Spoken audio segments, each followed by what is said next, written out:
question, what is the longest running U.S. game show? And it's Billy that we're going to go to here for the answer. Let's get his clip here, Casey. Okay.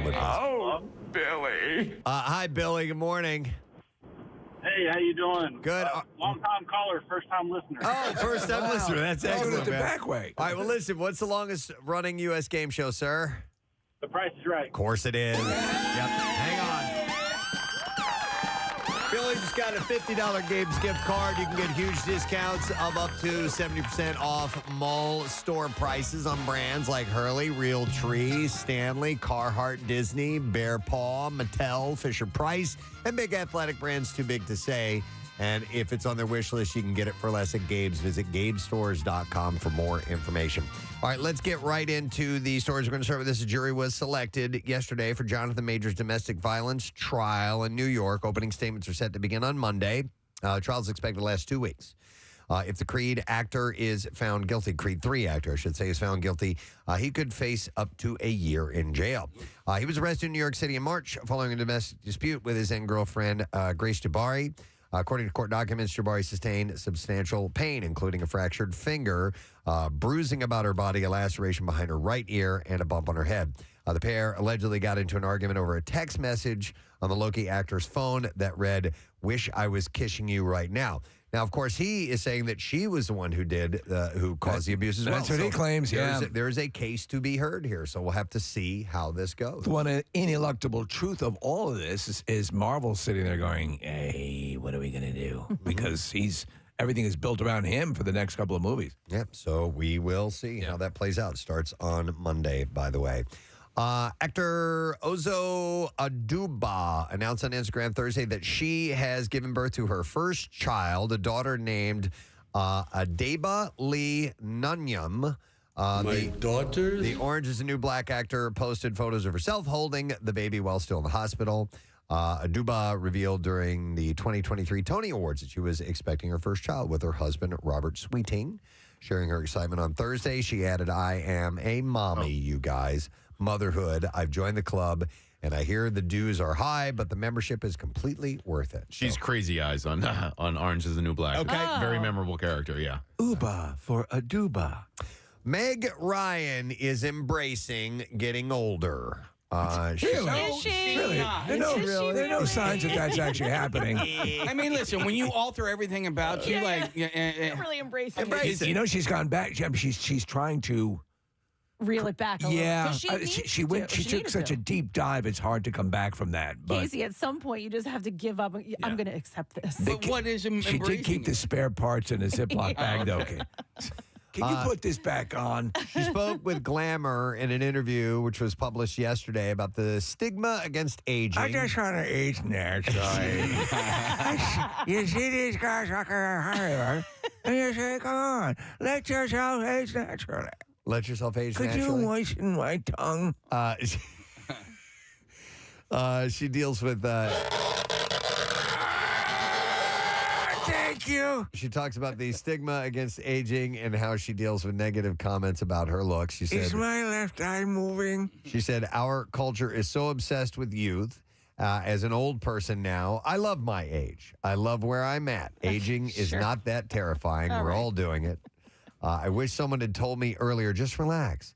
It is what it is. Don't pay attention to the obstacles." Ooh, I've always loved her, and she's great in her stuff. She did take I think a hard turn into the filler and all that stuff. Oh, yeah, but that was key. She said, "I wish I would have knew." Well, there's this photo of her in Glamour or on the cover or whatever, and she looks fantastic. Good. And Steve, it looks like she's either scaled back or removed the filler or done what you need to do. The corrections. I think she went under the knife at some point. You think? Oh, Yeah, my probably. God, Yeah, yes. I don't think that's just filler. Right. No, that's not just filler. No. There's some stone in there too. When asked how she feels about the comments that she looks, quote, unrecognizable now, she said, "I can't pay attention to it. I just can't. It's not worth it." I don't care at the time of day. She said, "Of course that would hurt someone's feelings, but there are so many more interesting things to think about." You know what I say? I'm a very glue. What you say about me and sticks to you. Oh, I'm rubber, you're glue. Yeah. Yeah. She said, "Meanness and hatred are just so stupid." I had somebody actually yesterday explain to me the process of putting the lip fillers in, the injections. It's not like you're gonna get like a little injection. Like she said, they were weaving in there. Right? She said Really? it's extremely painful. Wow. Not that I would ever do it. You guys know that, but she No. was like, you wouldn't be able to handle it. She goes, it is so painful, and she puts like some sort of numbing lotion on, and she said even with that, it's painful. Well, I would imagine so because, listen, when you get an injection, mostly it's not the needle that really hurts. It's once that liquid goes in there, Yeah. it expands. Sure. It's got to make room in that tissue. So you're having like some tearing that happens. Well- and if you're getting filler to make things plumper, Yeah. it's going to make that tissue, that subcutaneous tissue in there expand, and that's going to hurt. Well, also, and immediately after they have it done for the number of They're days swollen. after, they've got like, duck lips, Yeah. like yeah. tenfold. Totally. So I can imagine, Kath. Yeah, not a fun Not fun, experience. no. Yeah. Jennifer Lopez, and now she's a natural beauty. Although you never know. Listen, No, yeah. here and there. she's not. But she's a beauty. She's just had better work than She said some she other probably people. had some work, but she looks good. Yeah. I think when you start messing with your lips, that's like the telltale. And she hasn't had to mess with her lips. I'll She tell has- you this though, and it's the truth. In that industry, you got to always look as good as you can possibly look. Yeah. So I get it. Yeah, I mean, Meg Ryan in her previous story is absolutely right. Like, Yeah. there's a lot of scrutiny about aging, especially for With women women, in that yeah. world. Yeah. Sorry, I'm looking at some J-Lo pictures right She looks great. She looks phenomenal. Anyhow, she opened up to Elle in an interview published on Thursday about her decades-long career and when Tell me, have you had filler? You will. she thinks she might call it quits. On what she wishes she knew when she first got started in the business, she said, one of those things was to be more particular with my choices. And I didn't have that luxury being Latina. I didn't get called in for everything someone who wasn't Latina would get called in for. I got called in for very specific things. She added that she remembers, quote, having to fight for different roles as a Latina, to be a lead in a romantic comedy, to not play the maid or the housekeeper.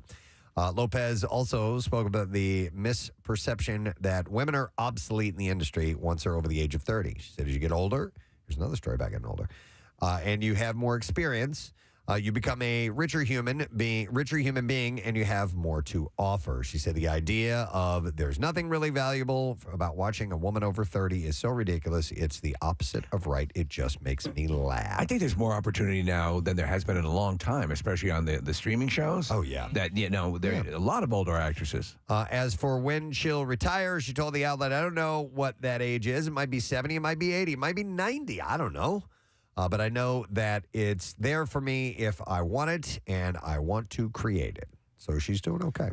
I'm sure we'll all feel better about that. I know. There's a little bit of angst that was going on because everyone was wondering how she's doing. Yeah. Let's see here. Gwyneth Paltrow is happy to share her love for Dakota Johnson, who has dated her ex, Chris Martin, since 2017.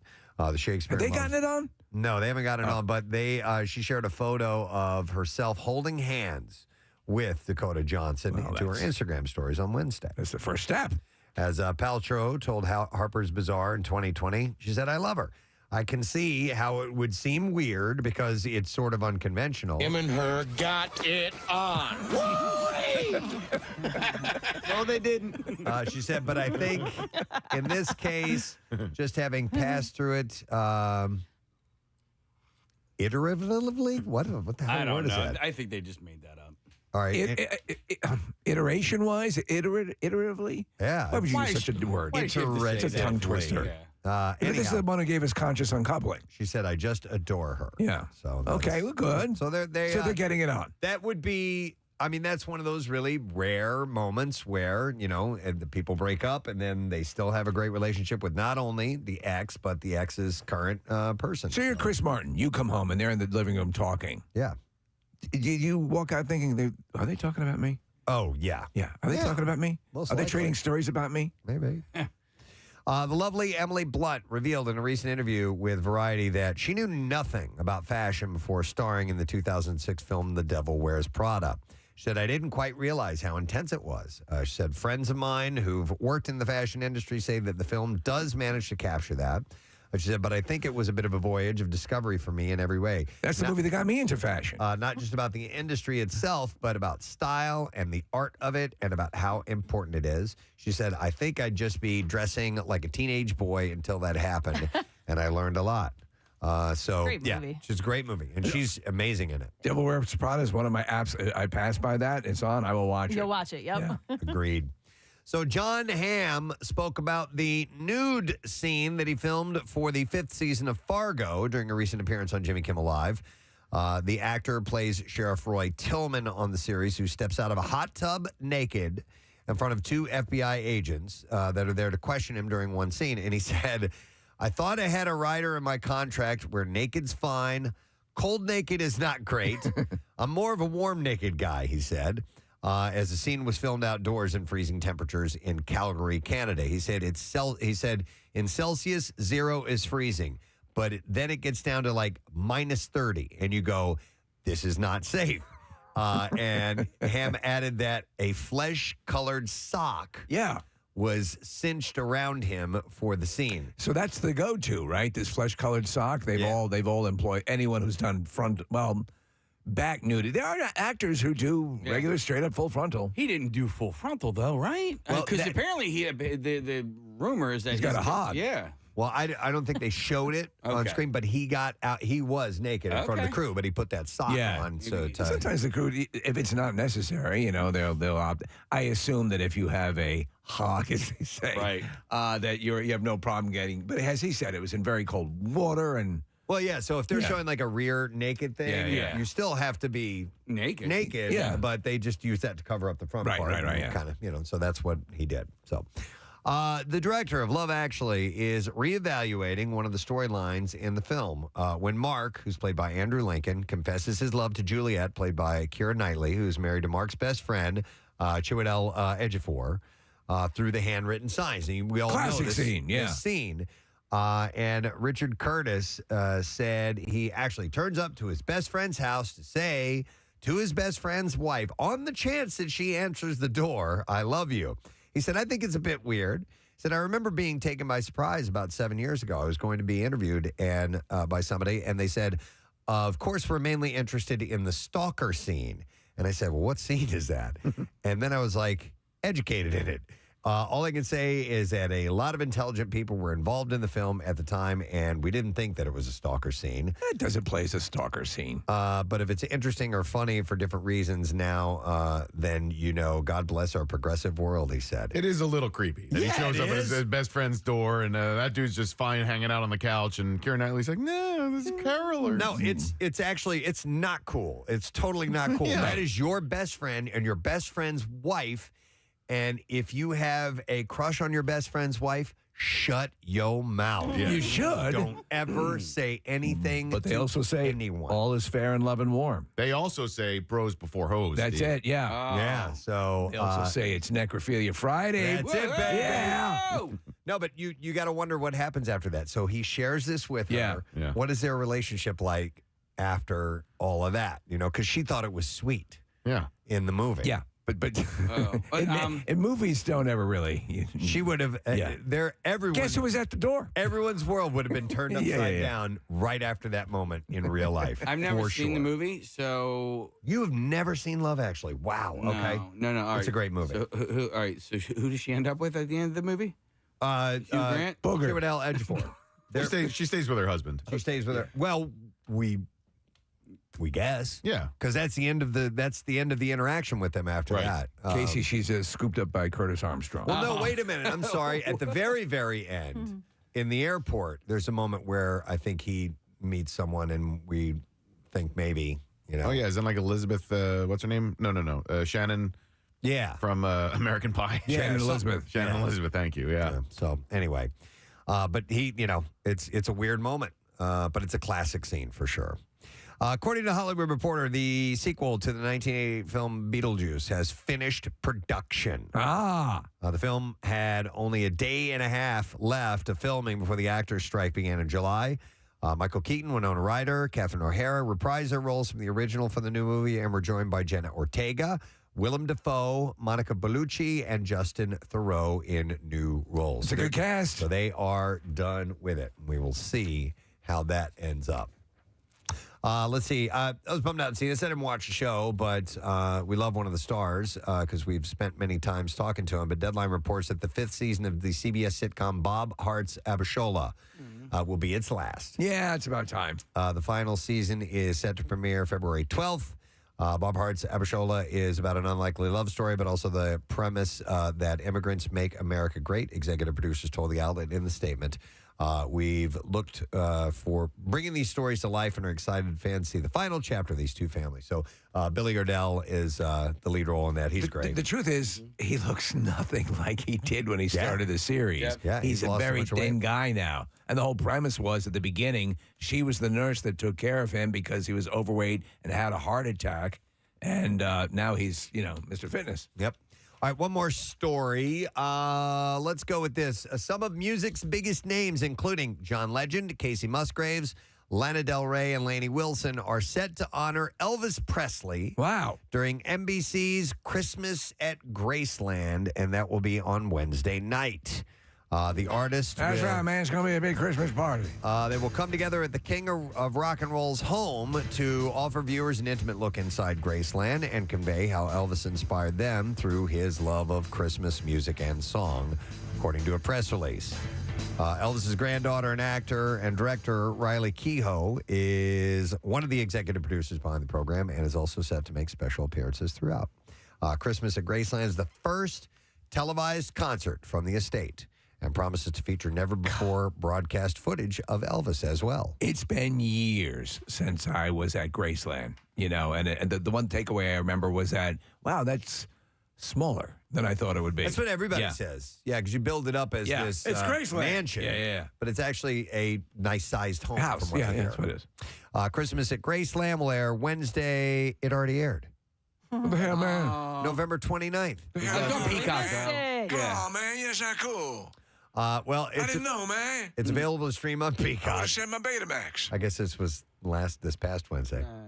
Well, What shows about the movies opening last year? you would have seen Post Malone, Lana Del Rey, Lainey Wilson, The War and Getting Treaty, excited. John Legend, Alanis Morissette, Casey Musgraves, and Kane Brown. You know what I bet? I bet you can watch it on streaming, on Peacock. He just Yes, said, and yeah. you can stream it on There you Peacock. go. Yeah. So there you go. All right. How about we do new movies opening this week?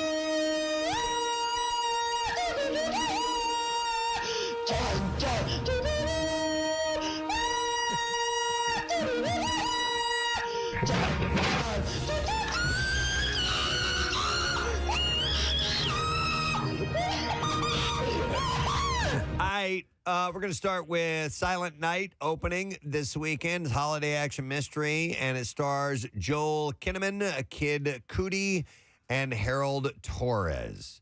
A gritty revenge tale of a tormented father who witnesses his young son die when caught in a gang's crossfire on Christmas Eve. While recovering from a wound that costs him his voice, he makes vengeance his life's mission and embarks on a punishing training regimen in order to avenge his son's death. So he's silent. It's an hour and 43 minutes long. It is rated R and wide release in theaters today. Rotten Tomatoes score at 64%. It's a John Woo movie, by the way. Oh, okay. And then one last story is Candy Cane Lane. It's a holiday comedy. Stars Eddie Murphy, Jillian Bell, and Tracy Ellis Ross. After Chris inadvertently makes a deal with a mischievous elf named Pepper to better his chances of winning a holiday home decoration contest, she casts a magic spell that brings the 12 days of Christmas to life and wreaks havoc on the whole town. At the risk of ruining the holidays for his family, Chris, his wife Carol, and their 3 children must race against the clock to break Pepper's spell, battle deviously magical characters, and save Christmas for everyone. It's an hour and 48 minutes long, rated PG, and the second page didn't print up, so I don't know what the Rotten Tomatoes. Well, there's a third movie on that page, by the way. The Rotten Tomatoes score for that one was 50%, Preston. And the third movie opening, do you want me to do it for you? Yeah, It's I don't have it, so go ahead. Godzilla -1, which I'm very much looking forward to. It's a sci-fi action adventure. Stars Manhami Hambi, Yuki Yamada, and Muteko Aoki. And the plot is Japan is already devastated by war. This is World War II when a new crisis emerges in the form of a giant monster. Running time 2 hours and 5 minutes. Rated PG-13. Wide theater release. Rotten Tomatoes score 98%. Wow. They are saying it is fantastic, and I could not be more excited. Excellent. So this takes it back to the origin. Godzilla is a monster, and he is ravaging post-Hiroshima, Nagasaki, Japan. So you're fired up. Oh, absolutely. And it just looks amazing. And the thing that they're talking about, which is you got to do it with these movies. We talk about the macro and the micro and storytelling, that you care about the people. Yeah. And so, a lot of times it's just a show. And that's fine if it's the monsters destroying things. But when you care about people in the movie as well, that adds a whole new You get level. more invested in it. Yeah. All right. Nice. All right. Let's get to the clips. What just happened? It's on the wrong He's page. on the wrong page. It happens probably like 3 or 4 times a year. Okay. Inspired by the TV series Squid Game, The Challenge is real-life contestants competing in a series of high-stakes children's games in a pursuit of $4.56 million cash prize. Here, contestant Britton talks about what it's like being the most hated person on the show. The word villain and enemy and blah, blah, blah, blah, blah. I've always said I don't think it's the right word to use for me. But I do understand that my personality is hard to like, especially in an environment like that. If you're not one of my friends, then 9 times out of 10, you're not gonna like me or understand why I am the way that I am. I don't think I want to see it. Squid Game, The Challenge is streaming on Netflix now. You were saying you actually liked it a little bit. Yeah, I watched some of the first episode, and I'm like, okay, I like what they're doing here. Look pretty cool. Next clip. Here we go. HBO renewed The Last of Us for a second season back in January 2023. And in this clip, actor Bella Ramsey talks about what she's most excited for in the new season. I'm excited for the really intense stuff because I did a bit of that in season 1, obviously, but like to do that and actually more physical scenes because Ellie is obviously like more physically fit in season 2 and like I love waking up with bruises the next day. It's finding myself with a black eye. The Last of Us will start filming early next year. I'm glad to hear that because I was thinking of the episode, Preston, where they go to the town and they've resorted to cannibalism. Yeah. And the physicality involved in that. And she becomes a little badass. Oh, awesome. yeah. Awesome. She's fantastic. She was incredible in Game of Thrones as well. Liliana Mormont and Bella Ramsey, The Last of Us. Great show. If you've not seen that, Get up to speed. yeah, it's really, really, really good. All right, and that is the last bit in the entertainment report we have for you this morning. All right, Case, what should I give away? You know what? Give me something you want me to give to somebody right now. Something that's necrophilia. No, that's later on. We have a pair of tickets for the #1 rated Birds Home Tailgate this Sunday. You have to be at least 21. We'll take caller 21 at 215-263-WMMR. It's going to be at Live Casino before the Bird Steak on San Francisco, and we'll set you up with top shelf, all-you-can-eat food and drink. E-Rock is the DJ. Hollis Thomas is the Birds ambassador. And, of course, you're being hosted by Philly Sports Trips, who are amazing. So visit phillysportstrips.com to grab your spot. Caller 21, you get to go to that. So call us right now. We'll take a break. We'll come back in a second. Connoisseur time. Oh, an early with one. A added little twist to it this morning and a bunch of stuff to give away. So we'll be back. Stay with us. Preston and Steve on 90. And recovered after a 2-year fight. He told the Hollywood Reporter that the procedure on his trachea made his voice raspy and left him short of breath. I really like Val Kilmer. He's been in some really great stuff. Top Secret and Real Genius. And I love him in MacGruber. Yeah. He's freaking hilarious. And Steve, you're forgetting Tombstone.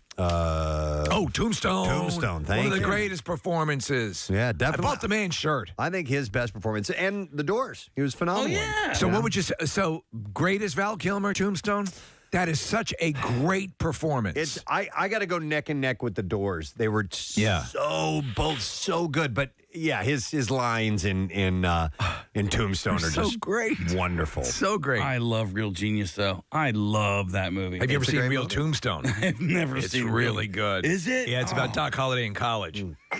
Only uses a laser instead of instead of I'm going to use a revolvers. laser honeysuckle. I'm going to make a whole big house into a Jiffy Pop.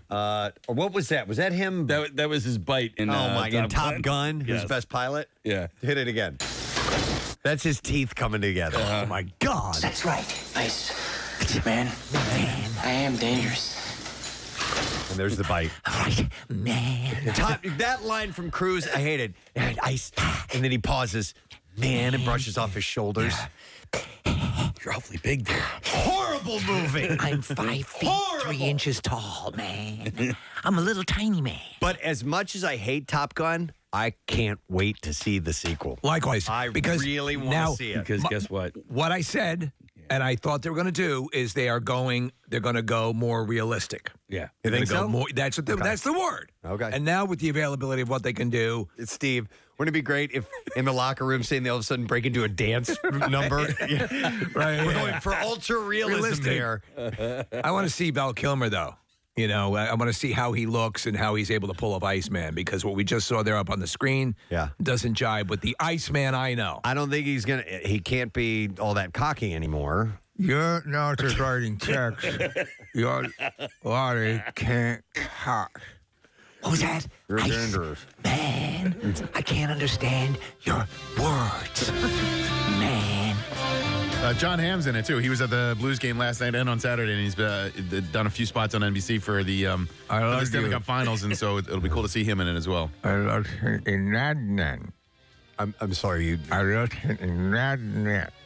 He wasn't in Nadnan. No, Madman. Oh, Mad Men. Yeah, exactly. Okay, You can't put your lips together. That's, no, man. I had a little surgery. Yeah. You got a little surgery?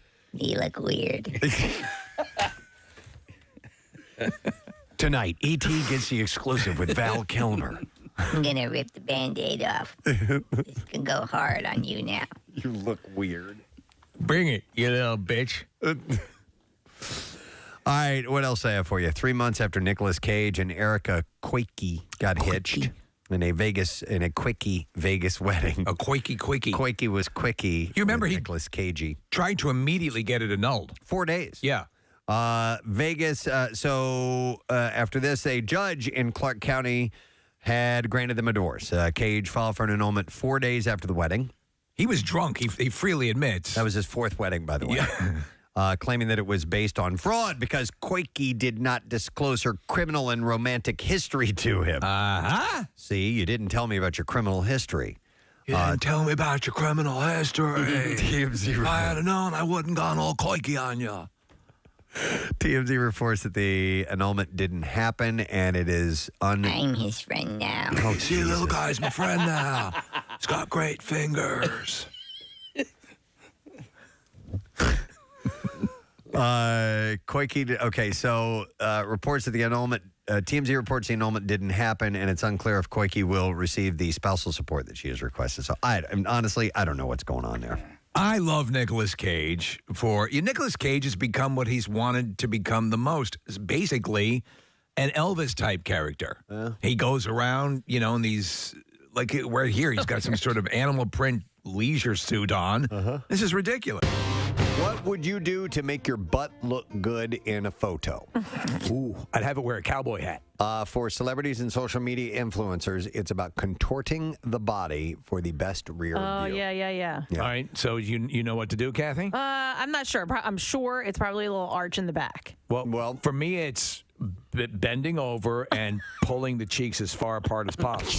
Right, That's a different type of photo. Oh, I'm sorry. Yeah, that's I not what they're talking misunderstood. about. I think so you can see everything. Where you can see where the skin starts to turn color. Oh my God. Right? Is that what you're talking about? Listen, I didn't even realize I was doing it, but I was, I mooned my daughter. Oh, no. Oh, yeah. I just did. Dear. Yeah, but I brown-eyed. Oh no, your poor kid. You just traumatized her for life. So is that how you take a proper ass picture? I don't think any child should see their father's butthole. Ever. Write that down. Do what I did and just feel it. It scarred her. She was like, she freaked out. Oh, yeah. I thought more like, I was thinking more in the veins of my son. Yeah. And that I was doing that too. And I was like, I can't believe I just did that. I just did that. I can't believe it either. Wow. I know. Yeah. The man in my little girl. Yeah, right. Poppy. Hey, Daddy, I just saw your brown eye. Is that your butthole, Poppy? It was quite dramatic, Poppy. His name is Eddie. He wants to know if we can go steady. I've ever seen your butthole. I had to tell him I did, Daddy. He's not my boyfriend anymore, Daddy. Thanks for scarring me, Daddy. Oh, the car pop? Oh my God. Yes. Well, anyway, back to the story. I saw your balloon knot, Daddy. Hey, look over there. Didn't want to see it, Daddy. You probably shouldn't have told us that. No, I'm glad I Here's did. other stories. So the most popular booty popping position involves tilting the pelvis and arching the back. Yeah. So the and obvious. then swiveling the head to the side. Bootylicious models such as Hailey Bieber and Isabel Goulart have recently. My name is Isabel Goulart. Have recently You want to change our last name? posed on the red carpet this way to highlight their pert posteriors in gowns with plunging backs. So can you show Casey what he's? Do you know what he's describing? Is it? Are you? Well, I'm going to give it more detailed. So here we go. Here's an influencer, Daisy Keach, who last month enlisted a plastic surgeon to certify that her backside was real to her 1.1 million Insta followers, said, "I'll stand up straight and spread my legs a little bit to make myself look a little bit wider than if my feet were closer together." She says, then I'll arch my back a little bit. Right. And I'll kind of puff out my chest. I breathe out and my stomach cinches in as I pose. God, what a bunch of nonsense to go through. One of our She's 19, calendar by the way. girls though does this perfect, and I can't remember which one it is. I'm trying to find her pictures, but like Is it Shay? Our cover girl? I mean, listen, they probably all take great booty shots, but there's one specific calendar girl, and I can't remember who it is. The 19-year-old influencer from Los Angeles says... Influencer. She says a lot goes into properly accentuating her most famous asset, which she dubbed the Keach Peach. The Keach. What's her full name? Her name is Daisy Keach. Oh, I thought you said Stacy Keach. I'm like, that guy? Daisy Keach, and she calls it the Keach Peach. One of her other go-to tricks involves bending the leg that's closest to the camera while standing, quote, super tall on the other foot. If you arch your back a little bit and lean the shoulder closest to the camera forward, she said it will make your waist look smaller and your butt look bigger. So none of them suggest putting your stomach forward on a table and pulling your ass cheeks far apart? I haven't gotten to the whole thing yet, so maybe. But while an overarched spine may look good on the gram, it's not the greatest for your posture, says experts. With a neutral pelvis, the hip points and pubic bone align. By contrast, the sway back position and other similar moves create an interior pelvic tilt, which is placing a lot of strain on the pelvis, says chiropractor Marcella Thomas. Well, of course, we know that the way you're posing is not the way you should walk around in life. Some people do actually suffer. Like, what are you going to be like this? Like, like Frankenstein? Some people do actually suffer from an interior pelvic tilt, an issue that Thomas says that she would treat in her office using strengthening and stretching positions and spinal adjustment. She's really taking this seriously, Yeah, this doctor. she is. I could treat that. I have that pelvic tilt just when I stand regularly. I don't know what you mean by that, but pelvic. So like my I guess I have like a natural bend in my back and my which accentuates your like an arch, and my pelvis kind of tilts a bit just when I stand normal. No, kind of down. Does that happen when you try to touch your elbows behind your back? Yeah, and then I do that and then tilt my head and like when you lick your own nipples. Right, exactly. Yeah, all very similar. Yeah. It's natural that my tongue goes down to my nipple. When I give my Kathy, same. When I give myself oral, right, my butt really sticks out. Sitting to my left, ladies and gentlemen, Adrian Zemed. Adrian Zemed? I thought he was dead. Oh, my God. We're not kidding. We've been talking about you forever, right, Preston? We have. We absolutely have. We are fans. Has anybody ever said to you, "I thought you were dead" before, though? That's a slight insult. Well, actually, there was an episode of The Simpsons where I was in one of their musical numbers, and I popped out of a coffin saying, "And I'm not dead." Here you are in this play, and again, Middletown, and it's two couples, And there's sort of there's some comedy, there's some sadness, but it's the way they've grown over the years. And what drew you to this?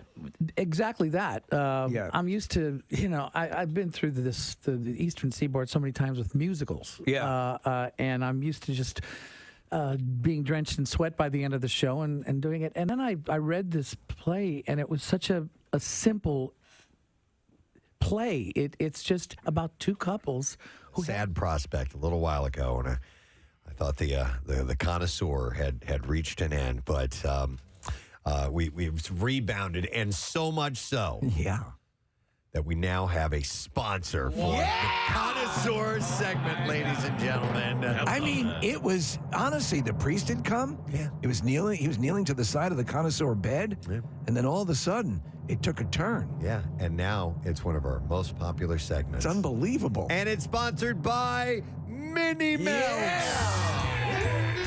So the Connoisseur brought to you by Mini Melts, and because of the new partnership, we are going to be trying quickly and sampling new flavors of Mini Melts ice cream that we've never tried before. I believe they have 13 flavors altogether. And Mini Melts supplied some of the refreshments for our movie night at the Camp Out for Hunger. So Huge hit. This is what Mini Melts sound like in their little single-serving package, which, by the way, when you go to Wawa, you have to look for their standalone freezer. The reason being is because this has to be kept colder than your standard ice cream. It's ice cream, but cooler, as they say. Because of our own commercials, I finally realized that's where that is. Yes. So in my Wawa, which is on Germantown Avenue, it is, as you walk into the door, it's right to the right, but it is not in the standard freezer section. Oh, Casey already went in.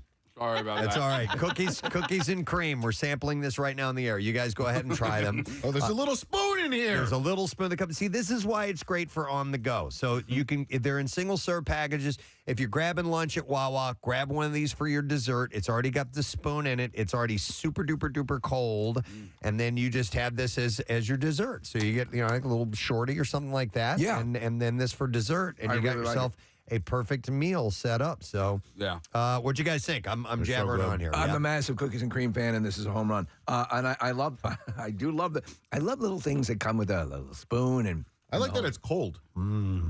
I like that this is making me try a flavor I haven't tried before, because I'm no novice when it comes to the Mini Melts, but I always go to the strawberry banana. Oh, do you? Yeah, because I know that I like it. So I'm glad that I was forced to try cookies and cream, because this is my new favorite. Well, this is my cookies and cream is one of my core flavors, and this is great. See, cookies and cream is not one of my core flavors, and this is fantastic. I don't mean to complain. Yeah. I don't think the spoon's really necessary. You can just chug these things. You just tip it back. Yeah. You can slam your mini. I mean, the spoon's nice. The spoon probably helps with portion control, because I would drink about 12 of these. Well, that's a good point too. Is that you as you say, you're running and gunning with this. And by the way, you kind of can drink this, because they're Kathy, they're little balls. They are little balls, They're little and I was balls going to comment on it about how much I like the little balls. In your mouth. Got balls in her mouth. Little So cold I want balls. to thank our former sponsor, Mini Melts. Appreciate you guys for the day that you were with us. By the way, 4 seconds. Mini Melts is free of soy, egg, peanut, tree nut, and sesame as well if you have allergy issues. So There you go, Kathy. thank you very much, guys. We really, really appreciate it. Mini Melts, you can pick them up in Wawa. It's easy to grab one. It's near the register, but look for that standalone freezer. And if you like the Connoisseur segment, try them today. Yeah. Go check some out today, all It's right? one of those freezers that you lift. You lift it from the top. The one at my Wawa is right next to the lottery machine. There you go. Perfect. All right, so Connoisseur-wise, let's get into some stories here and pass them along to you. Yes? All right. Oh, that's right. Yummy. You just enjoy your Mini Melts. And then we'll play the clips and do the giveaways here in just a moment. But I'm going to start with this. Per Restaurant Business Magazine, back in June, Red Lobster took out one of its more popular limited time offers, the Ultimate Endless Shrimp, which promised just that for a mere $20 and made it a permanent fixture on their menu. So you pay $20 and you get this unlimited shrimp. Yeah. So the good news is traffic of the chain grew by 4% in this year's third quarter. The bad news is, in that same quarter, they posted a loss of more than $11 million. Holy hell. With a $20 million loss expected for the year. And it's because they offered up the endless shrimp as a permanent part of the menu. $11 million loss. They did not know that many people were going to get on board and dive in. So they've had people just, I would imagine, devouring shrimp to no end. It's crazy because there've been throughout history, there have been cases where restaurants have tried this, bottomless this, endless that. Mm-hmm. And I don't know, does it ever really work out? Well, usually because they're like limited time offers, but they put this on permanently. Right. And so they said that this is the key reason for the financial losses. So they're getting rid of the deal, right? Yeah. No. Huh? They are not. They are going to up the price $5 to $25 and try it out there. But that's a lot to How recoup. about endless alcohol? 11. Can they do that? Endless booze, Endless $20. booze. Why not? So if you've enjoyed that, it's going to be around. But it took a big old bite out of Red Lobster. I love shrimp. How much shrimp can you eat in one sitting? Oh, so many. Really? Yeah. How many pounds is what I'm asking? 50? I don't know. All right. Well, at Kathy's wedding, there were approximately 7,000 pounds. Right. And I probably had 7 of those 7,000. There was a brief period after Kathy's wedding where there were research vessels going out trying to conduct experiments on animals. I could not find any aquatic life whatsoever. Yep. And in fact, any of the animals, any sort of sea creature that had a tracking device on it, for some reason, it was all showing Philadelphia. There was a place in Baltimore, in the Inner Harbor, that a friend of mine who lived there took us to one time. And you can go and you could order it by the pound, and then they would steam it up for you right there and load it up with Old Bay and all this stuff. And you just dive right into it. And we just went to town, just ate tons of it, man. It was great. I'm not a shrimp fan. Oh, I love it. And I wish I was, because everyone I see who loves it just goes nuts for it. But I do not like shrimp. It's really versatile. Shrimp is the fruit of the sea. That's right. There's so many You can different broil ways. it, bake it. Uh-huh. No, I mean, there is a lot that you can do with it. That's what's so great about it, and it is. And it's endless. It's pretty damn tasty. So, but if you want to get to Red Lobster, they will still have that offer. But it is. You notice they're not doing endless lobster. No, they're not doing that. So anyhow, that's first connoisseur story. All right, so why don't we play a clip and do some giveaways? We have a lot of cool things to give away, and Casey will decide what you win, by the way. So where the hell's there it is. All right, so first clip. What movie is this food clip from? Tell me. What? Here, your bell. Oh, okay, here. Yeah, thank you. All right, here we go. First clip. What is this from? If I can only have one food for the rest of my life, that's easy. Pass. Cherry flavor pass. All right, 215-263 WMMR. Easy one to start with. Let's see if you know what movie that is from. Order up. How about this? Our old friend, Guy Fieri. Hey! Signed a 3-year deal for Warner Brothers Discovery's Food Network for $100 million. Holy F. Yeah. Unbelievable. Yep, he deserves it. The mayor of Flavortown is by far the cable channel's highest paid talent. Wow. This tops his 2021 contract for 3 years, which was $80 million. So they upped it another $20 million. I remember Anthony Bourdain before, obviously before he passed away, he had written some articles and some stories and some interviews, and he'd been dismissive of Guy Fieri, and then he regretted it. He said, here's a guy who's doing huge things and respected it. And he's doing huge things for cuisine, just for food. That's it, And for people small to businesses. enjoy food. Small and business. Yeah. Exactly. Warner Brothers Discovery head of food content Betsy Ayala said, guys love food, restaurants, and the chefs behind the dishes, combined with his extraordinary passion for crafting series with stories that resonate, make extending this partnership a clear choice in our mission to deliver to viewers more of what they love. Did you hear what Guy himself said? He said it was important for him to get to the $100 million deal to cement his never contacting us again. Yeah. No, has he ghosted us? Well, I mean, we haven't had a reason really to reach out to him. I haven't, but I also was given, I have his assistant's contact information. I don't know if that's the same person anymore. Oh. You know what I mean? He pals around with Pacino. Oh. Yeah, Pacino and Stallone. All right, so And we Mark got to call. Summers? We got to call Al first. Yeah, we got to call Al. Yeah. Who is this? And see if he's available. No, I don't think I will. I'm here with my girlfriend. She's 11. But It's non-negotiable. yeah, so well, we know Mark Summers is a good friend. Mayor of Flavortown. We can reach out. You too. Like Mark Summers either. So the mayor of Flavortown will continue to produce more of his Emmy-nominated diners, drive-ins, and dives. More Mark, can you episodes. call Guy Fieri for us? Shut the up! No, I don't think I will. Please? I don't think so. No. No, I don't think I will. Can't eat my goddamn mini melts. And also guys, grocery games and Tournament of Champions. And he will keep developing and producing projects with Food Network through his Knuckle Sandwich production banner as well. So good on him, man. I thought that was really cool to hear. All right, let's see if you know what movie this clip is from. If I can only have one food for the rest of my life, that's easy. Pass. Cherry flavor pass. No All right, question about it. let's see if Nicole knows what movie that's from. Nicole, good morning. Good morning. All right, Nicole, what is it? It is Stand By Me. Of course. Yes, Stand By Me. Hang on a second. Casey's favorite. Here's what we have for you. All right, you have won yourself a case of, well, even though it's December, it was November's beer of the month. That is Victory Brewing's Merry Monkey.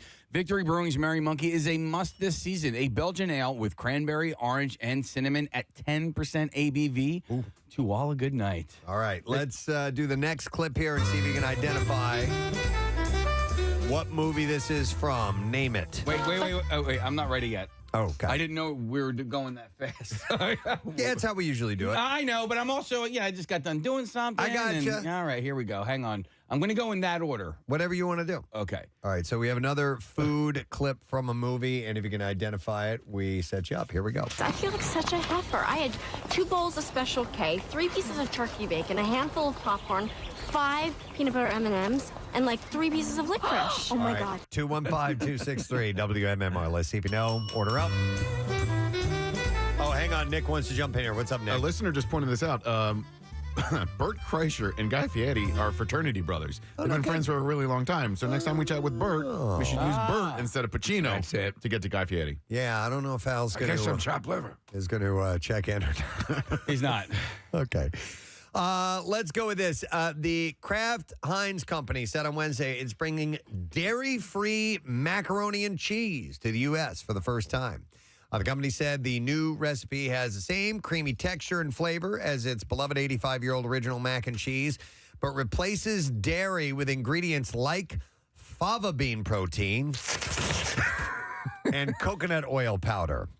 The plant-based Kraft Not mac and cheese, which will be rolled out of the U.S. stores over the next few months, was developed in collaboration with Not Co., a Chicago startup that makes plant-based milk, burgers, and other products.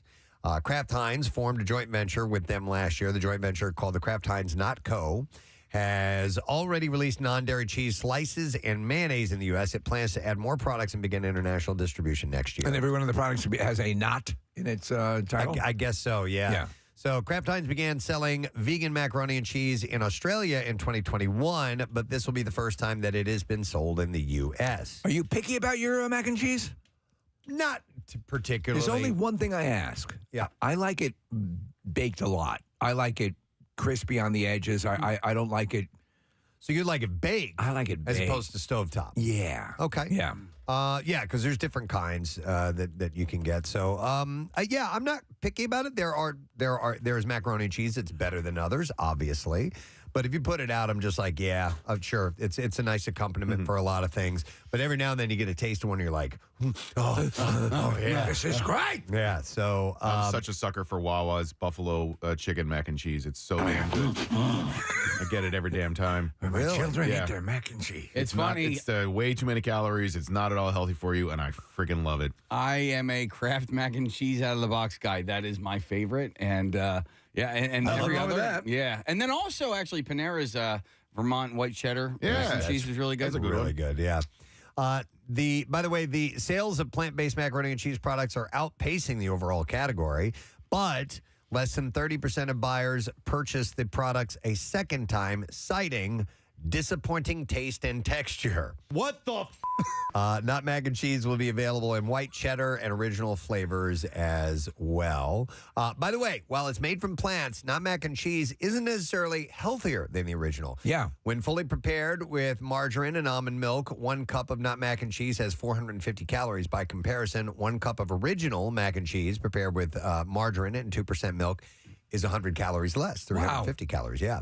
But the Pan Place Dry Mix is higher in fat and carbohydrates, but it's also lower in cholesterol and has more trade-off. Protein and fiber as well. And plus, if you have dietary issues like lactose problems, then obviously you want to go with this. So, all right, let's see if someone knows what movie this clip is from. I feel like such a heifer. I had 2 bowls of Special K, 3 pieces of turkey bacon, a handful of popcorn, 5 peanut butter M&Ms, and like 3 pieces of licorice. Oh my God. All right, let's see. Amy, good morning.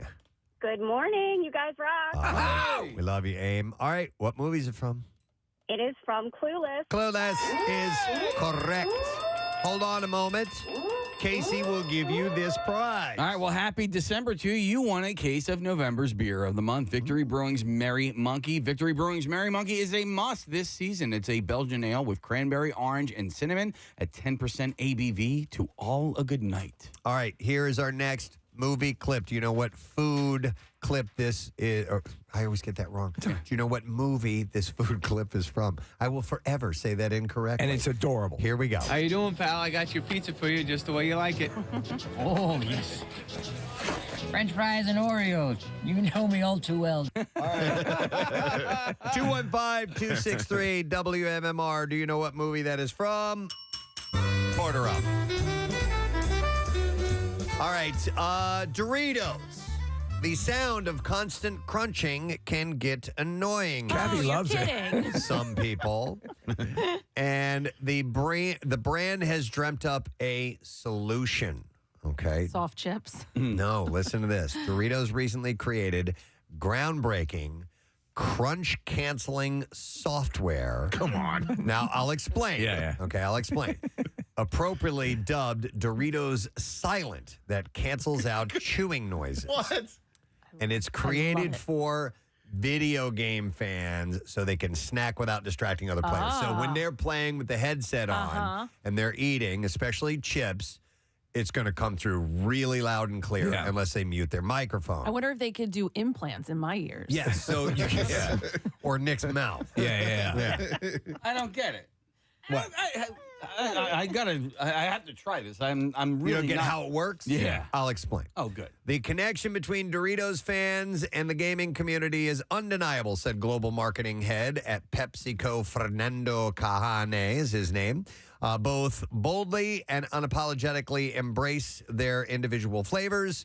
Doritos Silent recognizes this bond and demonstrates the brand's continued commitment to innovation and elevating the experience for gamers who choose Doritos. So, the free Doritos Silent app, which launched earlier this week, was created by lead developer Smooth Technology. Dylan Foshbaugh is his name. So he's with Smooth Technology, and that's his name. So after recording, here's how it worked. After recording nearly 500 people crunching on the chip, Doritos and Smooth Technology were able to simulate 5,000 different crunch sounds. He said, then we took sounds of lots of us talking and other people talking and mixed those together with the crunch sound so we could generate an AI that could learn the sound of crunching and voicing.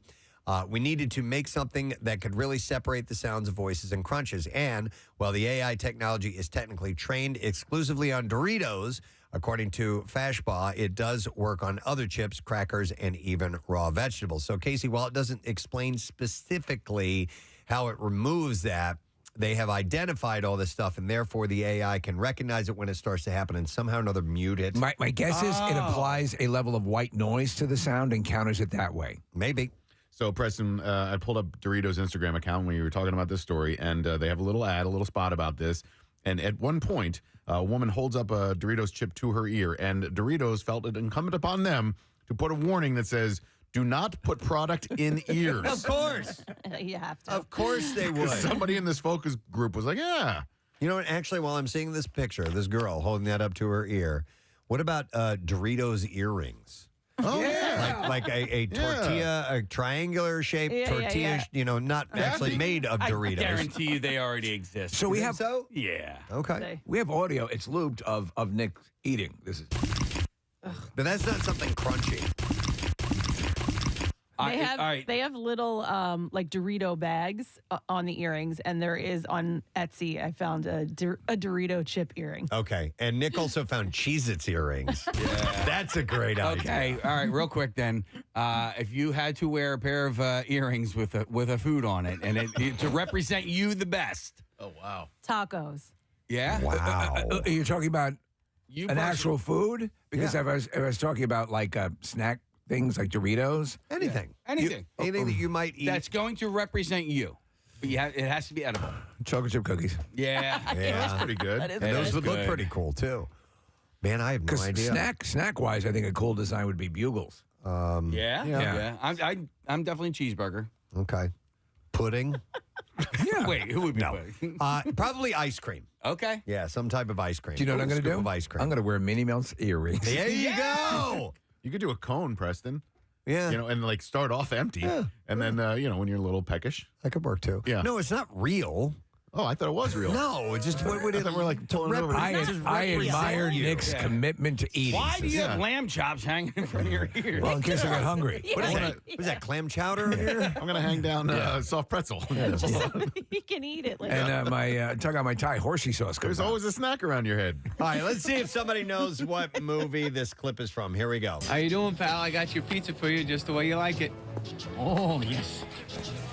French fries and Oreos. You know me all too well. All right, let's see if you know what it's from. We're going to go to Stephanie. Hi there, Stephanie. Hey, good morning, Good morning to see you, Stephanie. What movie is that from?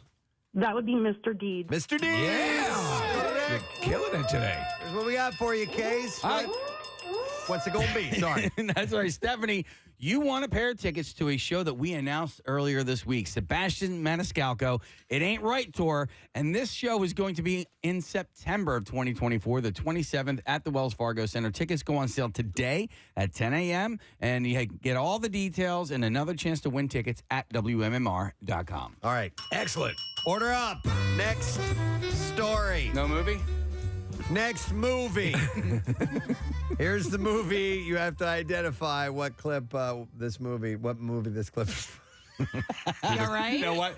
We're gonna have you phrase it properly one time, and I'll put it on a hotkey for you. Yeah. And you'll never have to say it again. Just push the button. Yes. All right. What clip? What movie is this clip? Oh I can't even. Here we go. Look, I'd had a lovely supper, and all I said to my wife was that piece of halibut was good enough for Jehovah. Blasphemy! He said it again! All right. 215-263-WMMR. Now. Order up. All right, back by popular demand, HelloFresh is bringing back their Buddy the Elf Spaghetti Meal Kit just in time for the season. Starting on the 4th, on Monday, meal kits will be available to order at HelloFreshElfSpaghetti.com. Including everything? And for those of you new to HelloFresh, you don't have to have to sign up for a subscription plan to order this very limited edition kit. You will, however, want to check back in daily if you are finding that meal kits are sold out, which is very likely. So Monday through the 8th. The ordering window will be at 12:25 p.m. each day, Eastern Time, offering a limited number of meal kits to the first customers who visit. Each kit retails for $29.99. It includes 2 servings, though you could probably stretch it to 4 if you need to. It comes with a pack of spaghetti noodles, chocolate sauce, maple syrup, and an assortment of cereals, candies, and breakfast treats. Literally everything that Buddy himself adds to the plate. That's pretty cool. I was watching it. It started to make the rounds the other day. That scene is disgusting. Yeah. Oh, absolutely. Just horrible. I'm usually down for some riffing stuff like that, but that combination looks horrible. I got a sweatshirt from Target that has that saying on it. What he says, like candy canes, candy. Oh, the food groups. Yeah. Which is candy cane syrup, candy, and candy corn. Yeah. Those are all the groups. So, in addition, customers will also receive a handful of elf-themed keepsakes in their box, 2 aprons designed to look like Buddy's outfit, with 2 fun mealtime plates with an illustration of the 4 main elf food groups, candy cane syrup, candy corns, and resealable plastic zip bag for saving leftovers. Casey? Yeah. Bag of spaghetti. Bag of spaghetti. Right Bag there. of sweet spaghetti. Though. Yep. So this is available starting on Monday. You know what I didn't realize until just now is that Mary Steenburgen plays Will Ferrell's mother twice. Yes. It's Step Brothers, and then it's like stepmom and Elf, Yeah. but she's his actual mother in Step Brothers. That's funny. Yeah. Never noticed that. And by the way, HelloFresh is wonderful. If you've never tried You that use out. them, yeah? Yeah, that was our favorite. We tried a whole bunch of those services, and that one by far was our favorite. So, all right, we'll see if somebody knows what movie this clip is from. I did it right. Yeah. All right, Save that. Here we go. Look, I'd had a lovely supper, and all I said to my wife was that piece of halibut was good enough for Jehovah. As for me, he said it again. All right, we will go to the phones, and we have Justin who wants to take a shot at this. Hey, Justin, good morning. Good morning. All right, what movie, sir? That would be Monty Python's Life of Brian. The Life of Brian is correct. Yep, hang on a second because we have something for you. We have our final case of November's beer of the month. That is Victory Brewing's Merry Monkey. Victory Brewing's Merry Monkey is a must this season. A Belgian ale with cranberry, orange, and cinnamon at 10% ABV to all a good night. All right, let's do another movie clip. Hang on, I got something for you, buddy. Oh, wait. All right, okay. You ready? I do have 2 stories left. I know we only have 1 clip left. We'll but- find one more clip, but real quick. What movie is this food clip from? There you go. It's John. been saved. Yeah. All right, here we go. This is the next clip. Here we go. She got me this, okay? Because I would always leave my cereal boxes open, and the cereal would get stale. And so one day I came home and she had this waiting for me because it keeps my cereal fresh. And now I have the freshest cereal. All right. So good. 215-263-WMMR. No, I thought you were going to hit the clip of me saying, Oh, crud. No, I wasn't ready. don't worry about it. Got done. What movie is that clip from? 215-263-WMMR. Now, order up. Here we go. All right, this is quite interesting. The Pop-Tarts Bowl is changing the game with a new edible bowl mascot. At the football game, there will be a mascot that players, I believe, will be able to actually come and take a bite out of. Huh. That's a whole new level. The winner of the bowl game between Can you currently eat mascots? an ACC and Big 12 team in Orlando on December 28th will get the opportunity to take a bite out of the mascot in celebration, quite literally. Kind of love that. Most mascots have eyes, even the ones meant to represent inanimate objects, like the Syracuse Orange has a face. The Pop-Tart, too, will have a face based on renderings, which I have not seen the renderings of yet. No. So I feel like the Pop-Tart Bowl is so brand new that when you said Pop-Tart Bowl, I thought... Like a bread bowl. I thought it was a bowl made out of Pop-Tarts. yeah. Not a bad idea. That is a great idea. But what would you put in said Pop-Tart I don't know, bowl? because it would fall apart so easily that Yeah. you would have to put it in another bowl. It would have to be like ice cream or something. Yeah, but it's ice cream song in my Pop-Tart bowl.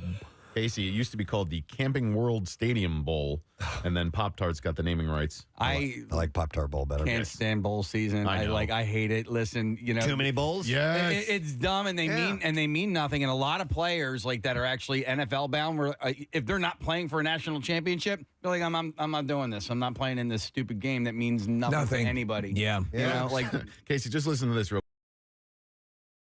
It used to be Blockbuster, then CarQuest, Micron PC, Mazda, Champ Sports, Russell Athletic, Camping World, Kellogg's, and now Pop-Tarts. yeah. I mean, how many Whole Foods are there now? Like, you have an orange bowl. Like everything else is processed food bowl. Cheez-It Bowl, Tangerine Bowl, a bunch of them. I think Yeah. this is the same one. Yes. Yeah. Arugula bowl. The Arugula Bowl. That's What's a arugula?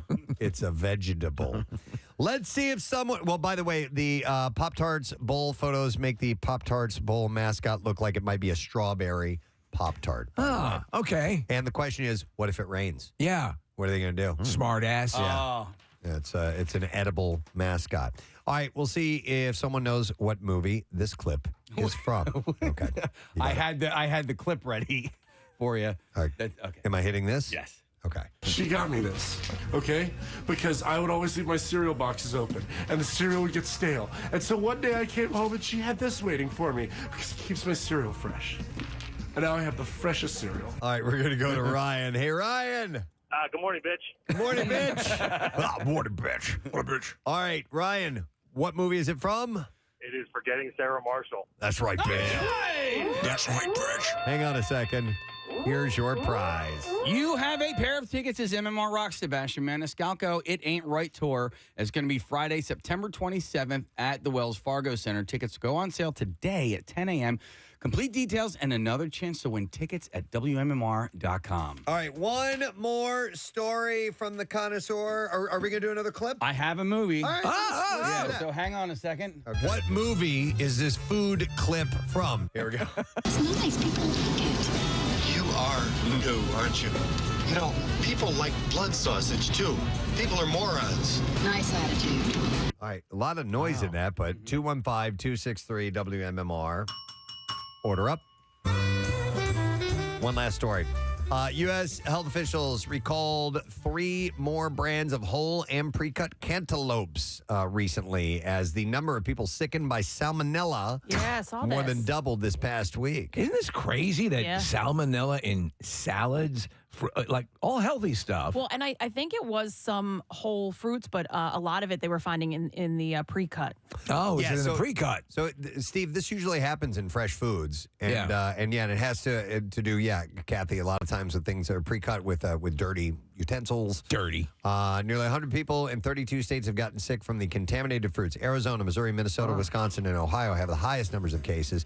2 people have died of the infections in Minnesota. All right, this is a song called Cantaloupe. Us 3. Yeah. And 45 people are hospitalized nationwide. Massachusetts and Rhode Island areas have each reported one illness connected to the cantaloupe. I love cantaloupe. Bitty bitty bop. I do too. It's a great food. It's so much better than honeydew. Oh, I don't know. Honeydew is boring. They're paired together. And besides the, what was that? There used to be the old exchange. Cantaloupe, honeydew. Yeah. Cantaloupe's got some flavor and some kick to it. I dig it. Honeydew is You like, can yo, suck man. my cassava, pal. I liked them both. Cassava melons are good too. I don't know if you guys ever had Yes. When you have either of those or a cassava, do you buy pre-sliced or do you buy the whole thing? Usually pre-sliced because You're a wealthy businessman. You don't have time for that. No, you get a lot with a cantaloupe. A lot goes to waste if you buy the whole thing. Yep. Why? Because I don't eat all of it. Oh, because you don't need it. The pricing though on the pre-cut I know. fruit is outrageous. It's stupid. It's outrageous. I agree. Do you know how long it takes to cut slices out of a cantaloupe? Oh, my God. Who's Well, got time? it is a process. I mean, but You it's got to get that gloop out of there. pretty quick. But anyhow, Loop was the monkey on Lost in Space. the U.S. Food and Drug Administration's original recall included Milikita brand, Milikita Heine.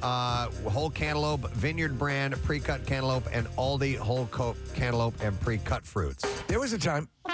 I like it. There was a time when I would always get the bag salads from, and then there was a run where that became the big issue for salmonella. Yeah, absolutely. Also, Rudy brand whole cantaloupes and Freshness Guaranteed brand, Racetrack brand pre-cut cantaloupes join the list. Racing cantaloupes are the tastiest. Health officials say anyone who bought the recalled fruit should throw them away and wash surfaces. There goes that cantaloupe.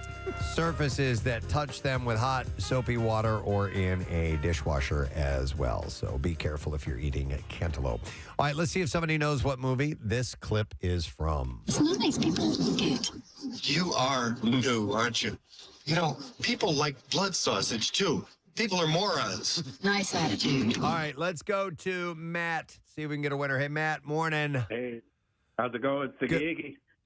What was that last thing you said? Sticky. I said, where's the sticky icky? Sticky icky. Ooh. Some of that real sticky icky icky. Ooh, wait. All right, Matt, what movie is that from, please? Groundhog Day. Correct. Yes, hang on. You get a prize, buddy. All right, and by the way, I bit my tongue earlier this week, and I've been speaking with a slight lisp ever since. Have you guys noticed It's adorable. This? I just want to kiss you. It hurts so bad. But anyway, Sebastian Maniscalco. You want to kiss me? I want to kiss you. I want to kiss you. But he won a pair of tickets as MMR Rocks. Sebastian Maniscalco, It Ain't Right Tours. This is going to be on Friday, September 27th at the Wells Fargo Center. And tickets go on sale today at 10 a.m. Complete details and another chance to win tickets at WMMR.com. How many times have you rebitten that same spot? Oh, my God, man. I bit it so hard last night, and I was so mad at myself because I'm trying very, very hard to not make it any worse. Yeah, and then you do. Mm-hmm. That's it for the Connoisseur. And thank you to Mini Melts for being our new sponsor. Mini Melts Ice Cream. You can find them at your local Wawa. Taste it for yourself. Look for the signature Mini Melts standalone freezer near the front of Wawa. Make it easy to grab one near the register for you. So make sure you snag one on your way in today. All right, we're going to take a quick break. We will come back in just a moment. We'll get to the B file. Oh, and you know what? Necrophilia Friday. Necrophilia Friday for B-File. We're going to dive into that in a moment. We also get our Froggy song and no Sad Bro Friday for real. We'll be back in a moment. Stay with us. Preston and Steve. Friday night for 33 years. Right. They're best friends, and they're normal people, and life happens to them. Mm-hmm. And it truly is a roller coaster of emotions. I mean, we suck you in by all our little charming quirks that the couples have and everything, and then life happens.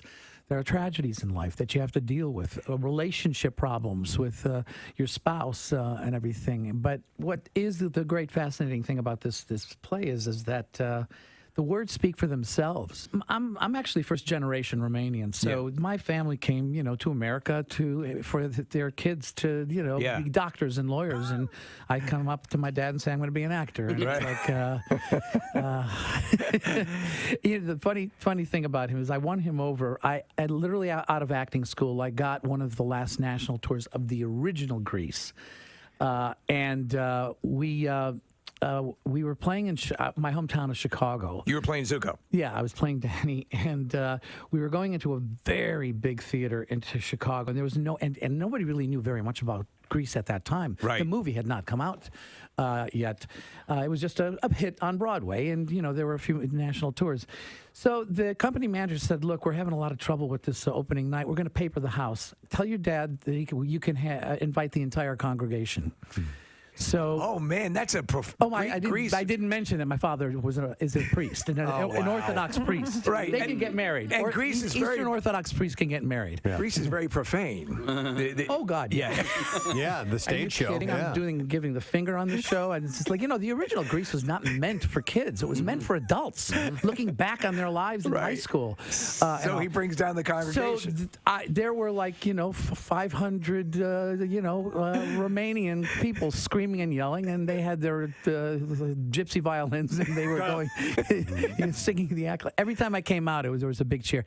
It was then that my father was won over, and he kind of, although he didn't understand when I ended up getting television and film, when I was doing TJ Hooker, he didn't really understand what that was all about. So he says, You work for 1 hour. What you do rest of week? That's great. You are a bum. I got into this business because I wanted to be an actor. Right.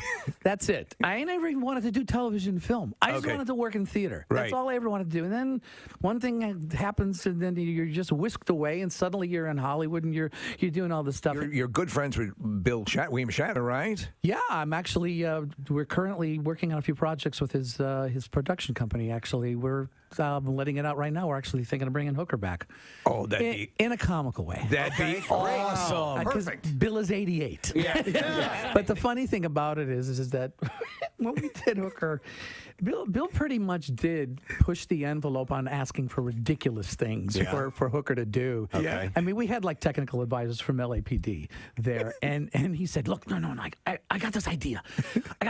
How about I just run over to the helicopter, and as it's going up, I just grab onto the rung of the helicopter, and when we're up in the air, I take my gun out and I go, bring it down. And the TA standing there going, nobody would ever do that. The top text here says, poor man Travolta, my ass. Yeah.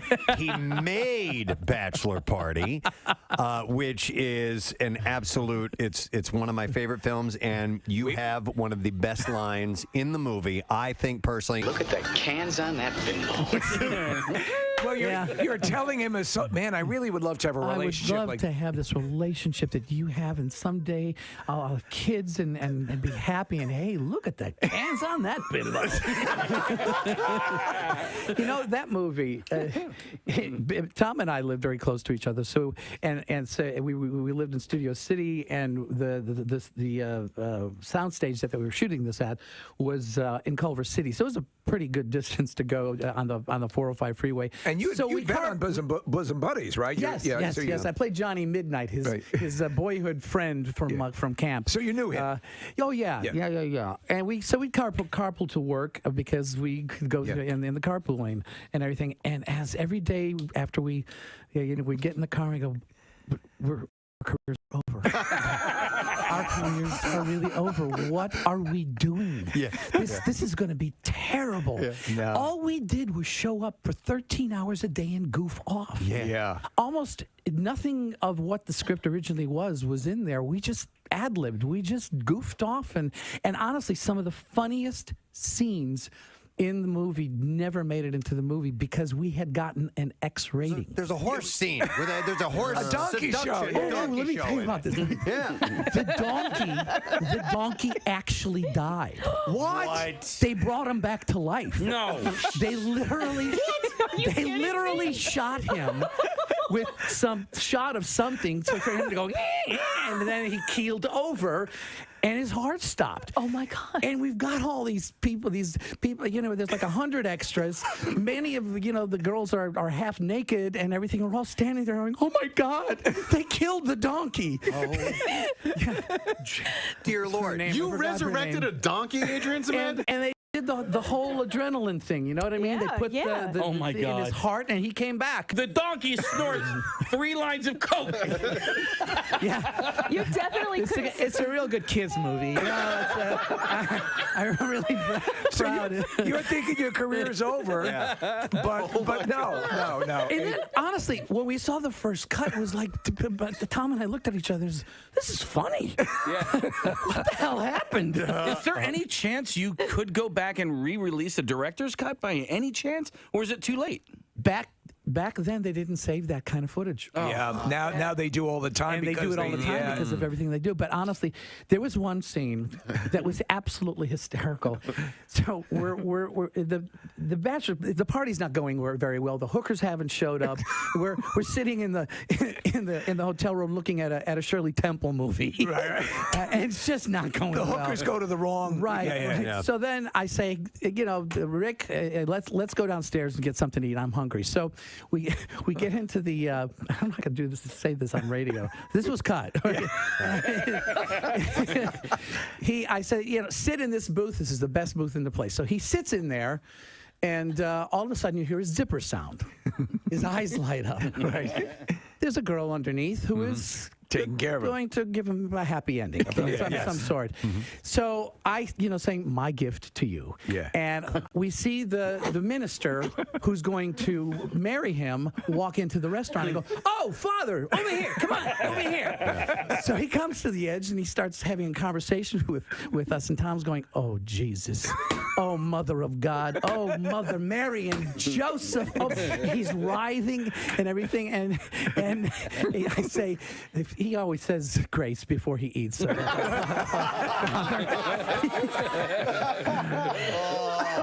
That's great. He can't take it anymore. He gets up and runs out. And I said, "Father, sit here. It's the best seat in the house." Close up on his face, you hear the zipper sound, and his eyes go like. That's great. Didn't make it in the movie. Oh. We had offended everybody else. They didn't want to offend the Catholics. It's so freaking funny. You and Tom were friends. Could you tell then what a talent he was and what he was going to go on to and be? honestly, one of the nicest guys in the business. Everything that's ever happened to him, he deserves every bit of it. He's a great, great guy. That's great. Very talented. Wow. Yeah. I wanted to You know, a lot of people don't know this, but Tom was not originally cast in that role, and neither was Tawny Katane. Tawny Katane was the it girl of the time, and she was the White Snake videos. It predates, I think, the White Snake video. Who was? Well, we shot 1 month with the other cast. Who was it? Oh, no way. It was Paul Reiser. Really? And Kelly McGinnis. Oh, goodness. Yeah. Fired? Well, the producers just felt there wasn't a chemistry going on and everything. And Tom, they had just seen a screening of Splash. Okay. Oh. And they said, we really need to get that guy that's like for this. I couldn't even imagine. And Paul Reiser's talented, man. Oh, but he's great. He just doesn't have the kinetic. He was very funny. Was he? He was very funny. Yeah. There just wasn't a chemistry that was going on. That's happened before. Back to the Future. Eric Stoltz was. They filmed for quite a while with him in the lead role. And the scene where he falls and hits his head. That's Eric Stoltz's head. When he falls out of the tree, bonks his head on the. I didn't know that. Yeah, that's Eric Stoltz. Wow. Okay. Did not know that. It's if you've never seen Bachelor Party, and it's worth going back for a visit. A number of people also texting in asking if we're going to bowl tonight, Adrian. You know, it's funny. I've had the great fortune and lucky to have 2 cult classic movies that are really. They're targeting completely different people. Yeah. And it's just really kind of cool after all these years. You know, in theater, which is really my first love, and that's why I still do theater. If I'm going to be doing television and film, I'd rather be behind the camera these days. But if I'm going to act, I'd rather be on a stage because that is the actor's medium. It's electric. It's like a drug. Yeah.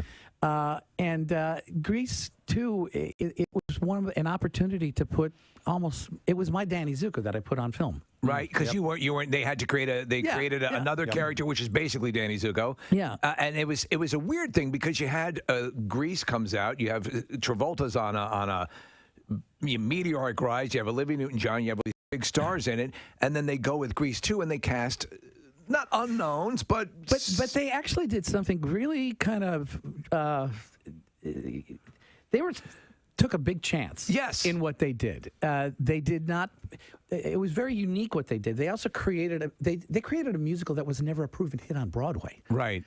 So none of these songs had ever been heard. It didn't have a track record or anything. And a lot of people, you know, Grease 1 obviously was a massive, huge success. But Grease 2 didn't actually do badly. In its theatrical release, it made about $80 to $100 million. I watched at that time, and people think that it wasn't as big a hit, but today it outrents and outsells Grease 1. Really?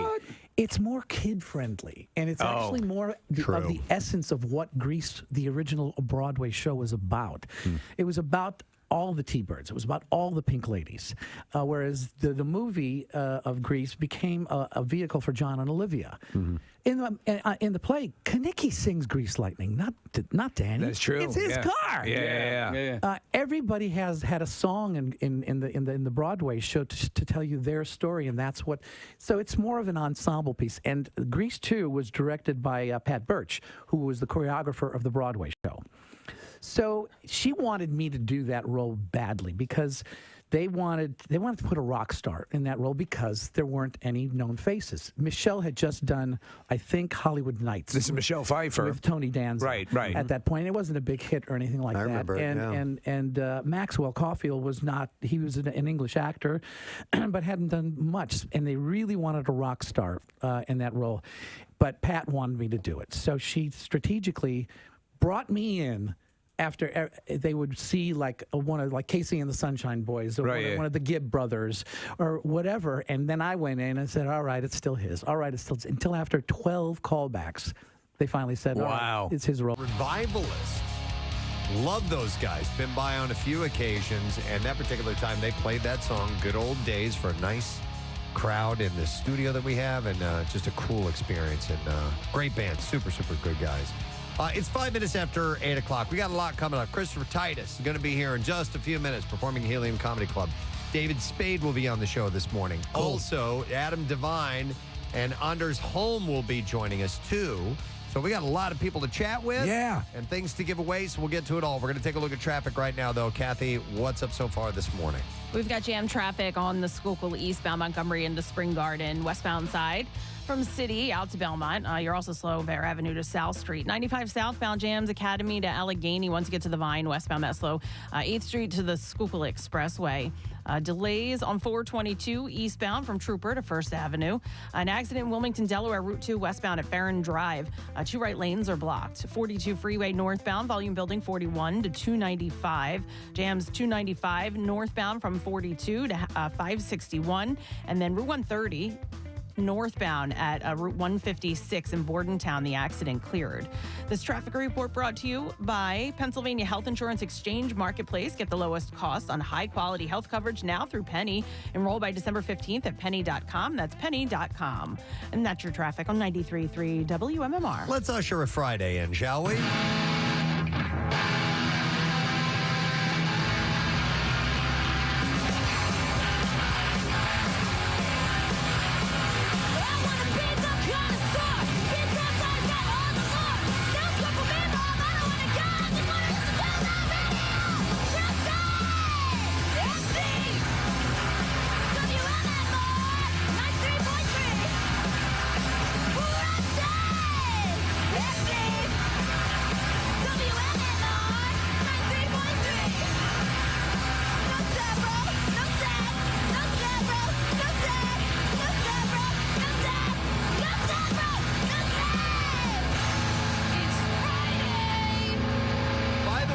Froggy update because I follow them on social media. I believe it's Brooke, after the first of the year, is going to Japan for I believe, a semester. Wow. So the band is like taking a break or something along those lines. They better not break up. No, that's not going to happen. They got a great thing. Yeah. So and they bring in our Fridays for us. Froggy should tour Japan. That would be pretty awesome. I think that's a great idea. So, all right.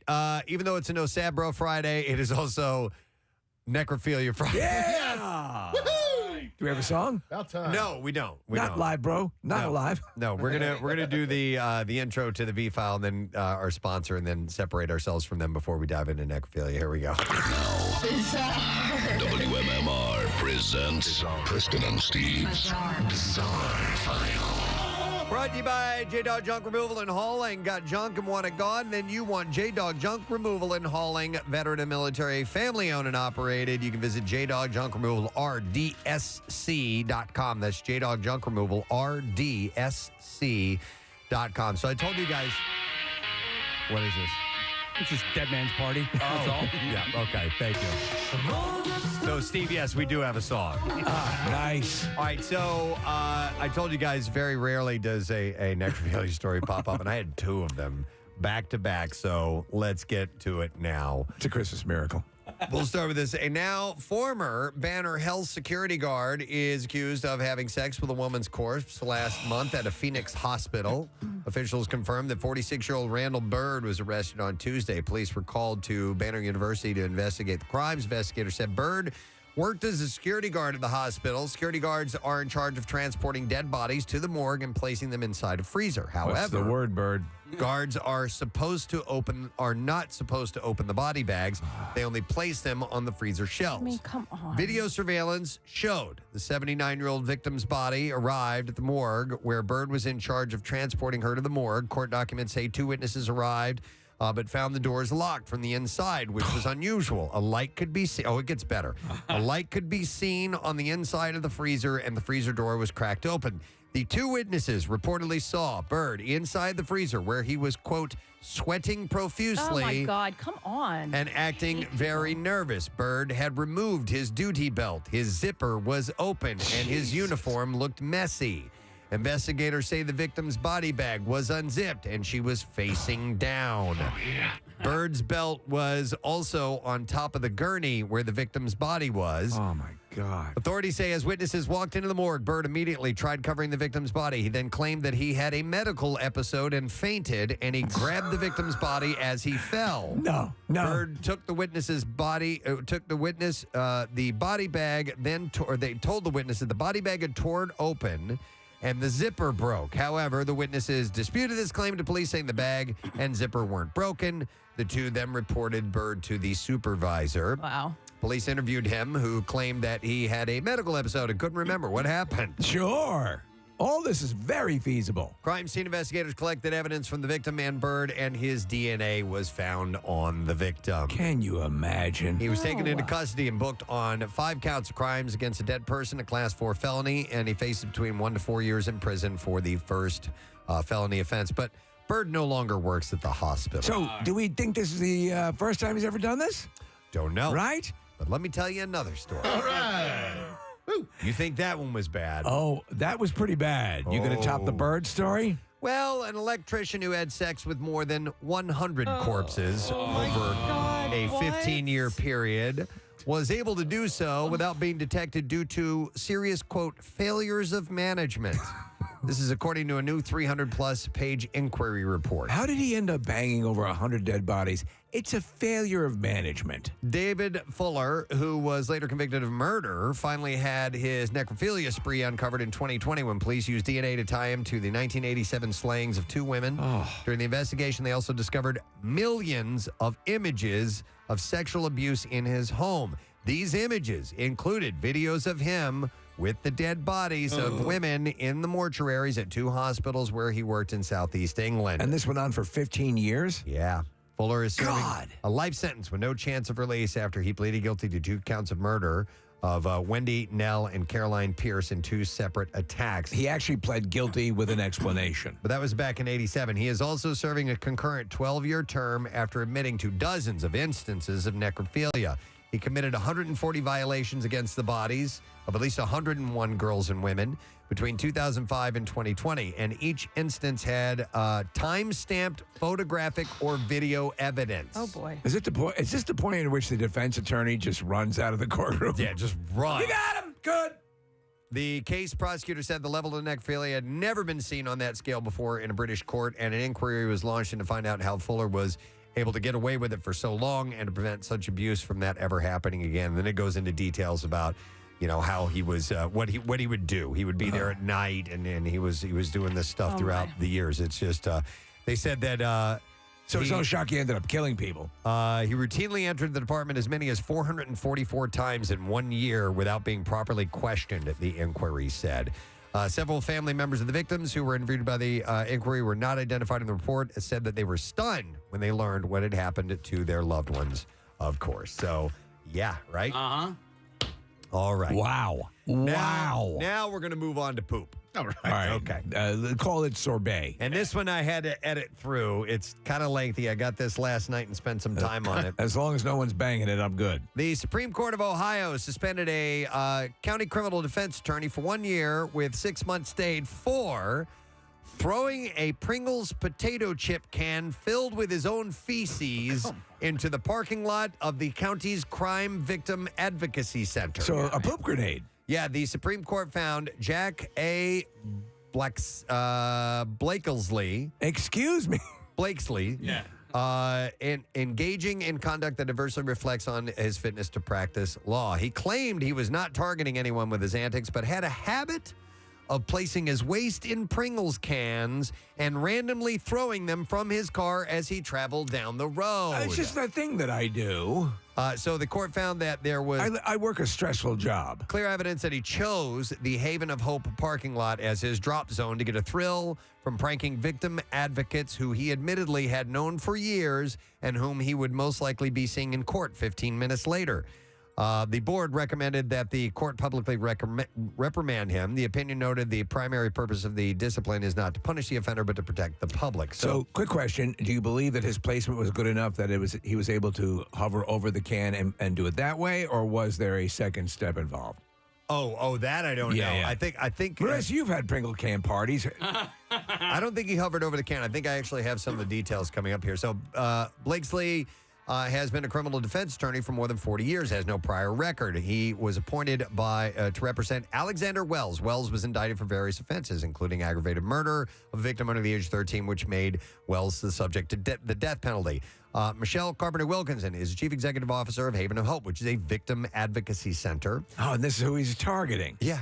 So she has known him for years. The two were friends on Facebook, and she had attended his arraignment and several additional court proceedings. So in November, a pretrial hearing was scheduled for Wells at 8:30 a.m. Before leaving his home, Blakesley deposited his feces into an empty Pringles can.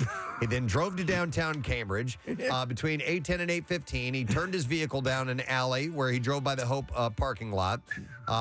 They showed him slowing down, and then he passed, and then he swung back around a little bit later after he sat there for a bit. And then the video shows him throwing the Pringles can into the parking lot and driving to the courthouse for the 8:30 a.m. pretrial hearing. I will stand up for you in court, and I will crap in a Pringles can for you. Carpenter Wilkinson saw Blakesley throw the can out of his car and discovered the can was with his waist. I love that it's a Pringles can. She then left for the courthouse. She discussed the matter with the prosecutor, assigned to the case, and filed a report with the police. He pleaded guilty to a minor misdemeanor charge of disorderly conduct.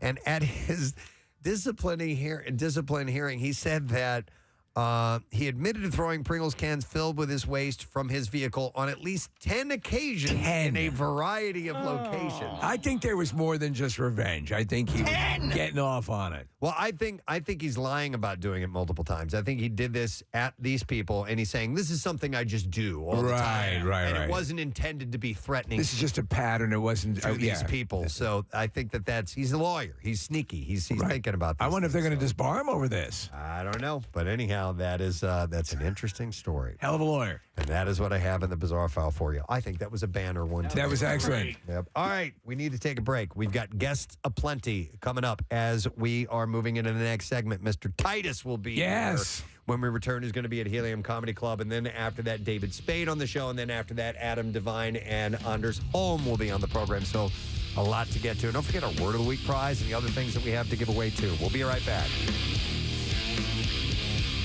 Preston and Steve.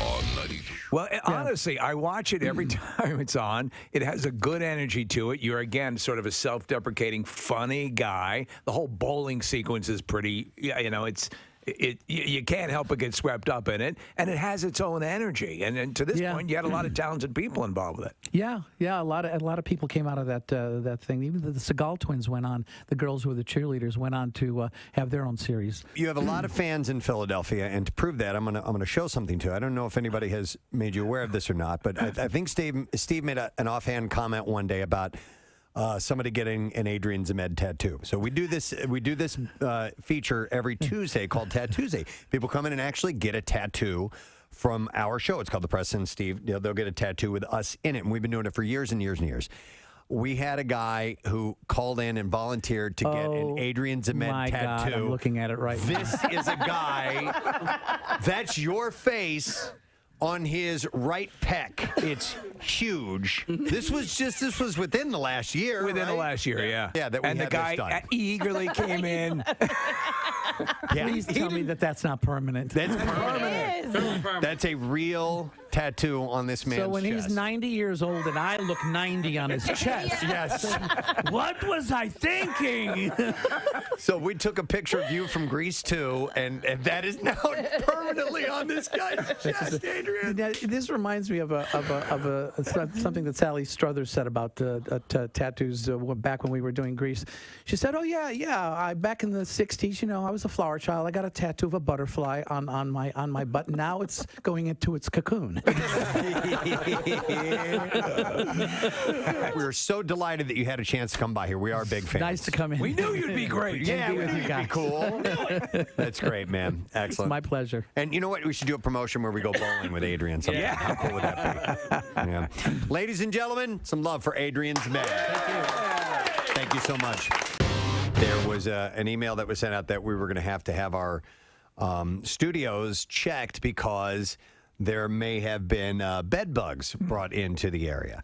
And we've had everything checked out. They actually just brought a dog in to sniff. Yeah, I think it was Jack Russell is what it looked like. Josie was her name. Josie is the dog. And She can apparently. There's no bed bugs. Well, no, that's not true. There were on a chair. Was there? Yes. Oh, okay. Yes. Or yeah, it was certainly One like chair. a warm zone or something. A warm like that zone. They call those. That's So what I there's call my not- chairs at home. Yeah, my warm zone. I think what everybody was worried about was an infestation, which I guess is not the case if it was just on the chair. I don't know. Just on the chair. The rest of the place is apparently clean. Josie scoured our studio and nothing. And I'm never coming back again. You would have thought there was a radiation leak here. Yeah.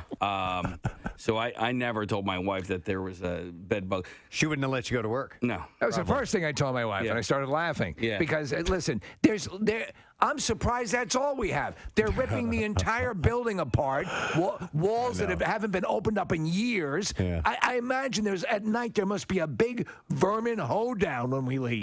Because you walk around, there's these cavernous.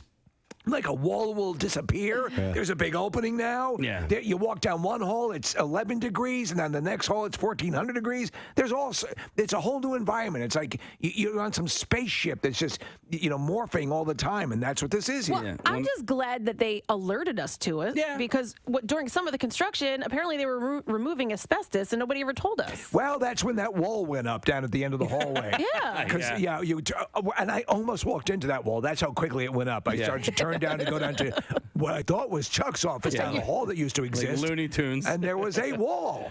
So my wife will, when we go check into a hotel, it's always the same situation. We open the door, we shut the door, we leave our bags right at the door while she goes and strips all the beds and looks through all the furniture for bed bugs. She's like definitely She's fanatical. So before you guys even enter the room, we have to leave our bags at the door. There's an inspection. I really wanted to come in a hazmat suit or some sort of bubble, but I couldn't find anything. That would have been awesome. Yeah. I'm going through our text chain, and I'm like, hey, by the way, this is going on. I'm not going to tell my wife. And then Kathy immediately goes from 0 to freaking out. Oh, yeah. Get the F out of here. I'm not coming into work tomorrow. Who the F has bed bugs? Holy F, no, like 1,000 exclamation points. And then she says, do you know how hard it is to get rid of bed bugs? What's the company going to do about it? And when? And then Preston sends a gift. A gif, of like a bedbug jug band. Yeah, playing music. And then Kathy fires back, that's not funny. It's not funny.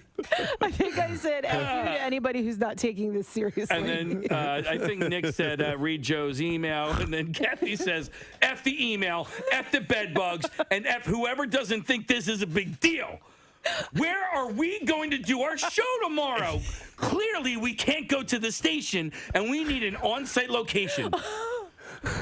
My house is She was clean. ready. My house is clean. Yeah. She was ready to set up shop somewhere else. to do a live 100%. broadcast. If you guys would have said, yeah, we have to do the show somewhere else, I would offer it up my house. Oh, really? Oh, my God. So it was one bug down the hall, right? Yes! Okay, I'm just asking. Could you see Casey coming home? Diane wants to check him, so she takes out the blue light. Doesn't find any bed bugs, just semen Bathe stains. in semen, yeah. All over my face. We're good. The woman was saying that they have dogs that can do all sorts of that check for bugs that actually will. Wait a minute. I thought you meant that bed bugs use dogs to travel around. yeah, Back up. Mush, mush. For a ride. I thought you meant as piggybacking. You've never seen the bed bug Iditarod? No. It's good, yeah. It must be majestic. It's compelling. Yeah, good dog, good dog. It's good dog. Yeah, yeah. I love being out here in the open range. Yeah. All right, let's do music news. Now, Preston and Steve's Music News on 93.3 WMMR. Hailstorm singer Lizzie Hale has confirmed in an interview that the band is compiling a special package to celebrate the 10th anniversary of its self-titled debut album. Released in 2009, the LP featured the single I Get Off. I get off. Bill Weston, I get off. So anyhow, Hailstorm... I'm gonna shoot. Oh, dude.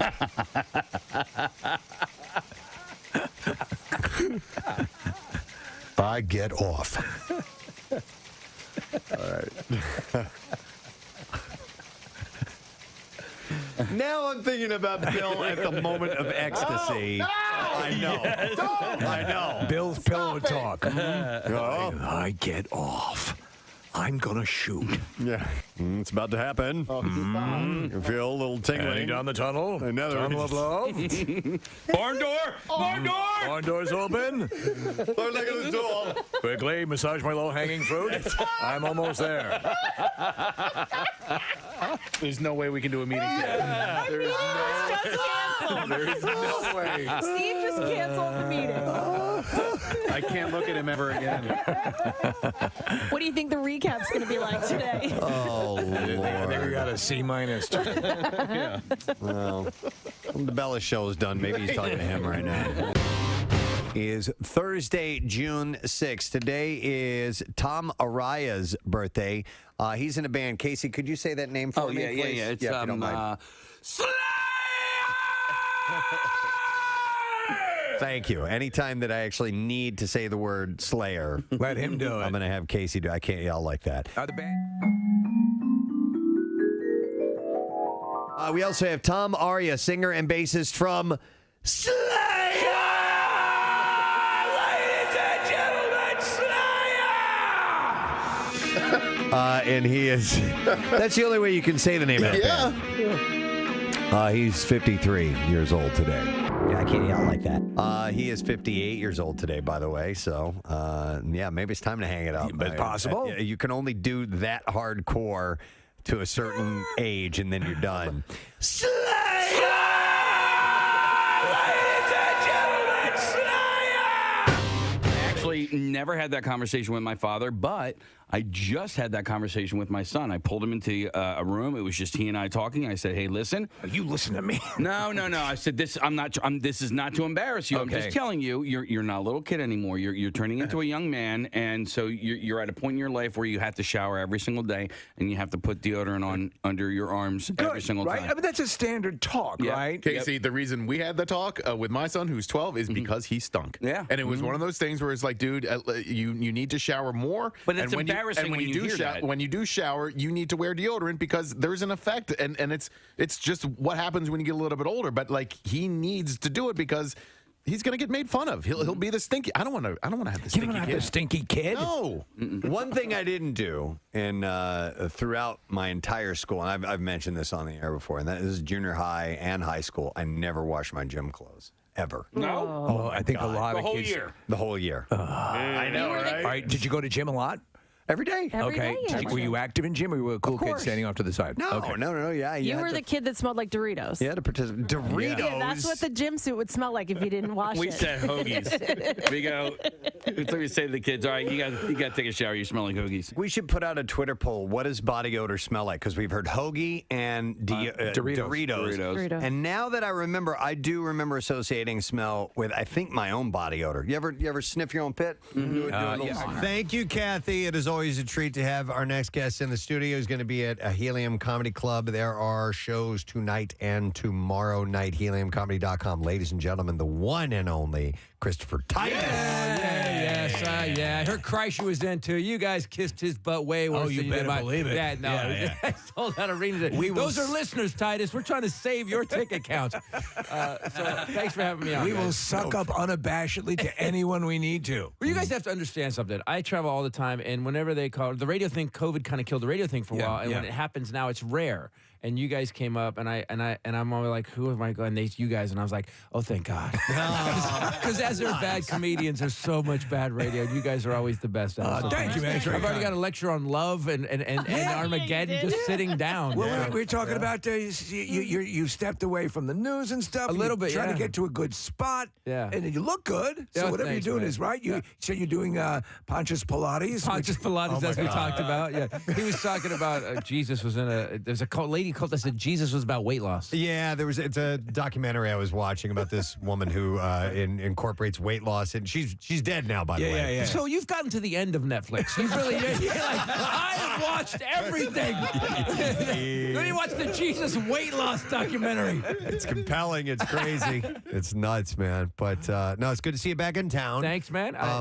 Thanksgiving, everything went all right. Thanksgiving, my kids are back in my life in a big deal. Awesome. My daughter actually has asked to read the court court documents from the divorce. Whoa. Oh my God. It's That's intense. It's the craziest. Well, she's a musician now. She's actually just released her first EP. She's in the middle of a record deal right now. And how old is she? I'm sorry, Chris? 22. Wow. And what's her name if people want to find her? Kenny, Titus. Okay. And so here's how I'm getting chills.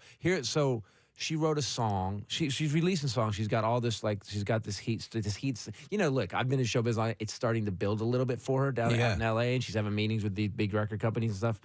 And she wrote this song she's released in December about what we went through with the divorce, and it's heartbreaking. You've had a very your life is. We've talked many times about it. As you start shaking your head, he goes, "Your life. We've just. Oh my God. We just scratched the surface." Yeah. So in this case, the divorce very acrimonious. Was the divorce very acrimonious? Yeah. My divorce lasted 13 years. Okay. Wow. And that time I had 5 different attorneys and I had 5 different judges, 1 bailiff. How weird is that? We had the same guy the whole time. So to be honest, I thought it might have been multiples because it's been going on so long. Yeah, it went on no, it's the same one. Okay. And it's so funny because every time we get a new judge, he'd come in and he'd go, well, I haven't looked at the case. Well, ask him, the bailiff. He's sitting right there. Pete, can you tell him what happened last time? Sure, bro. He was like, I got it. That guy, that's a true story. That guy he's the bailiff the whole time. He got this job at the LA County Courthouse, and he just was, this is my job. Right. So at the end, after I smarted off to the judge, you guys don't know this, but they took my kids away. My ex lied about me and my son had an incident, but I just swore at him. He was screwing up in school. By the way, you guys don't even being a father trying to raise a son is impossible in a good marriage. Right. In a good marriage, try to do it when it's a divorce. Right. Like here's what it's like being a dad. My job is to make you not an a-hole. Yeah. And you're such an a-hole. And I know because I'm 3rd generation. So I was gonna take my kids on a trip to go snowboarding. It was my week because I had them week on and week off. That's how my divorce went down. Week on and week off is great because I get them for a week and she'd have them for a week. And because of my parents' divorce, I didn't want to poison my kids. I'm not saying once in a while your mom's a bitch didn't mumble out of me. I'm not saying once in a while that came out of me. You're human. Yeah, exactly. But I kept it really, really, really low key. Very few and far between. Found out years later, my kids all my ex did was talk about me and my new wife. That's all we did. So I'd have them for a week. She'd have them for a week. I'd get them back on Monday, and every Monday. It was like deprogramming a Scientologist, man. I was like, what? We're going to kill, cook, and eat you? Who told you this? Right. So I was going to take him out of school and for a week to go snowboarding because I believe, deep down, education is important, but not as important as short lift lines. Thank you. Look at the dead seriousness. Great point, man. That's a great point. My son's going to be 30 going, I don't know how to do anything. I know, but you got fresh on track powder on Wednesday. Come on, there's a trade there. Yeah. Worth it. So I go to school, and I. By the way, teachers. By the way, if you're a teacher out there, you should be paid double right now. And by the way, any parent that thinks you get to pick what your kid learns, shut up. Yeah. Just shut up. And you're gonna ban books. You're banning books for my kids too. Just go away. So teachers are amazing. But I want to be clear to every teacher: none of us want to go to parent-teacher night. It is the worst thing in the world. Man. I'm not gonna show up when you're all shiny. So what I would do is I would do ambush parent-teacher conferences. I would show up at the end of the day. That's when you find out who the teacher is. She's been dealing with 7th and 8th graders. She's in the corner twitching with a red pencil. She's like, I could have worked at Target. And so I would do that, and you can also find out which teachers are high, and then you can bribe them with treats to get your kids' grade up. Yeah. Who you comply with math. So I went and talked to all of his teachers. 5 out of 6 teachers tell me. My son, who's by the way been telling me he's 13 at the time, telling me everything's great. He actually is lying. This is what they said. He lies all the time, won't do his work, screws off with his friends, and he kind of stupid. And I thought, damn it, genetics. So here's what happened. Your life. So the incident was he's 13. His mom would always blame the teachers. If he got bad grades, it was the teachers don't like him. No, that's if they didn't like him, they give him good grades to get him the hell out of their class to move on. Yep. So walking out to the car, and this is the one bad incident I had, and I realized I need to get this. I didn't inspire this kid. I got to, he needs an inspirational teacher. Oh, by the way, his music teacher was like, he's cool. And I was like, Brownie, he got an A. So walking out of the car, and I I take being a father seriously, and I'm like, I gotta inspire this kid. He needs a speech, JFK, Martin Luther King, and then I thought, no, Samuel L. Jackson. And what did you default to? I defaulted to every time Samuel Jackson says mother effer, and I screamed at him in the car. Like I said mother effer probably 22 times. Wow. And to make a point, I took my glasses off and I threw them on the dash, and they broke. And I thought, oh, you dumb mother effer. And it's the only time. And by the way, I never yelled at him like this ever. I went from 0 to Samuel Jackson. Right. So that's all I did. So I found out in California. So we go skiing that weekend. Everything's great, and this is the bad part of the worst part of the divorce, and this is how I lost my kids. We went skiing, had a great day. We came home on Saturday. Took them to the next day was Easter Sunday. Went to church because just in case. And you got to hedge your bets. You got to hedge your bets. Cover that. Let's cover that. So. And then I was feeling like such a good dad. I was like, man, I did my job as a father this week. We had a great week snowboarding. And I said, I'm going to drop you off at your mother's on Easter. I fought for the holiday, but you can see your mom for half of Easter. I'll see you in 7 days where I continue to be the best father Jesus has ever created. And 5 days later, a document this thick shows up that says, I, Christopher Titus, am an abusive father. Wow. And I went to court and I said, and she made up this story. She's like, Your Honor, he beat that child every day. And I was like, while we were snowboarding? Are you kidding me? Your Honor, he choked him repeatedly. That didn't happen. Your Honor, he said he was going to bury him. She actually said this. He's going to bury him in snow up to his neck and kill him. I'm like, that's not how you kill somebody. You flip him upside down and bury him head down. I know, you moron. Come on. And let me then you called a mother effer, and I was like, yeah, I did that. I admitted it. The judge says that's verbal abuse, and I have to award custody of both your kids to your ex-wife. So were you able to see them?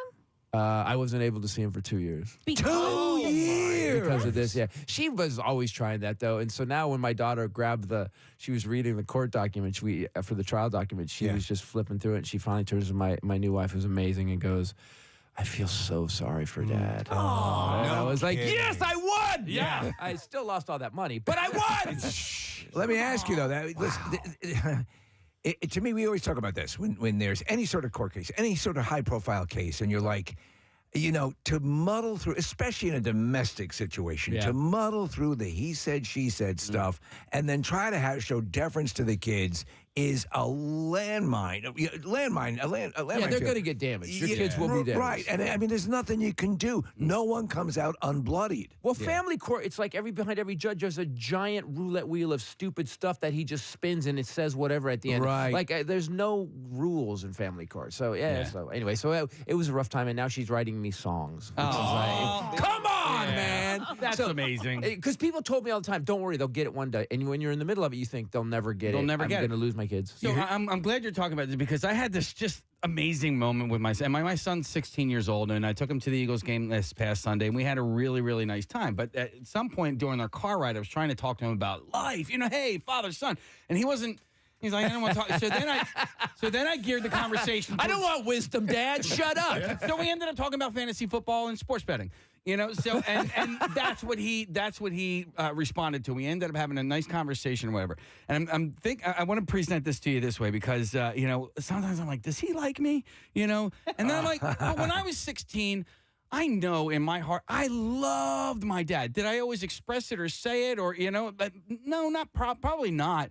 But something really cool happened. So we had that on Sunday, and then I woke up on Monday morning, and I had a direct message from my son via Instagram, and he sent me this video. He sent it at 12:30 at night, and it was just a video of all these characters in these movies and TV shows telling them how much they love their father. Aww. You know what, Casey? Oh, my God, dude, I get the feels. I got it right now. Look at his face. Yeah. Dude, that's crazy. But this generation's a little too emotional. Me and my father had fist fights in the kitchen when I was 16. Yeah. My fifth stepmom took him aside and go, he's going to kill himself if you don't stop. And I'm like, no, I'm not. I'm going to get revenge on you. I'm not going to kill myself. I'm not going to commit suicide. Oh, my God. Casey, maybe he sent that video because he hit a parlay later that night. I love my dad. Dad gave me tips. Dad helped me cover the spread. But so here's the weird thing. They're a little over touchy-feely because my son. So my son was his mom made him kind of a loser. She kind of treated him like a baby. Then I got they came back in my life, right? And I was like, you cannot dress like this. You're 18 and I don't know what you're wearing. So I took him, taught him how to dress. I taught him how to get a job. He got a job. He got a girlfriend. He's in college and he's dressing well. And so and he got this girlfriend, and I'm like, good. And he asked me a lot about that, and we talk about stuff that's weirdly uncomfortable. I so get my father now. Yeah. And my text shows up one day, and he's on a thread with me and my new wife, and it just says, guys, today I am finally a man. And I'm like, I want to know. I don't want to know. I don't want to know.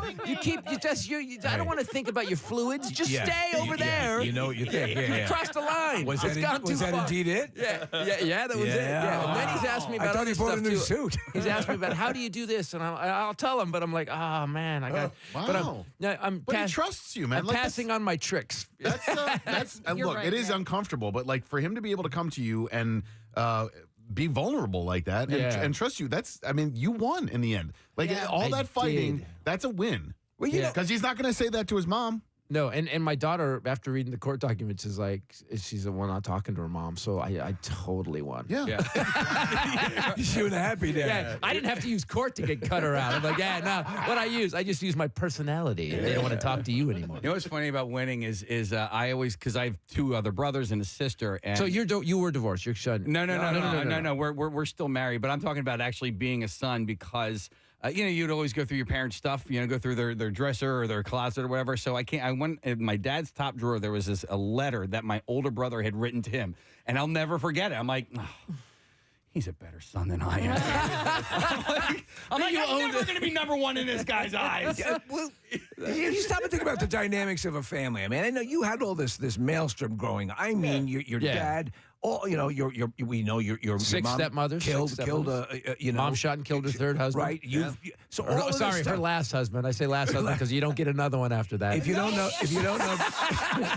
know Chris's story, it's amazing. But I would say this: always looming over you must have been the I'm going to repeat this because I've been indoctrinated, and they always say the likelihood of the kid growing up and living the sins of the parents. Well, by the way, I did. This show, the Carrying Monster, is kind of about this. It happened. I ran away when I was like, you guys didn't run away when they were little?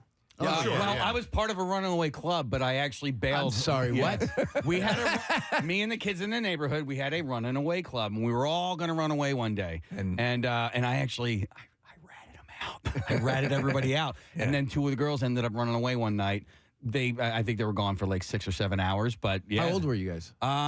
Okay, 18. so I was in... Yeah, exactly. Yeah, that's moving out. You moved out. You didn't run away, you moved out. The only reason I remember exactly how old I was or what grade I was in is because I was 2 years older than the one girl, and she ran away the night before her first Holy Communion, which is 2nd grade, so that would have put me in 4th grade. Did you have a successful runaway? I mean, did you Well, you got to remember, I'm very extreme in my life, and I've had since I was a little kid, so most kids when they run away, they're 4 or 5, they grab a peanut butter cookie and an action figure, and they're like, I'm out! I'm going to go live my life! And then they get to the end of the driveway, and they're like, this did not go how I thought. That was me. Right. Yeah. So here's what I did. My dad had, it's a longer story, but anyways, there was an incident with me and my father. I decided to leave. My mom had given me $20. She said, my mom was mentally ill, manic depressive schizophrenic, alcoholic who had 185 IQ, spoke 4 languages, played concert piano, and shot and killed her 3rd husband. Yeah. So it was just varied. She was really all over the map. We call it that. I guess that's a kind of an insane Renaissance woman. Yeah, absolutely. There's nothing to say that a lot of the geniuses of our history were not insane. So I was 11 years old, first day of 8th grade. I got up, I went to the bus stop, and I was like, the bus driver said, "Are you getting on?" It was first day of 8th grade, and I said, "Nope." And he just drove away because it was California. He's like, all right. And I made a left. I walked a mile to the freeway on-ramp, and I started hitchhiking. And I get picked up by this flaming gay guy in an orange Chevy Chevette with flowered seat covers. I'll never forget this man. Yeah. Pulls up, flings the door. There's a fetus on the freeway. What are you doing here? and I'm 11, but I was raised by a manic depressive schizophrenic alcoholic and a womanizing alcoholic, so lying is in my DNA. I mean, according to 23andMe. Right. And I go, hey, my mom and dad dad don't get along. I always hitchhike when I go visit him. I've been doing this since I was like 4. and the guy's like, that sounds totally plausible. Get in the car. So I get in the car. We pull out on the freeway. We're doing 60. This man just goes, I want you to know your story's BS. Sorry for swearing, but I want you to know that what's going to happen now is you're going to give me your mother's phone number or your father's phone number, or I'm getting off this exit. I'm taking you to a police station. Wow. And I remember thinking, really? You know, your whole life you're told don't hitchhike, you're going to get murdered and raped, and I get this guy? I get Mother Teresa, Freddie Mercury? That's who picks me up?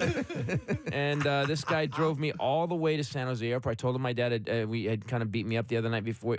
He drove me to the airport. He called my mom, and I ended up on a plane. And so when I ran away, That's wild. I hitchhiked, got on a plane, and made it all the way across. Yeah. I didn't make That's that what I'm up. saying. That's Yeah. why no one should be concerned. Stand-up comedy. It's so weird. Nah, he was running away at 11. Yeah. And booking plane flights.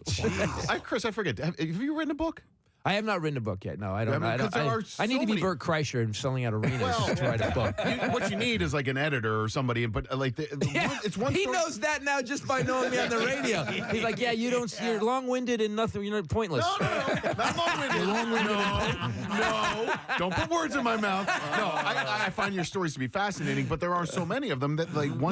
Nothing better than the comedian hearing. I find your stories fascinating. They are. Listen, it's true. David Spade is coming up later, and I was his Love Spade, by the way. autobiography was tremendous. I mean, the Norm Macdonald's semi-fictional, all of that stuff. It's fascinating. But I mean, for Christ's sake, you've fallen into a bonfire. You've had this tumultuous domestic life that went on for. I mean, all of these things. Fist mom, my dad.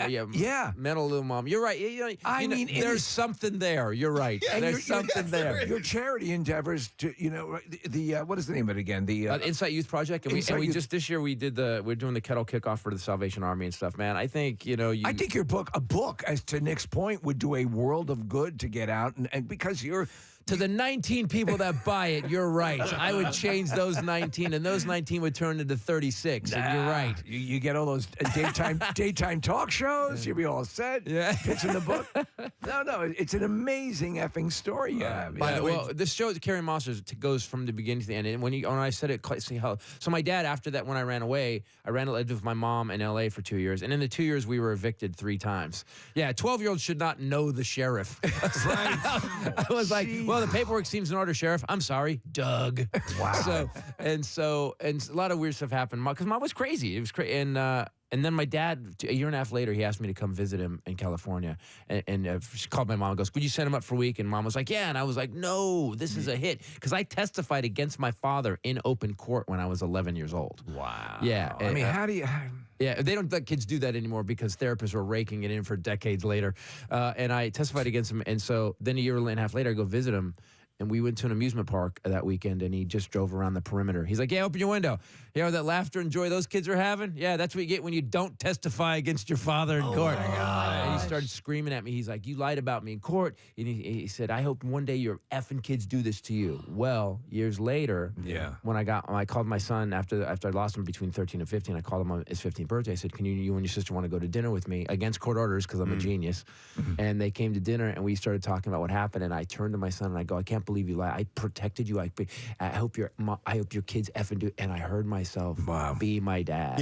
Yeah. And can you not? Maybe it's all just going to happen. You're just so think of the worst thing your parents ever did. You're going to do it. My mom you just had pain on your face. My mom threw a knife at me one time. So Wow. it was a butter knife. Okay. Oh, so it wasn't like thump. But I always tell the story. I'm like, "Well, remember when you threw the knife at me?" And she's like, "It's a butter knife." I love that. Isn't it funny how parents, because it's still a knife, it's still a metal object you threw at your child, you psycho. But she says to me, she goes, "But you were a bitch." Whoa. Don't you get that as you get older, though, that you probably were? Oh, yeah, I totally was. Like I hear stuff I watch my kids, and I hear stuff in my head about my dad said about me, and I'm just like, oh, I wish I could just get him back and go, dude, so sorry, so sorry. But it is wild when you hear that voice voice come out of your own mouth of your parent. I said it. And it's like, whoa. Yeah. Yeah. It's so strange. It's such. Those years are so formative, and I remember growing up, and I was not my dad's favorite son. I know that, and yet I love my dad dearly. My dad loves me, but those are the things. There's a great in the Ernest Hemingway book, Islands in the Stream. He has these sons and he's dealing with them, and the dynamic is very real because I'm okay with that. I knew at the time, but I love that this show has become. Ernest Hemingway. We talked about love earlier. This show has become my favorite thing in the world. There you go. My dad, go out of pure coincidence, my dad just texted me answering a question I sent to him 4 days ago. So, sometimes it's endearing and very close, and sometimes you're like, I don't really know what's going on in your mind, Dad. Yeah. 4 days ago. Yeah, Dad, it's over now.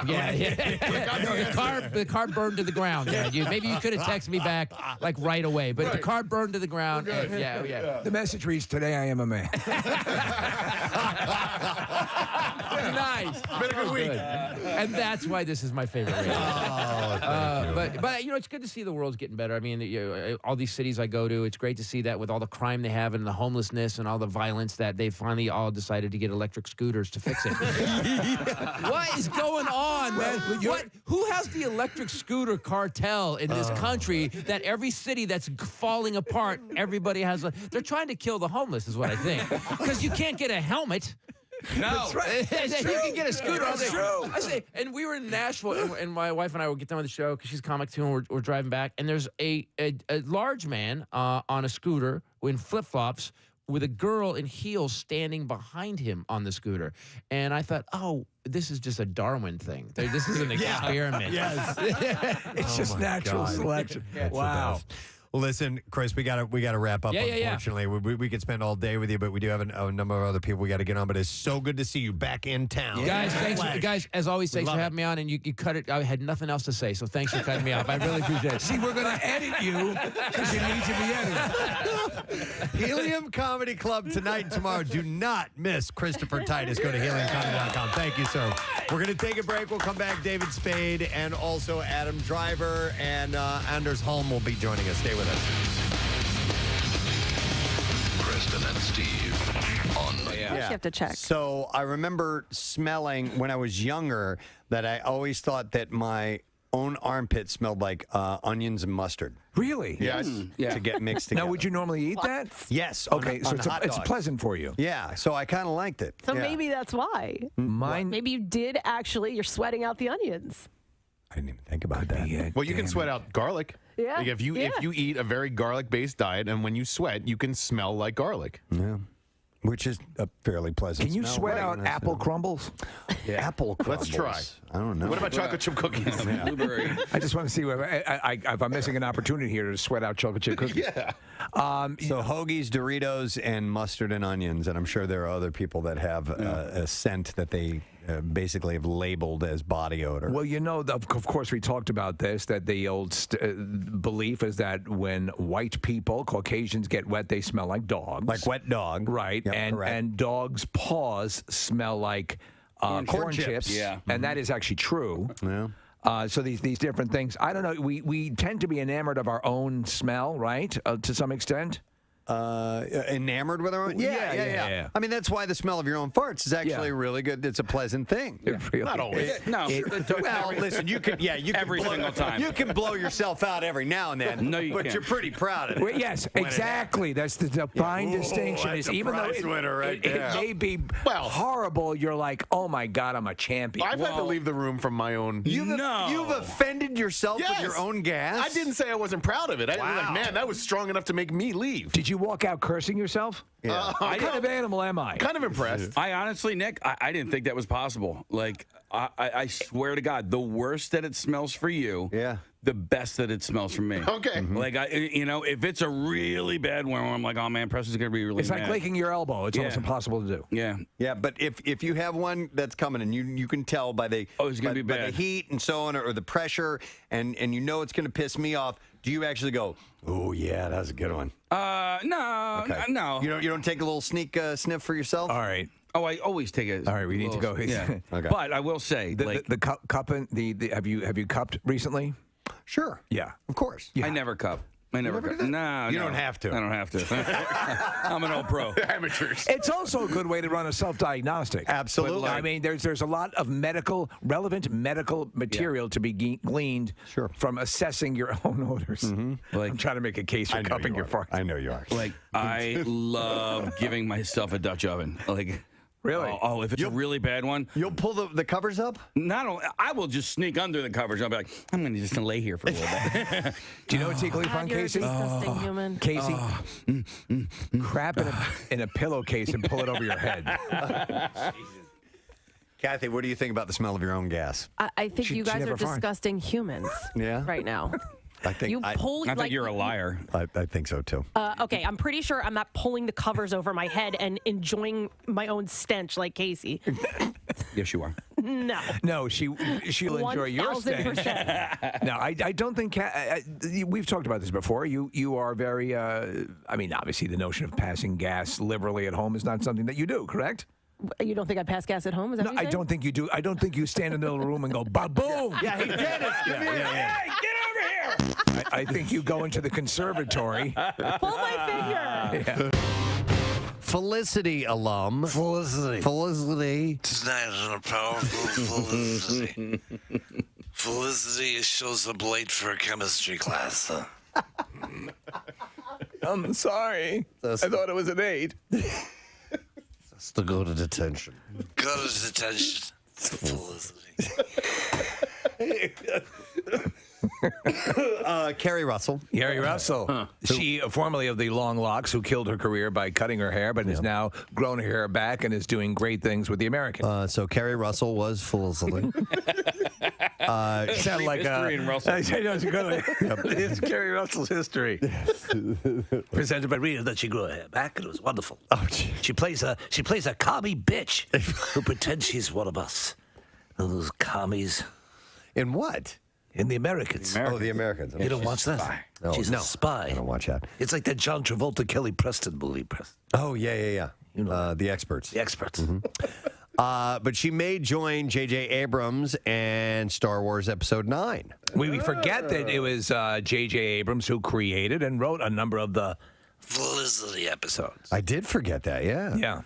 No word yet on whether she'll tackle a hero or a villain in the epic franchise. The movie begins shooting in London this month, by the way. Unless we forget also that Carrie Russell won Mr. Skin's Best Butt Shot, I believe, in the Anatomy Awards. Get a nice pooper. No kidding. Casey says got she a got hell nice... of a pooper. kind of butt you want to spend a weekend spelunking at, if you know what I'm saying. Yeah, we are back from vacation. We are. So the... Oh, yeah, this is nice. This is good stuff. Look, there's some soccer players in there from Thailand. Some kids. I'm going to help you out. You guys all right? Wait, I see light from the badge. Oh, God. We can do this. Wow. It's a new survival story unlike any other. Walk this way, kids. Here we go. Is it a stalagmite or a stalactite? The tight or from the ceiling stalactite hang on top, and the mites are. You know that? Yeah, that's the old stalactite. It's tight. It hangs on, and stalagmite might make it to the ceiling if it keeps growing. So. And all of this is taking place in Felicity. In Felicity's butt. Okay, yeah. Tex says, driving my kids to daycare, my 2-year-old is calling my 1-year-old a commie bitch. Thanks.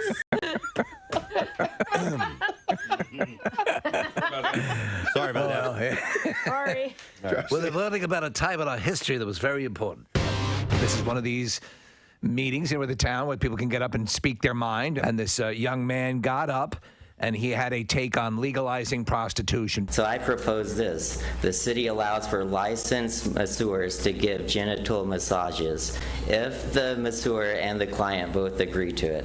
We let someone get naked and have every other part of their body touched and rubbed by a massage therapist. Hell, we let proctologists spend their day men and sticking things. So if someone wants to yank a guy's crank, I say let him. Oh, my God. That really is as inspiring as FDR's speech on December 8th, 1941. I love the last part of that. Hang on. So if someone wants to yank a guy's crank, I say let him. I say And so I say to you, if someone wants to yank a man's crank, I say let them do it. Okay. And so by is this time, legit? well, maybe. You know what? I don't care. But he was definitely in front of this group. He was prepared. He seemed, and then he goes on. It's not just enough to state that's your intent or what you'd like to see happen. Yeah. You have to provide. You got to back it up. Examples. Yeah, some context. Some context to it. Yes. Here's clip 2. Picture this: a big old sweaty fat guy would get with your hand actually be that much worse than giving him a full body massage, getting up in there under the folds of fat, or being the proctologist sticking your finger. Holy hell. If a grown adult wants a job, another grown adult is willing to give one for money, then let them. That would truly be a happy ending for everyone. Okay. Oh my God. The crowd loved it. There is, I think, legitimacy to his claim, by the way. Are we going there or are we not going there? I want to hear. What do you think? I like the way you becomes like a velociraptor all of a sudden. His head was going left to right. Are we going here? Well, yeah. I mean, dude, why is that illegal? Rub and tugs? Yeah. There is that. This is an age-old question about the in fact, right before the Magna Carta came into being, there was the rub and tug. I mean, there is a separation of church and state, right? So is morality a church thing? Wow, this got a lot deeper than I thought. We were simply playing a goofball, he said, but you want to work out whether prostitution or the sex trade should be legitimized. Well, maybe we should put them in malls. Let's talk about abortion. Let's lighten things up a bit. Once you've starred in a movie that's nominated for an Oscar, it's safe to say that you're famous, right? Yeah. Well, Saoirse Ronan, who is 24 years old, still doesn't feel famous, though. Yeah, she's adorable. Yeah. I love her and the accent. Traffic on 93.3 WMMR. All right, thank you very much, Cass. So our next guest, we're so excited to talk to, one of the all-time greats and one of our favorites, of course. Yeah. He's going to be at the Miller Theater tomorrow night, 8 o'clock. What a great spot to go see him. KimmelCulturalCampus.org to get your tickets to see Mr. David Spade. Ladies and gentlemen. David, good morning. Yeah, that's pretty good smattering. Thank man. Let me throw a little smatter at you. Listen, I'm going to throw this other schmear, if you will. We realized as we were getting ready to have you on, for the past, our show has been on the air here in Philadelphia for 25 years. And for every single one of those years, every morning, we play a little show intro at the very start. And it is your voice that opens up the clip every single day. It's the housekeeping bit from Tommy Boy. And that's like every day? Every day for 25 years. Yep. Oh, boy. It's so funny because we did that. You always wonder what take they use, you know what I mean? You go, you just do it for a day and then you leave. And then the one they pick is there forever. And then it gets stuck on some radio show. So we can annoy you with it. No, I love it. Believe me, that was one of the moments I'll remember forever. And that was, we were talking off air, was that a bit that you guys used to do with each other in real life, or did you write it for the movie? That was a movie about brake pads. But it was fun. It was funny. No. But there were scenes that were just about brake pads that we were like, can we zhuzh it up a little with anything? Because when you wake up in the morning, like any movie, you go, what do we got today or the night before? And you say, is there anything we can add?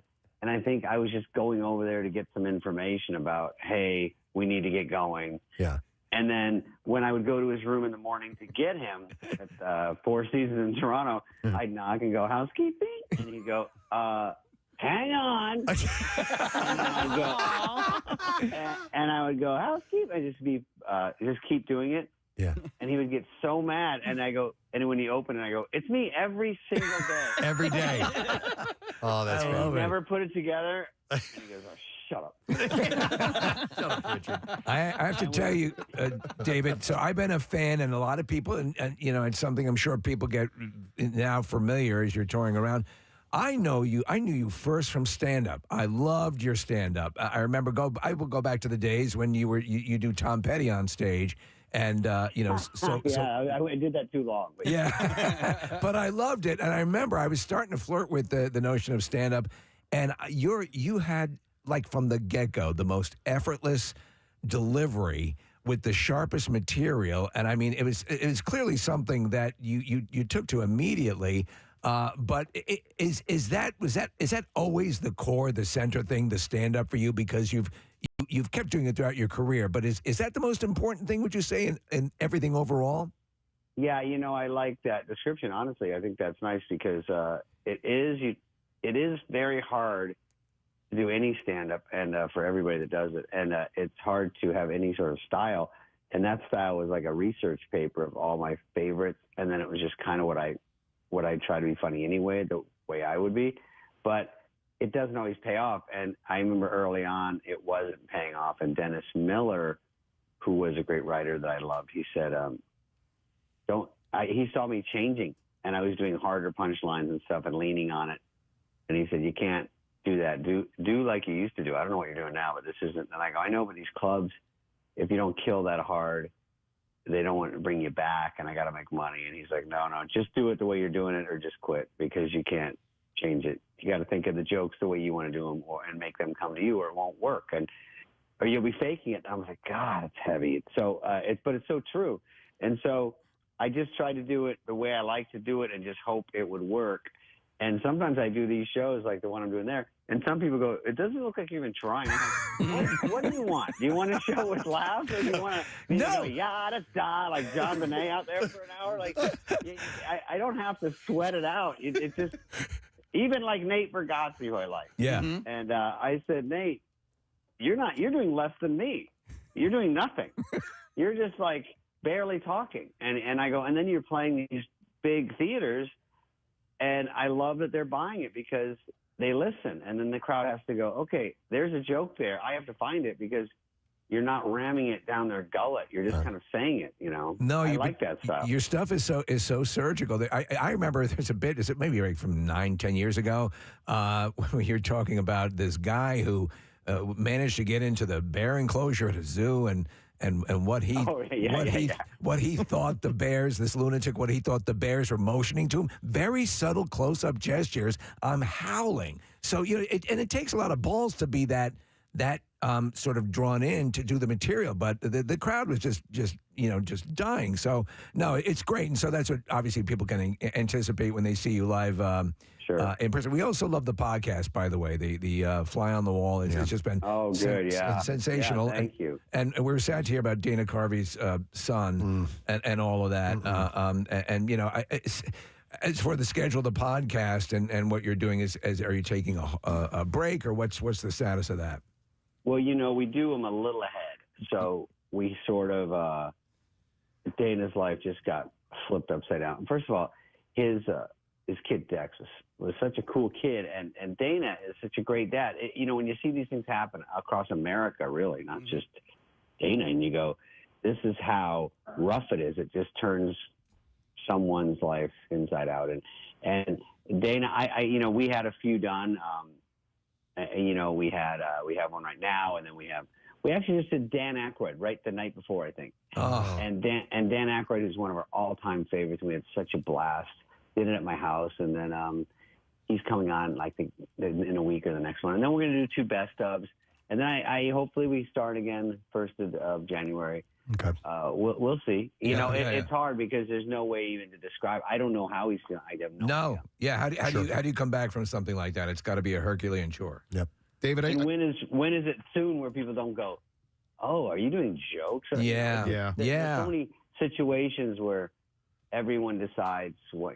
Meanwhile, all you're doing is like covering, because there's no way you're like joyous. You're just going, hey, this is what I do, and I got to try to have some sort of life again. Yeah. Well, speaking of things that you do, I wanted to sing your praises on a show that not a ton of people saw, but it was called Love, and it was on Netflix, and Judd Apatow was one of the creators, and you were awesome on it. I really enjoyed your appearances. I know you weren't there for every series, but have you known Judd for a long time?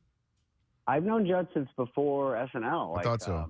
In the old in the Valley in LA, and I met Sandler that way. I met Judd, Rob Schneider, Drake Sather. There's a bunch of comics that would just, I thought were good. And it was kind of funny. At least I had a good eye because I'm like, these guys are pretty funny. And you know when when you watch them and you get a little itchy, you go, oh shit, this guy's got some game, you know? Yeah. And you can always tell if someone's got some chop because you go, oh, I'm jealous immediately.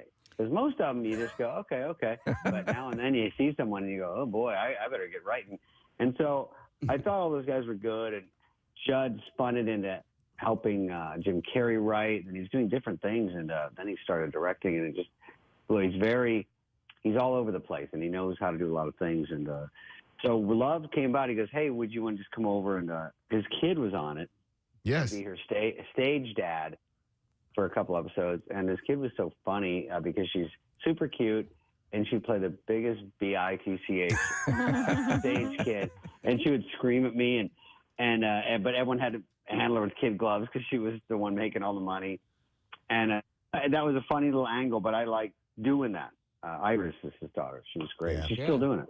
You know, it's funny because I've known you and appreciated you for so long as a stand-up comedian. Yet you were in some of my favorite movies, and even Dickie Roberts was on the other day, and there is a scene. I do like Dickie Roberts. There's a scene in that movie that cracks me the hell up, where you think you're going to an Alcoholics Anonymous meeting. Because you want to get your child star, and you walk in, and it's actually a parent, like a Lamaze class, and obviously people can be dismissive, but you can see that there are some gems in that movie, correct? Yeah, I mean that's Chris Rock's favorite Spade movie. So I remember when that came out, Chris Rock goes, "You nailed this one, nailed it." And it's like right after Tommy Boy and Black Sheep, I go, you like this one? He goes, yeah. He likes the idea, child star, disaster, trying to fit back into life. Because it could be today. You see these people and they get all this attention and it's all kind of goes away. And even people on reality shows, they get a dose of it and then it goes away and they don't really know how to process. There's no forethought. What am I doing after this? What is the long term? How do I amortize my money? There's nothing. It's just like, I'm a millionaire and I will be forever. And then they're not. And then people give them less attention. It slowly evaporates. And it's just such a weird thing to happen. Yeah, and there's actually have been shows and reality shows based on siblings of celebrities. Yeah. So it's exactly that. You have your own game show right now. You have Snake Oil, which I just happened to catch by happenstance. I like the concept of this. Explain. Thanks. I appreciate that it was an accident. It's so funny. I had to be honest. I'm going through. I'm David Spade. I'm on board with this. So, but there's so much of the stuff on, and I'm like, it was actually really good. Is this a Will Arnett produced series? Yeah. That's how that came about. And it's not me doing a Netflix special for an hour, but it's kind of an interesting, hooky game. And it was, it's sort of like Shark Tank with two products and one of them's fake. And you have to sort of invest in the one you think is real. And it's actually way harder than I thought because they're either both too good and you can't tell, or they're both so stupid that you can't believe any of them are real. And you see one and you go, well, that's for sure not real. And then you see the second one, you go, well, that's even stupider. And so it's literally like Sky Mall, the show. Because all these things you go, wait, that's a real thing? And then you go, how do I? And so when I watch it, I saw it the other night accidentally. And I saw it and I go, I don't even remember which one this is. So they show me them again. And I was already on the show. And I don't know which one's real. That's how stupid I am. Wow. You can't. Do they let you know ahead, or would that be a violation of There are a lot of legalities, but I just said I don't want to know. I said that up front. I said I just want to guess and be part of the fun and not tilt them anyway. So I don't guess that much because I think they do get itchy about all that. They don't want someone to come back later and say, But sometimes when they vote on one. And then right when they lock it in, I go, I don't know about that one. They go, wait, why? And I go, I just feel like I've seen, so that kind of, it just adds to the, stupidity of it. Yeah, I'm a tough sell on this, and I was like, I'm watching it accidentally, and no, it was compelling because we create games. Preston creates a lot of the games for the show, and just the mechanics of making something work, and you always forget the one damn thing that's like, well, what if this happens? You're Right. like, oh Christ. Yep. Yeah. So Well, I appreciate it because it is a fun show. It's on Wednesdays for a few more weeks, but like what you were saying, there's another game show coming on where it's the relatives of singers, I think, and they sing. No, it's just a relative of a star, and they sing, and you've got to guess the relative. I'm like, good luck. Holy hell. That is okay. That's not bad. Okay, that's Screech's nephew. Could be. It's got to be his nephew. Wow. Hey, I'm sure that you haven't been asked about this movie in a long time, but it's the first one that I believe you were ever in, and I remember seeing you in Police Academy. Was it 4? Citizens on Patrol. Yeah. Okay. A good one, yeah. So, and I had always thought that Tony Hawk was your stunt double in the skateboarding scene in the beginning of the movie. You're kind of a juvenile delinquent and you're skateboarding, but. And I just saw in an interview earlier this year that he was actually fired. He was supposed to be your stunt double, but then he grew too much. Is that true? It's a little. It's partially true. From what I remember, which is literally brain dead, but I got on. I was a skateboarder from Arizona, and that's the only reason I got the audition. I couldn't even act. When I went into audition, they didn't have the script there. They said, "Oh my God, we don't have the script here. Is there? But you're already here. Is there any way you can just act like you're a skateboarder and you can skate, right?" And I said, "Yeah." And that was the first win. And then they said, "Okay," and you're just like kind of a juvenile delinquent, and we're going to be cops talking to you. And they sort of just improv the scene, and that was way easier for me. And then because if I had a script, I would have bombed. I wouldn't know how to even read it. So I get it. And I get to be, they go, the Bones Brigade is going to be your henchman. I'm like, oh my gosh, from the magazines that I read in Arizona, like it was unbelievable. So I knew who all these guys were. And Tony was there, but there's a guy, Chris Miller, there too.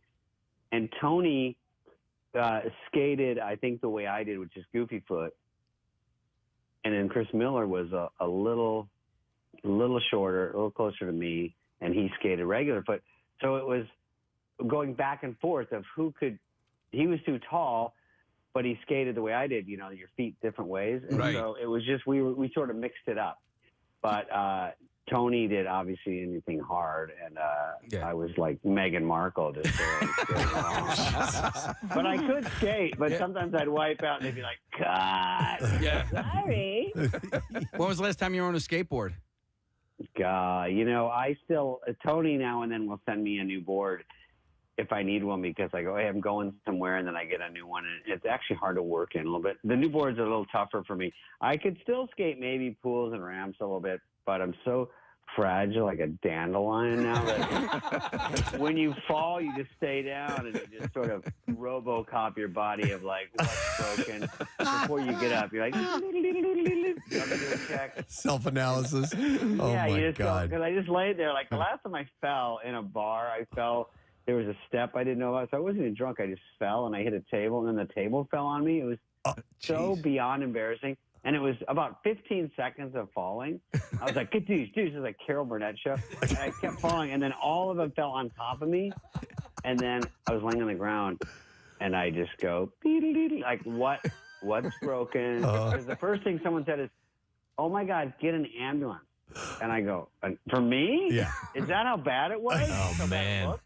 And then they go, you have a concussion at least. And I go, I don't know. So I waited about 3 minutes on the ground.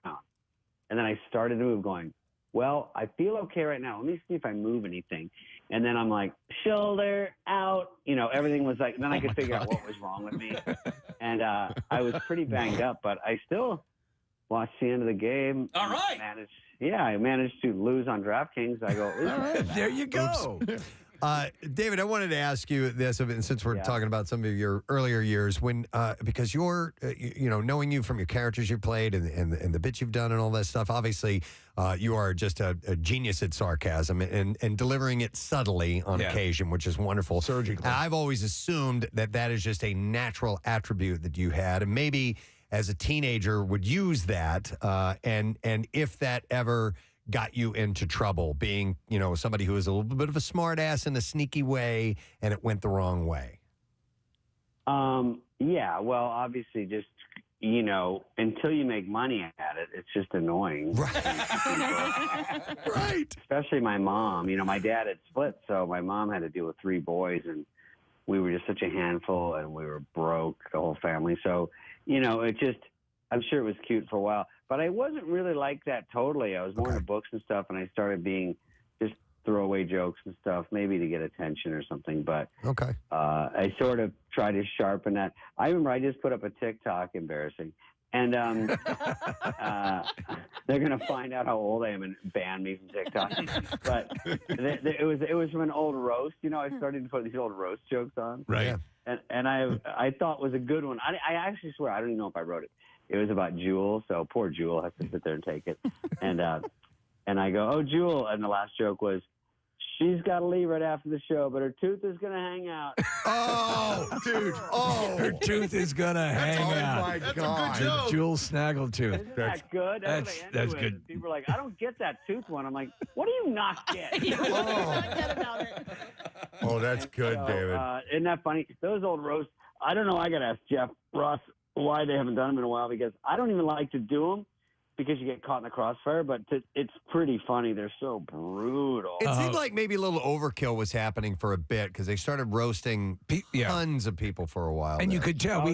We've had Jeff Ross on, and the late Greg Giraldo, who was brilliant at it. Oh wow, yeah. Yeah, and so what would happen is, and they both said the same thing. The roast should come from a place of this is a friend, and they were just pairing people up with people they didn't know, and it just became a lot more vicious, 100% agree. Yeah. So, and I think that's what sort of deflated it. But yeah, when you're watching a good one, there's nothing better.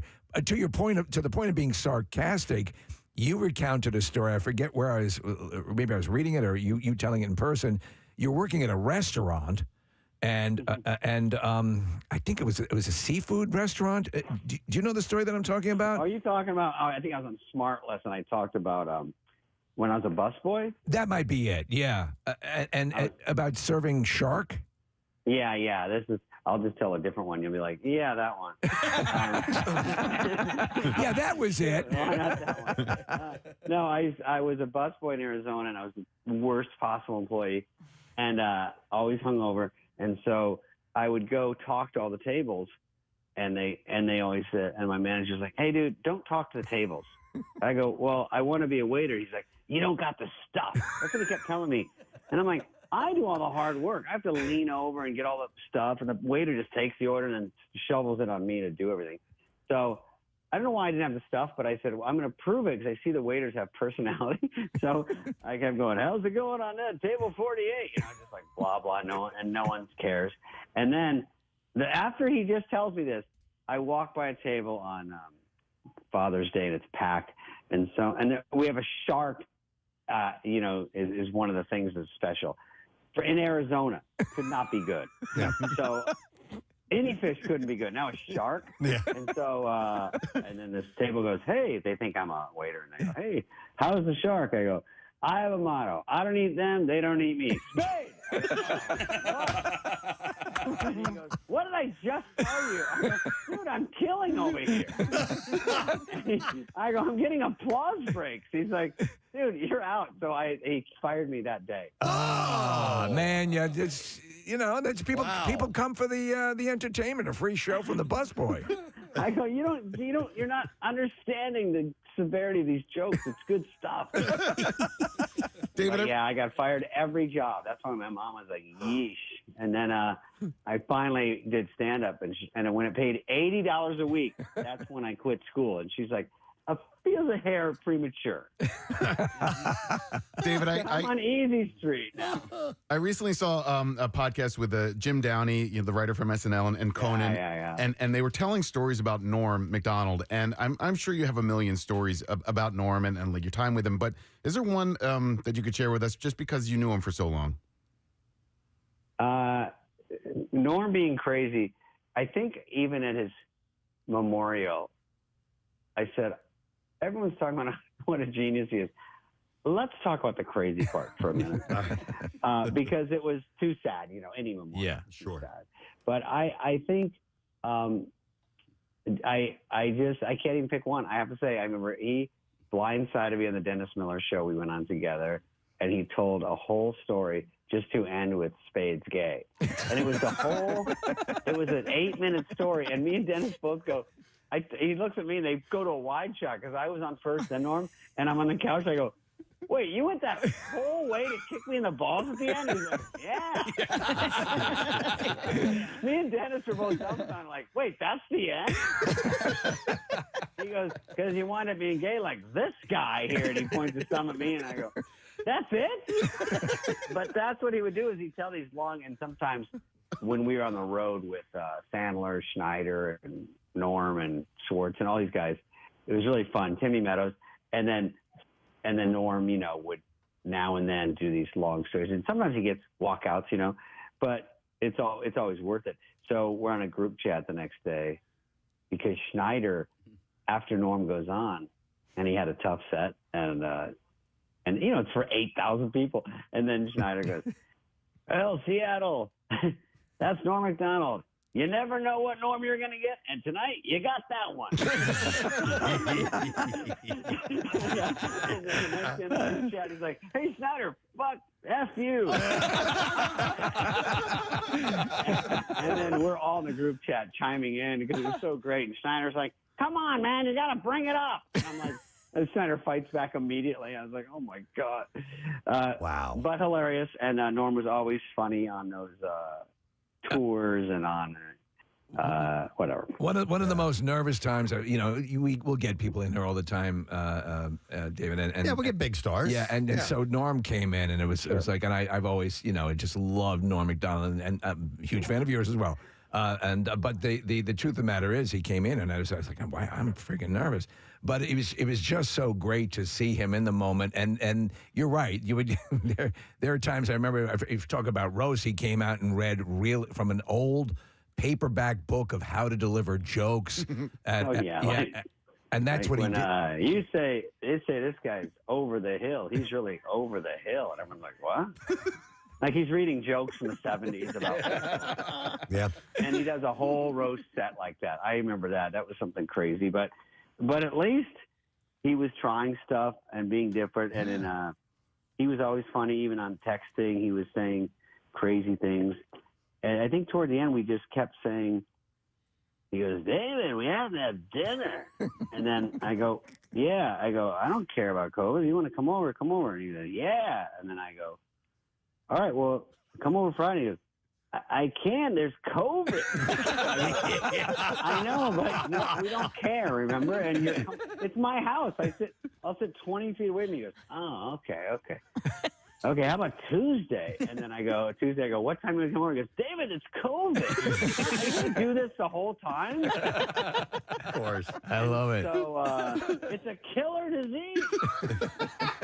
And so, anyway, just turned it and never had dinner. And that was our big dinner before the end. So I always was like, God, I wish I said that one, but you never know when's the last one. Sure. No, you did a great, so you did obviously a great tribute to Norm and Phil Hartman and Farley and, obviously these things. It's funny because, I was thinking about, I forget, I was talking to about John Candy and they were unaware of John Candy. And I'm like, you can't forget John Candy. You can't forget these people who are just pivotal in helping to create a second or whatever time frame you'd want to classify the current comedy situation in.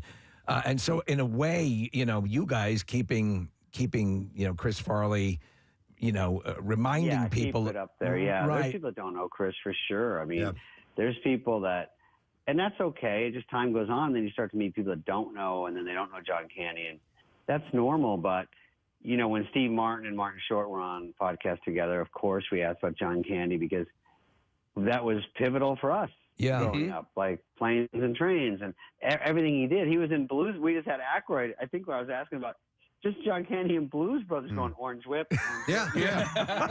Free Orange Whips. I go, and the lines you never know will be memorable. Yeah. Just like any movie, you don't know. You think this is the funniest line in the movie, and then later people repeat all these other ones, and you go, oh, it's just some things resonate, and there's some people that resonate. So I said, to be in the Blues Brothers and I said, how do you get Carrie Fisher? She just was in Star Wars.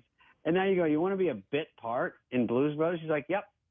Jeez. And they want to be around funny people, and they want to be in a fun movie. And then you get someone like John Candy comes in for a couple days, and how fun would that be? That's just God, yeah, amazing. Yeah. Well, I gotta say, listen, doing radio for the last 26 years, one of the cool things is being able to talk to people like yourself, who you had no idea who I am. So I just want to take this moment to let you know how pivotal you were in my life in college, right? And so Tommy Boy is probably one of the top 5 movies that me and all of my friends watched over and over and over again on VHS. But we had Tommy Boy, PCU was another one, Coneheads was another one. So by the way, real quick, David, I was with Casey. We were doing a shoot at the Wildwood Pier on the Jersey Shore, and we're doing a commercial. We're shooting a commercial, and all of a sudden this guy comes in from out of the screen. I don't know who he is, and all of a sudden he and Casey go into the Tommy Boy, father-son, samurai thing. And I'm like, cut. I'm like, what? What? I don't know what's happening. We have video of it somewhere. We do. And so I want to say, on behalf of myself and George, who was that guy, and Super Dave, and Sean, and Ed Lover, and everybody else that just crammed into a dorm room on a Saturday afternoon, waiting to party on Saturday night, we watched Tommy Boy. And I want to thank you for that. Like, I know that when you were shooting it and when you were doing it, you don't know what you're getting, but it was awesome, and it is still awesome, and it is a top 10 movie for me, and I just want to thank you for that, and this is such a treat being able to talk to you. You cut out for the last 3 minutes, but... Dude,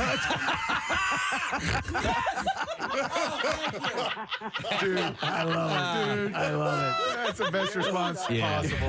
It was not worth hearing. You also performed at my college too. You did a stand-up set. I probably did. We used to do all that stuff. It was great. Colleges would call it, and we'd buzz in there and tweak out an act, but we'd sometimes do it together. But I appreciate you saying that. And listen, if anything it's even close to that, when I was in college and high school talking about movies with my friends, that's all that anything meant. It was like, that's all we talked about. So if I could be in some of those that are like that to people, that's really the best part. So lucky. Yeah. If we're talking Tommy Boy, I have to bring up something that I've always wondered how the hell it was done. Your baldness in oh my God. How the hell was that work? Because you're wearing you're obviously not bald, and obviously there was a bald cap employed in a wig, and I don't know what level of special effects that required. It was a great sort of joke to throw away in the script, but you just don't know if we can pull it off, like Rob Lowe's shirt sucking up. Yeah. I wasn't there that day, and I go, that looks so great. I have no idea how they made that so good. And so when we did the ball thing, I said, it shouldn't be it should be more subtle. Like, it flips back, but there's a huge bald spot in the back. And we did it, and it wasn't as funny. And they go, fly back, we're going to do a full bald cap. I was like, oh my God. And so I don't know if it was probably 3 takes because the fan, it was so hard to do. We didn't have a lot of time. But to have it flip so perfectly back and look so nuts.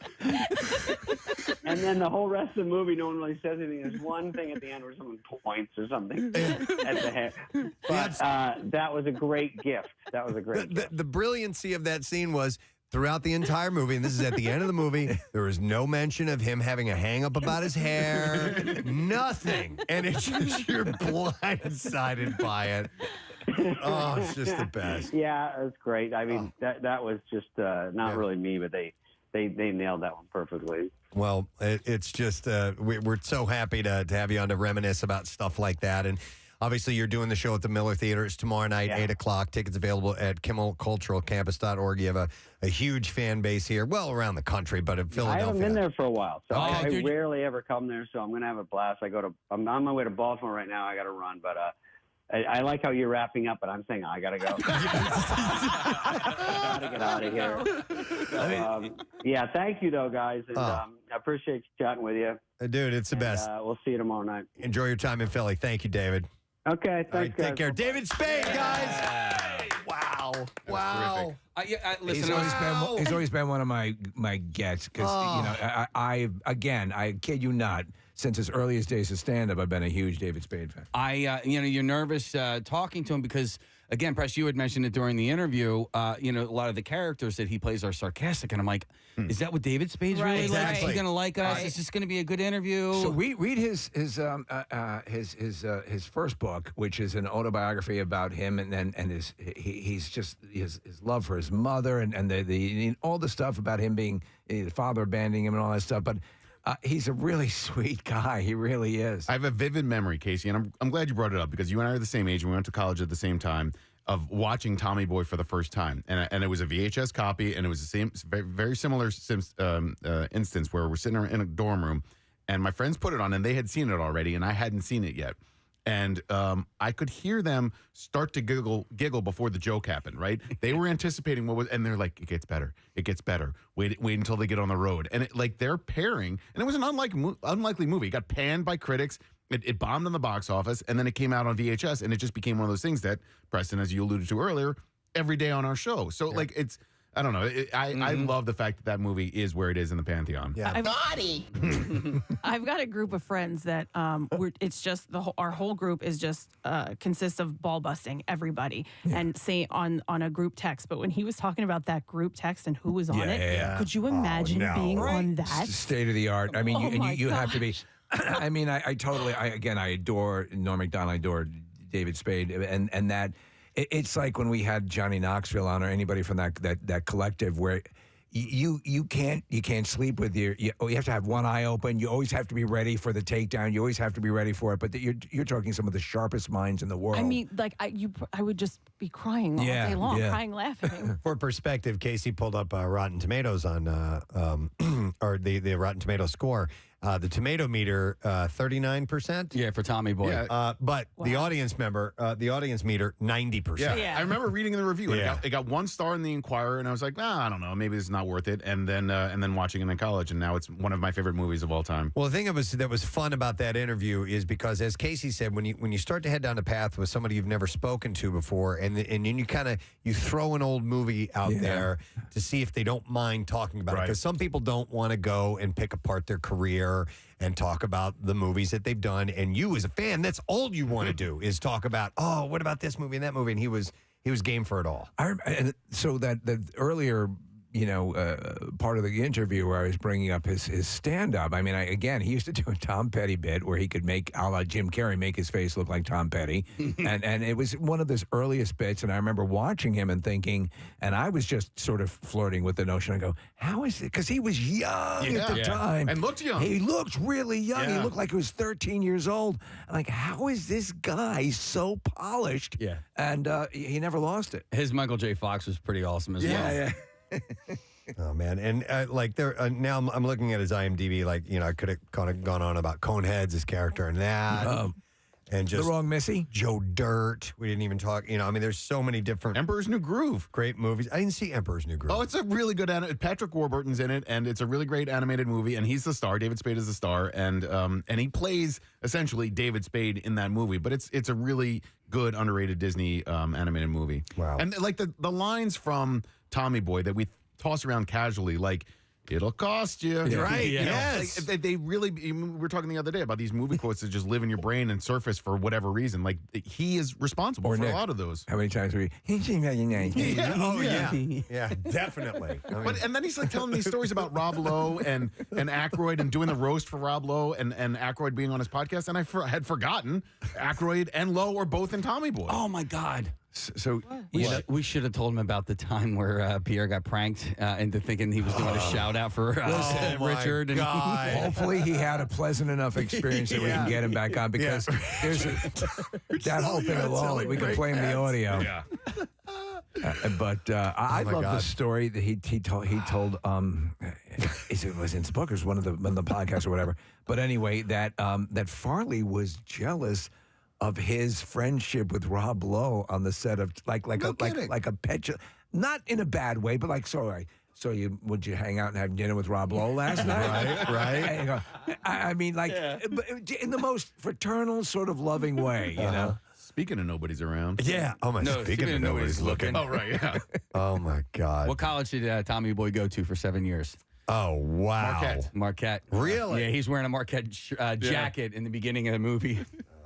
And now I'm thinking about the hair thing. This hair Tell anyone I will kill you. That's funny that they had to shoot that twice. That they brought him back to reshoot it because it didn't work the first time around. They were doing SNL.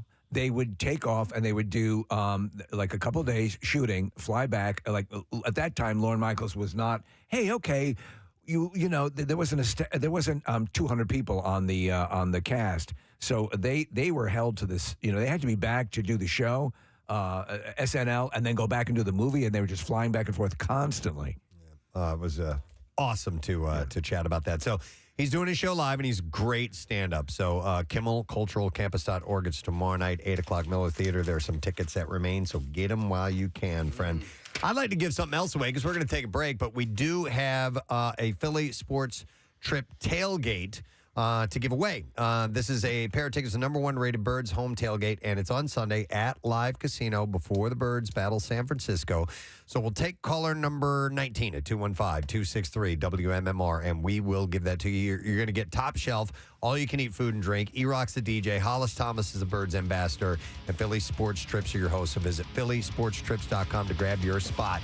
Caller 19. We'll be back in a minute with the B-File. Hang out. Just thinking. This is a garden party, asking inappropriate questions to Meghan Markle. I love how they drop the G on ing words. Ronan continued saying she avoided reading about herself. She said, I was farting. What was that sound? I was farting. Farting hard. You just know that'd be adorable. Just outside, standing in the glen, farting. In the glen. In the glen. The morning dew collected on the leaves and grass. Yeah. Just decided it'd be a good time for farting.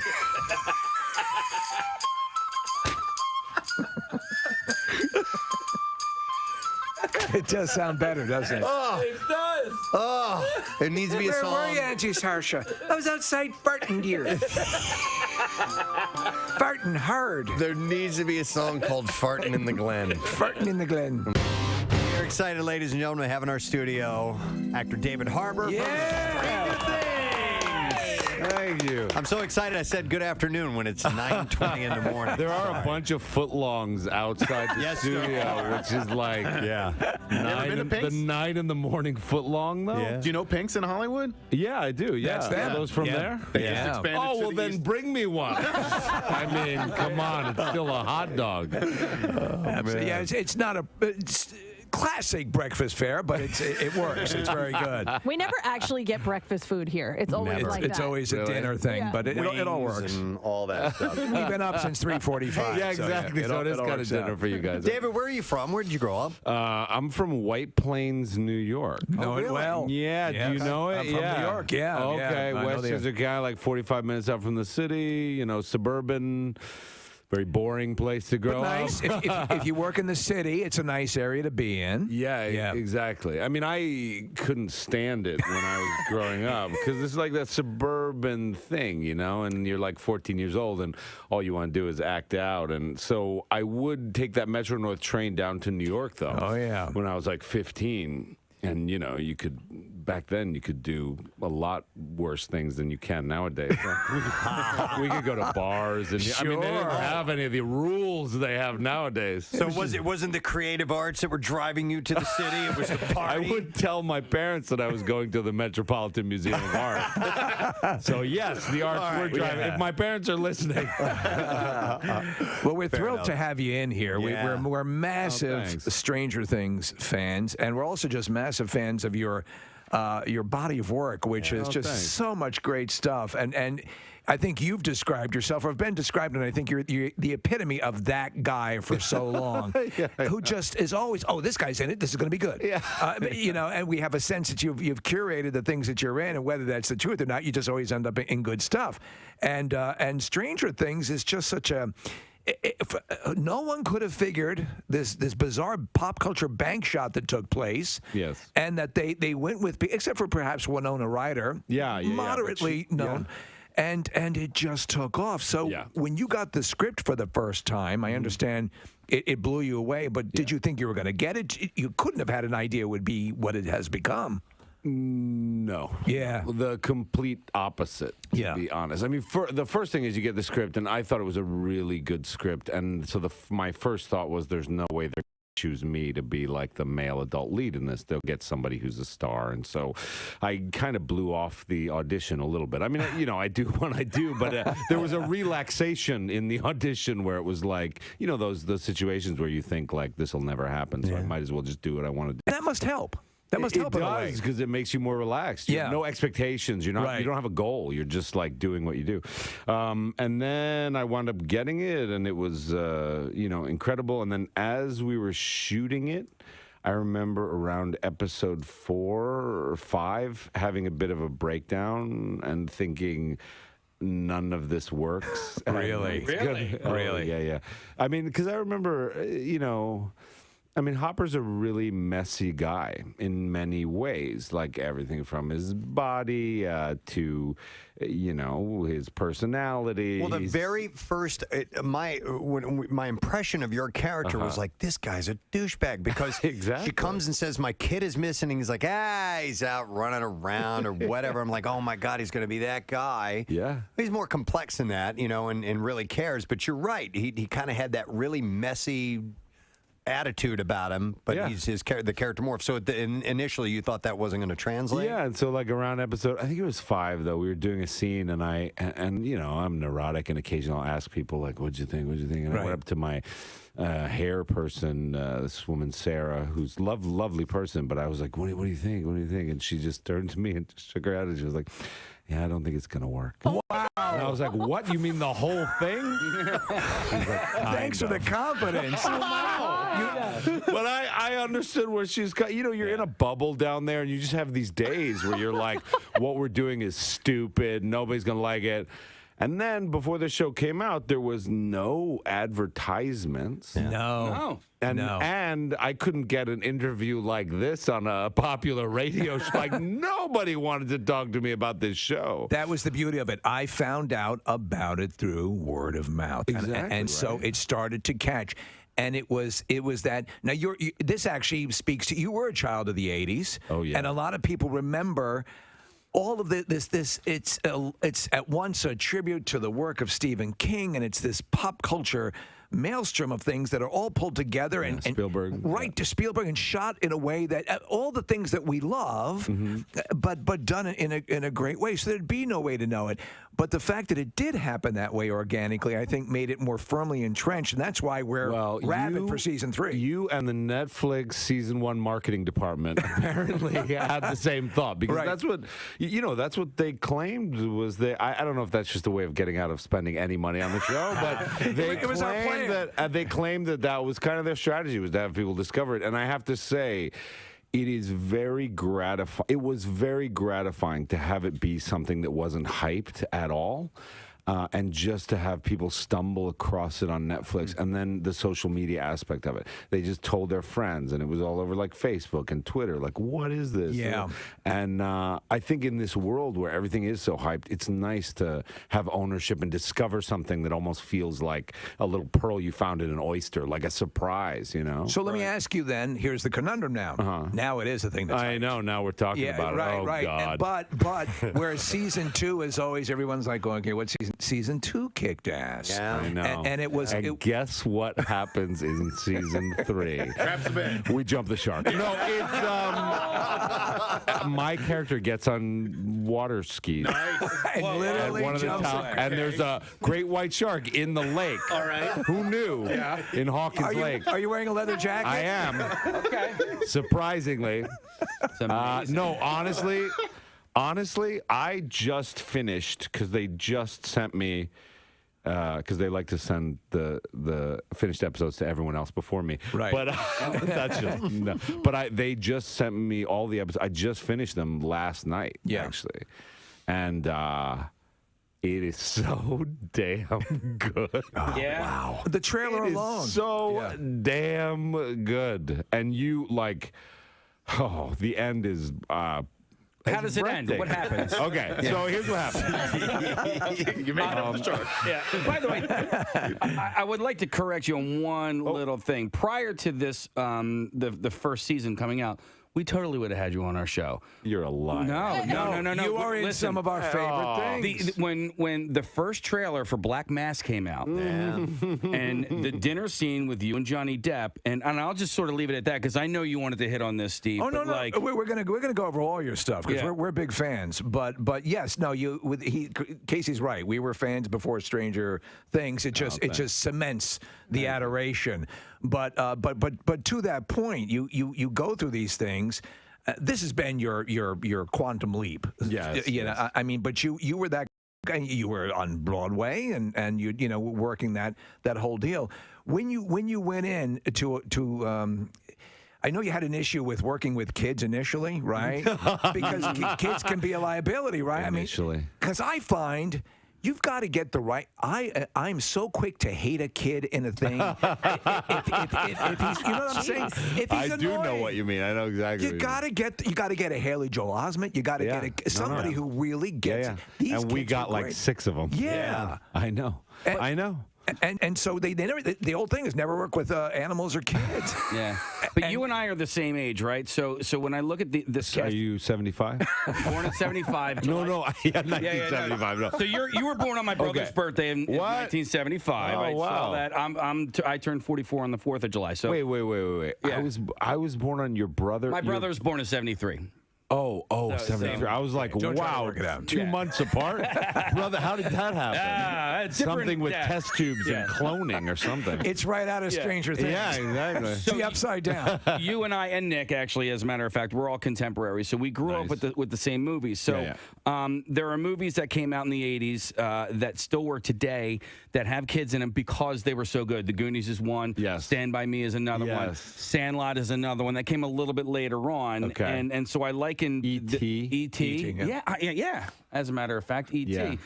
Drew Barrymore, like a little tiny Drew Barrymore, amazing. Right. So, and we had the creator of the Sandlot in here a couple of years ago, and he actually, I think they had a whole other cast of kids, and he was like, you know what, I need to get older kids to play younger because they weren't doing it right. And yeah, interesting. And so, I mean, our kids are kind of all over the map. I think when we started, I think Millie was the youngest, and I think she was 11 years old, and then I think Caleb was the oldest, and I think he was maybe 14. So they do span a little bit, but in general, they are kind of aging with the show. Like Millie in particular is, you know, she started out, she was 11 years old, and now she's what, like 14 or something. She's and a the young kids are woman now. growing up. It's a little weird to see, but it's natural. Well, it's but weird for you. It's just weird for Hopper too. Yeah, it's like a nightmare.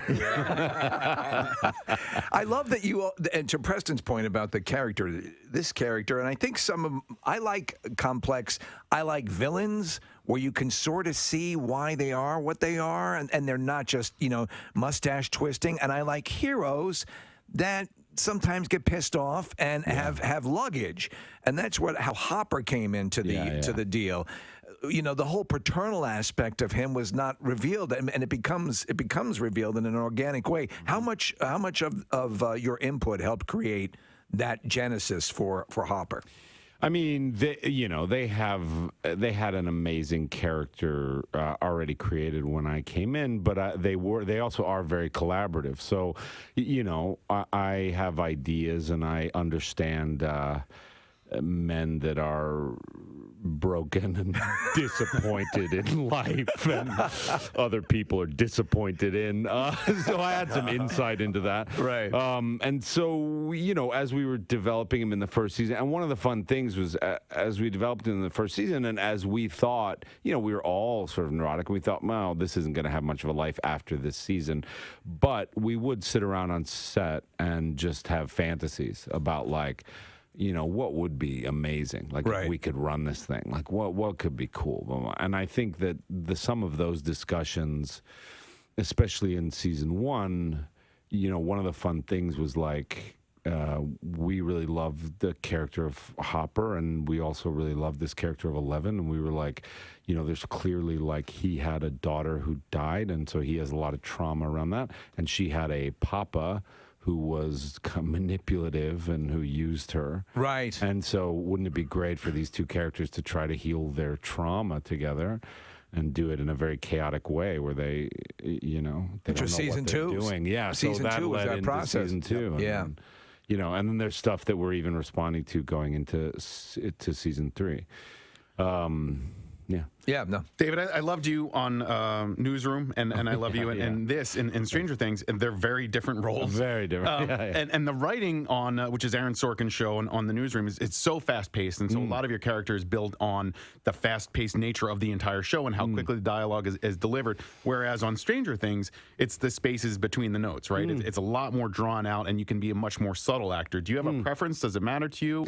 Or do you just like to work when the work is good? No, I mean, I do feel like with the Newsroom stuff, like I feel like the gestalt, like the larger piece is very good, but as a component in it, you don't have a lot of freedom to do, you don't have a lot of ownership in a weird way. And so with Stranger Things, there's a lot more ownership. I mean, you get to explore a lot more behavior. A lot of times, like Sorkin's stuff and Newsroom is very much about the point you're making, on the page. WMMR. All right, thanks, Kath. Real quick, since Case did that shout out, I'll do another one.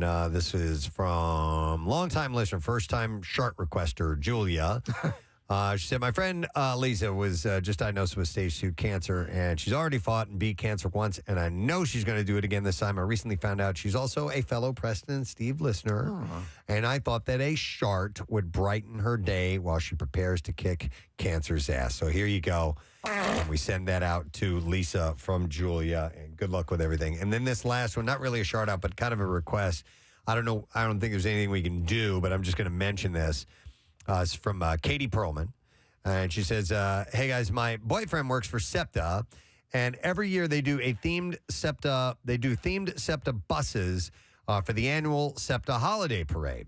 This year, the Southern Depot chose Rocky as their theme prior to the knowledge of him coming to town. Wow. And I would love to get this bus seen by Sylvester Stallone himself, or even get the permission to bring the bus to the Art Museum for the event this Sunday.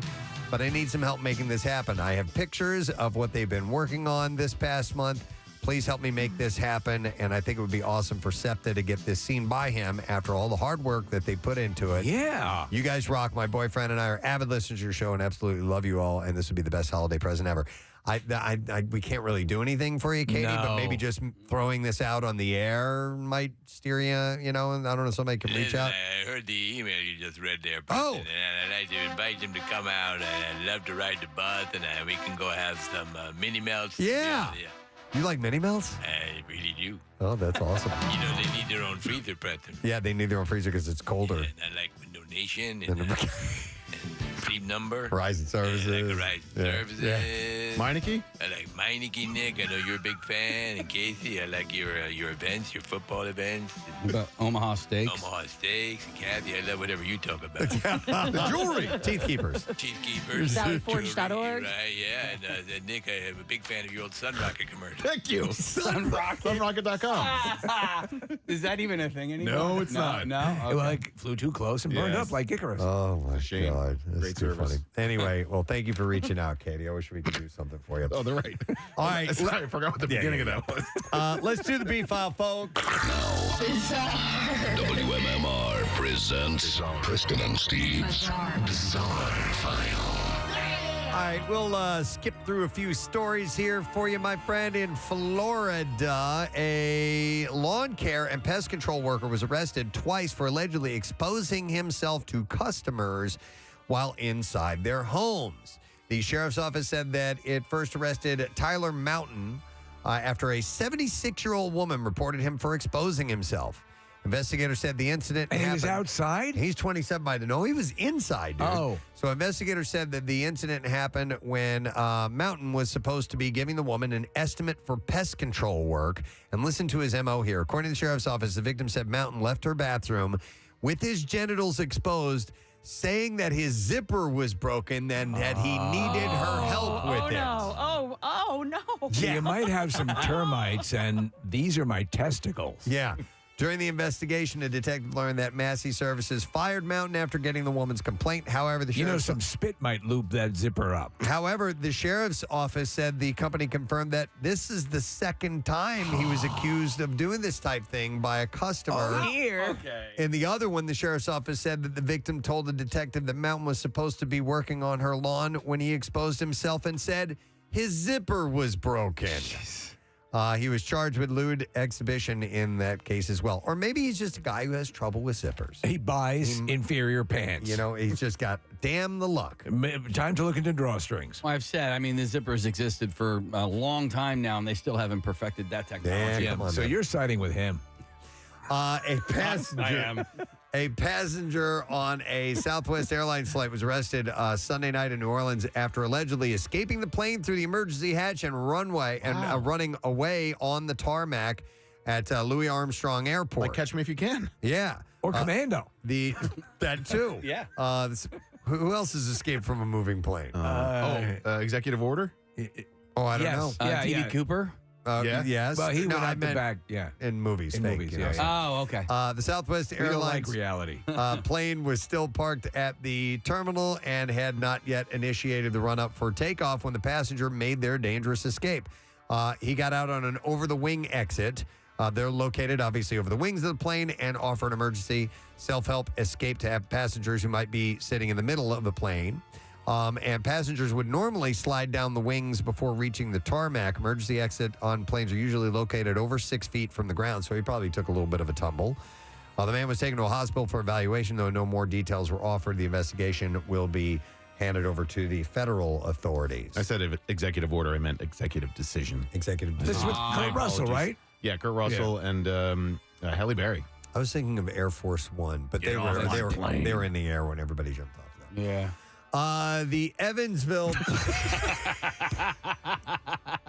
Casey's looking right at me. Just, yeah, man. Said it all. I feel you. The Evansville, Kentucky Police Department have arrested a man they say had drugs and a gun tucked into his butt. Oh. It started with a traffic You stop. can keep those. One of the passengers in the car was Christopher Boyd. While searching Boyd, they found a small bag with multiple pills in his right sock, blue pills with an and an M30 mark, which frequently contained fentanyl and a round white pill as If you well. want to see something wild, tug on that handkerchief. After a failed alert. After a failed alert from a canine, Boyd said the pills were from his aunt and for a lodged bullet in his spine.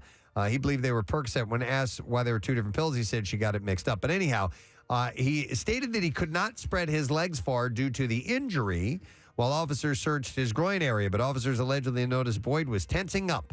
He claimed he did not have anything stuffed in his butt or groin. But at the jail, he walked with a limp and appeared to be clenching his butt while walking. A body scanner detected a large object, and further search turned up 2 bags with green leafy substance. And after allegedly struggling, Boyd was able to be lowered to the ground, and officers allegedly found a handgun in between his butt cheeks. Is this a Darryl Strawberry baseball gun? Every now and then you hear somebody hiding a gun in their ass. I don't know how you pull that off. Yeah, he was booked on multiple intimidation, trafficking, and possession charges. Then we'll do, let's see, one more story and wrap it up. Let's make it a good one. How about this one? A cafe owner in New Zealand had his truck stolen from right outside of his business earlier this month. 4 days later, the undamaged truck was returned to the same location. Inside was a handwritten apology note, a couple of new toys in the back for the owner's young son as well. Varun Shada owns the Katy Street Cafe in Auckland, New Zealand, and he had done some work for the day. He needed to run back inside the cafe quickly and grab something, so he left the truck running. The keys were in there, and moments later, it came out, it was gone. About an hour after the theft, he posted on it on Facebook. 4 days later, he posted a rather interesting update on the same page. A handwritten apology note was left on the truck, and the thief said he was sorry and explained that he was drunk and needed a ride home. And as a thank you for borrowing the truck, the thief put a couple of new toys in the back and stated in the letter that they were for Chada's son. I'm sorry for what I did. I've left some gifts for your children. P.S. Don't open the Pringles can. Other than the license plates being taken and a quarter of the tank gasoline being used, the truck was in the same condition as it was before. And the guy said he's not mad about it. He's okay with it. But the police obviously are still. The guy stole it. The police are still mad. So they're gonna try and track him down and arrest him for doing that. And there you go. That's what I have in the bizarre file. All right, I will give away these last two. Yeah, and it's actually great because Sunday's weather is not supposed to be great, and that is going to be, I believe, undercover. It'll be, live casino. This is the number one rated Birds home tailgate. So we'll take callers 24 and 25 at 215-263-WMMR. You have to be at least 21 years of age because there's going to be top shelf all you can eat food and drink.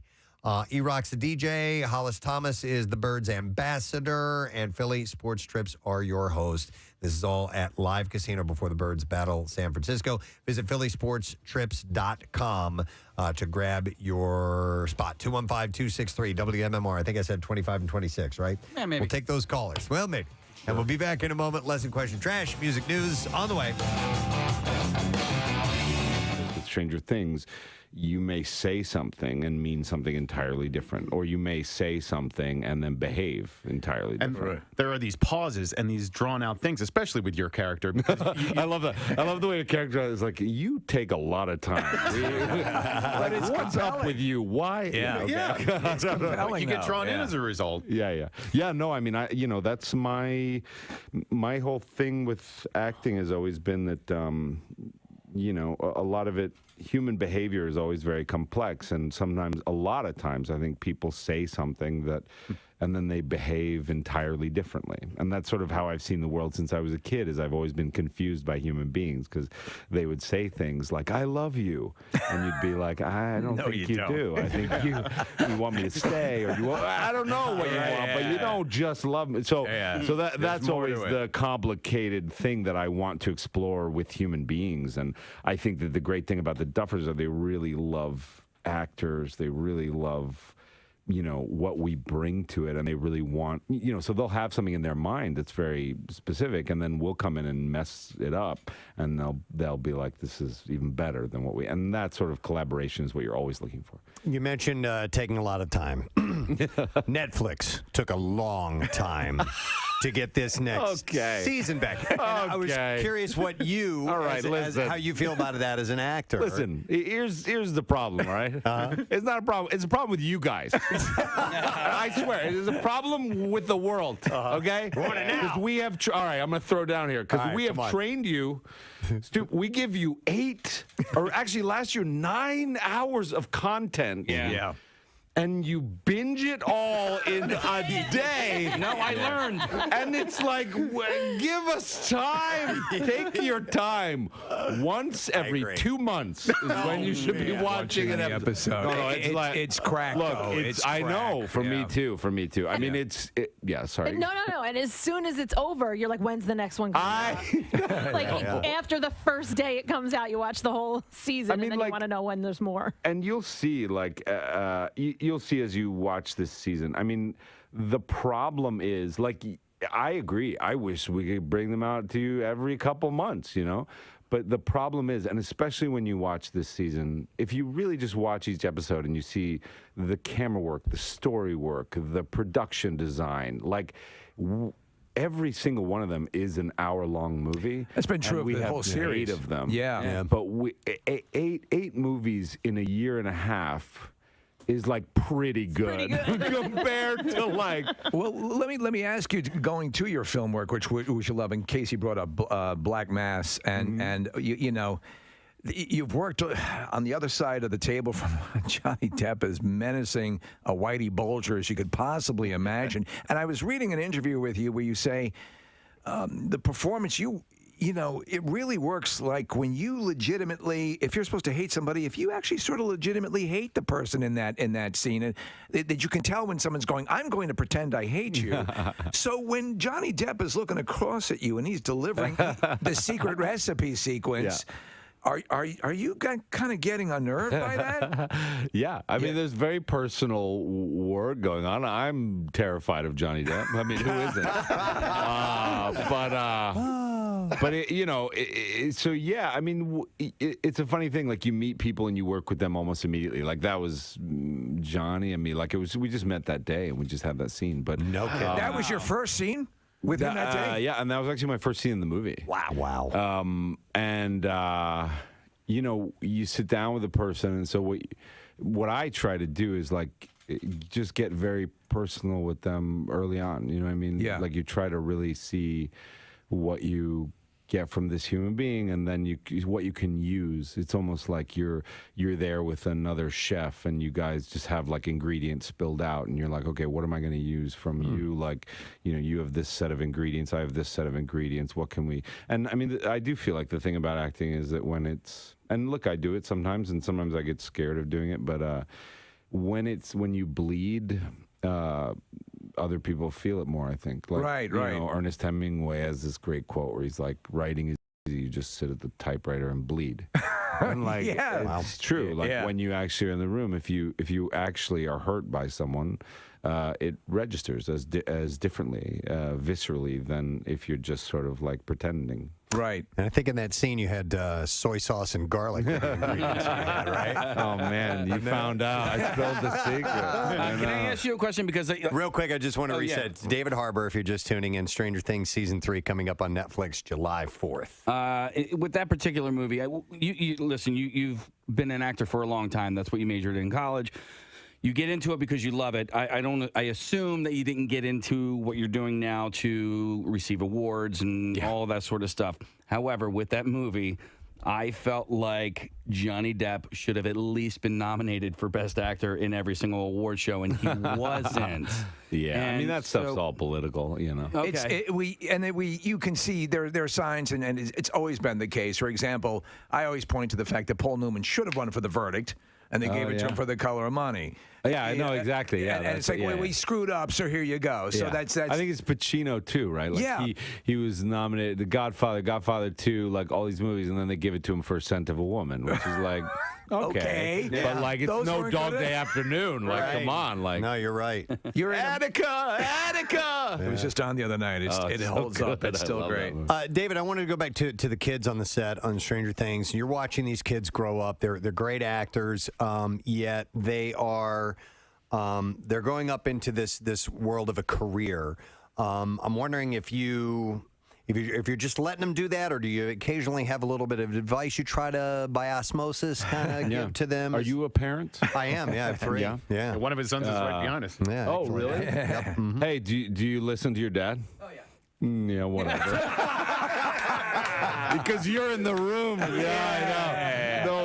It's like, of course, like, whatever. I mean, I actually don't have kids, so I have 6, or 7 if you include Joe Keery. But like little kids who I like adore and love, and of course I'm protective over them, and I want them. And I mean, it is a hard road, and especially nowadays with all the interaction with fans and stuff like that, and the fact that, you know, there's a fickle light of fame and of people that like you. I mean, I look at professional sports players, and like, you know, you have a bad season, and you got people in the stands going like, "You're a bum," and we have the same exponentially now thing because of social media. Exactly, you're just eviscerated. That's the thing, and I feel for these kids to be thrust in the limelight so quickly, and to be, you know, they are beloved. And look, I hope that they never have a day of not being beloved. But I will say I don't think that's the case. I don't think that's possible for any human being. I mean, we go up and down. The world loves you. They hate you. I mean, it's just the nature of fortune, right? It's like a fickle wheel. It just spins. It just spins. But you feel the hate more than you do the love for some reason. Absolutely. It's so true, right? I mean, you have to learn, though, you know, my dad years ago he would say, always consider the source. Always consider the source. And when you do that, it helps mitigate and tamp down that stuff. But it's hard, though, because you get into this because you, as you said, you go to the hairdresser. How am I doing? And you don't want to hear it doesn't look like it's going well. And you think that I think because, you know, we're on TV or whatever it is, like. I think it too. I mean, I've written things about people on Twitter, like celebrities and stuff, and you think that like those people are immune because they are so like, and then you're just like, no, like, I'm just a human being like anybody else. So if you come up and say like, you're the worst, like, it hurts. I mean, You're like, I am. Yeah, I am the worst. But it is true. Like the amount you can just rack up love, and it just scroll through that. Or but the minute somebody goes like, I don't know, you're like your hairdresser. What? Yeah, exactly. Well, like I tweeted out, OJ's on Twitter now, and I tweeted out. I did bring up the double murder thing, but I said he looked good. So I tried to. Okay. I still, even with OJ, I tried to do that. Going back to Stranger Things, I love the concept of the town of Hawkins. It's very Stephen King-esque, like Castle Rock, where there's just this area that's concentrated. Weird things are happening all the time. You've also got this cast that's growing up. This could go on for quite a while. And only you and the guy, the people that are writing this show know whether it's a definitive end at the end of season 3. We don't know, but this train could keep riding for a while, couldn't it? Yeah. All right. All right. Like a shaky witness, I'm gonna reach for the glass. We know Take you a sip of coffee. We know you got to run. Real quick question about Black Widow. You were indeed filming that? No. Yes. I mean, I don't know if I'm filming right now. Right. But yes. Okay. We are shooting that movie. Yes. I just wanted to make sure because reports and IMDb and No. Chili Peppers on 93.3 WMMR. Everything rocks. Suck my kiss at 14 minutes after 10 on No Sad Bro Friday. And about 50 degrees today. We do have rain, though, Kath. I hope it's going to be okay for the parade tonight. Westchester Parade. We'll see. Did you look at the hour? It's a rain or shine event. Yeah, it is no matter rain what, or shine, yeah. it's happening. And so. people love the rain in a parade. Love it. Just bring an umbrella. You'll be fine. Shake it off. It's Stop it. It's warmer tonight than it has been the Let me do a past quick check here, President. couple of days. What time does it begin, Kathy? 6:30 is the tree lighting. 7 o'clock is the parade. It's like a 40% chance. I see light rain written here at 7 o'clock. It's really the lava you have to worry about. Yeah. That burns. Brimstone can be a bitch. But, Brimstone, crack one off like that. Man, brimstone. All right, let's see. Today's lesson question. We are going to give away a pair of tickets to see David Spade. Tomorrow night at the Miller Theater. We just had a great conversation with him. What's going on here? Why is that still going on? They're playing you off, Preston. Hang on a second. Here we go. Wrap it up. What do you mean, play me out? There's no words. There's no words on it. All right, that's F it. I'll do it live. Thing sucks. The question that I posed to you, and we'll do a David Spade-related question since we're giving away David Spade tickets. What curse word did David Spade spell out when we were speaking to him? 215-263-WMMR. You had to have heard it. It's funny because I know. Well, I'll explain. I don't want to give it away. Right. What curse word did David Spade spell out when he was speaking to us? 215-263-WMMR. If you heard it, call now. We'll do the trash while you're calling. The trash business is a gold mine. 93.3 WMMR with Preston and Steve's Hollywood Trash. Brought to you by Sports and Social. Experience the ultimate football party at Sports and Social and Live Casino and Hotel Philly. Cheer on the Birds with ticket giveaways and signed merch, halftime contest, Bud Light Towers, free concession snacks and face painting and more. What's going on this morning, Steve? Well, former New York Governor Andrew Cuomo being sued for sexual assault by his former executive assistant, Brittany Commisso. Cuomo is once again claiming his old world Italian ways are often mistaken for sexual assault when what they really are is attempted sexual assault. Hey! Jeff Bezos' fiancée, Lauren Sanchez, debuting a $1.2 million Mrs. B pendant while dining in Nobu at Malibu.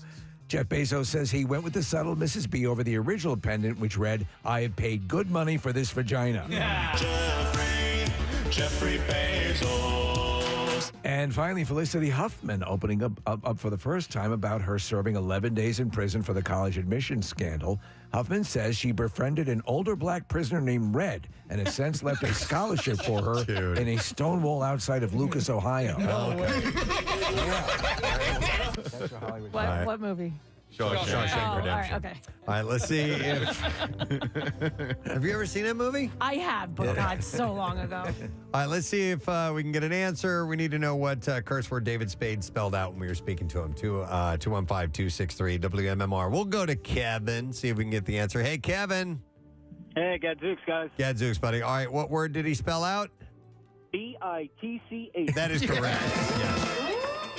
And the best part about it was he dropped an F-bomb. Yeah. He dropped an S-bomb, but he spelled out the word bitch. I know. The one that he could go ahead and say. But Kevin, you get to see him tomorrow night. David Spade live at the Miller Theater. Some tickets remain at KimmelCulturalCampus.org, so get those now. Now, Preston and Steve's Music News on 93.3 WMMR. Yeah.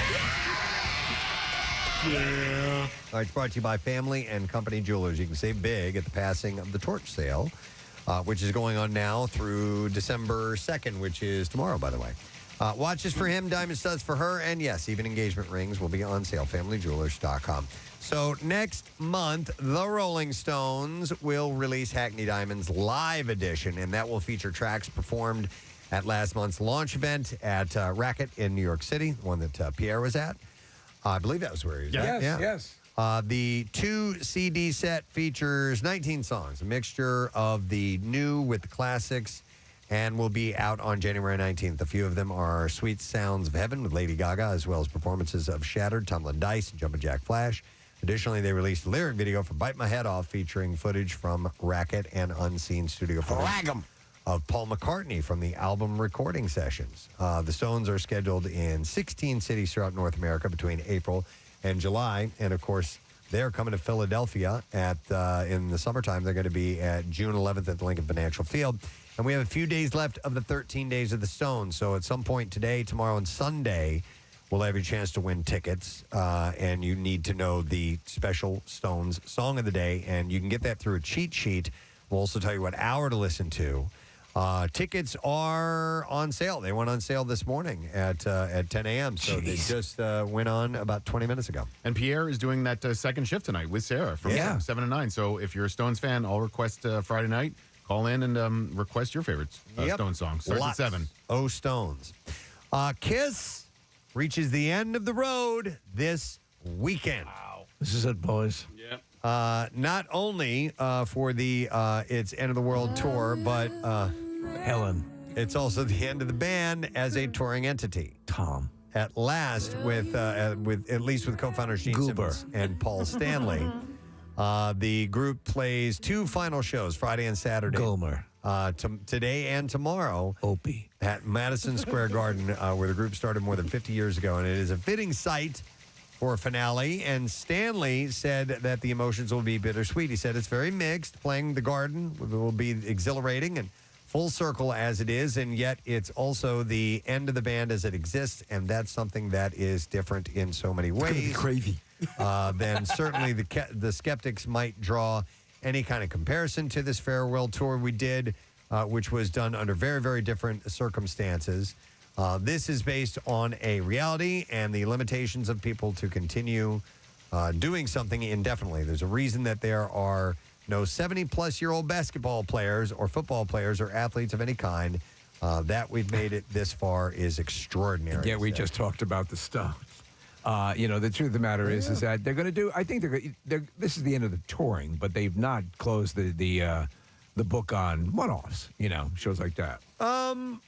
Yeah, I don't know. That's a good question, and they're open to a couple of other guys filling in their spots, sure, carrying the Kiss torch, and I don't know. How about Paul McCartney? I don't know how that would go over, but we'll have to wait and see. Maybe Paul could do it. Right. He plays bass. He could take over Gene's spot. Do you think I feel like a fool. Would you breathe, Paul? How about breathing fire and spitting blood?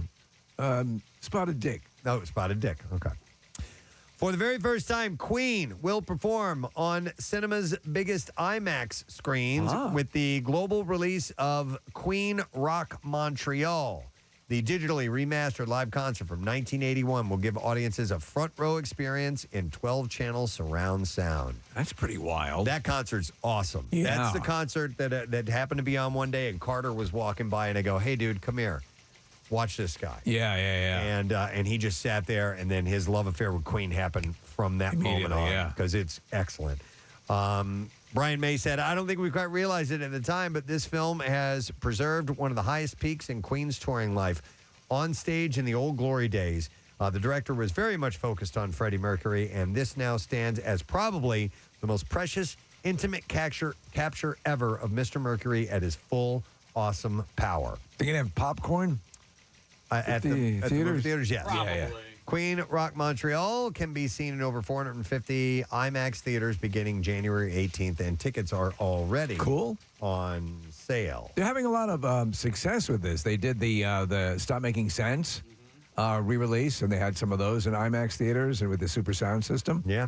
I'd like to see more of that. And they found the most important thing at those events was popcorn. Popcorn is so good. Creed's lead singer, Scott Stapp, has released Black Butterfly, the third single from his upcoming fourth solo album, Higher Power.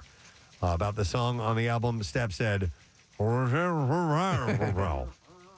no, he said, growth is a challenging process, and I often write aspirational lyrics about getting to that next level, knowing what you're capable of, and rejecting the idea. I have so much difficulty understanding that young man when he's saying. I walk behind when I'm in the Senate. Senator McConnell? Yeah. Oh, okay. All right. You're a fan, but you don't understand. I can't understand a word he's saying. All right. But he said you're defined by your mistakes. The album will be out sometime in June. All right, what is this? It's just a concert announcement. I don't need to give you one of these. I'm giving it to you. I just don't need to. Okay. MMR Rocks. I haven't read this yet. Sunday, July 28th, Freedom Mortgage Pavilion, Renegades, and Jukebox Heroes Tour with Foreigner and Styx. Wow, that's a nice show. Special guest, John Waite. As well. That's a Jackie Bam Bam special. Yeah, Foreigner and Styx. This will be Sunday, July 28th, Freedom Mortgage Pavilion. It's going to feel like the first time. Tickets go on sale next Friday at 10 a.m. via Ticketmaster, and you can go to WMMR.com for details, including pre-sale password. Listen to win free tickets with Ryan in for Jackie all next week. I wish we could get, man, if that wasn't on a Sunday, I would love to get the drummer for Styx. Todd Zuckerman is phenomenal. And yeah, he's just one of these guys that's kind of a hired gun. He's brought in, he's in the band now. Okay. He's in the band now and has been for a while, but he is amazing. He's one of Chuck's favorite drummers. But he's not the drummer that plays on this song. No. He's I think he passed away. One of the Panazzo brothers. I've forgotten his last name. Yeah, I think he knows that he died. But anyway, he's great, and I would love to get him. But it's in Sunday. Never mind. Stop it! Yes. Stallone, stop it. Stop it! Yeah. Talking about Styx coming back from Vietnam. Have you heard the latest one from Styx? I'm like, what is that? It's over. All right, so tickets go on sale. What? Okay. What? Yeah. Nick wants to hear it kick in. Mr. Romano? Yeah, baby.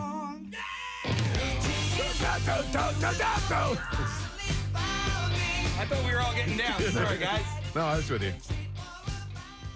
I know you guys wanted to dance now. It's good stuff. It's Friday. It's Necrophilia Friday, Preston. It is. We dance. Play Come Sail Away. Oh, okay. I got you. Your wish is my command. Want everyone to sing along if they know the lyrics. By the way, this is Stallone playing the piano. Yeah. Kick it in the eye. This part's hard right here. And the fact you do... I'm sailing away to visit my daughters.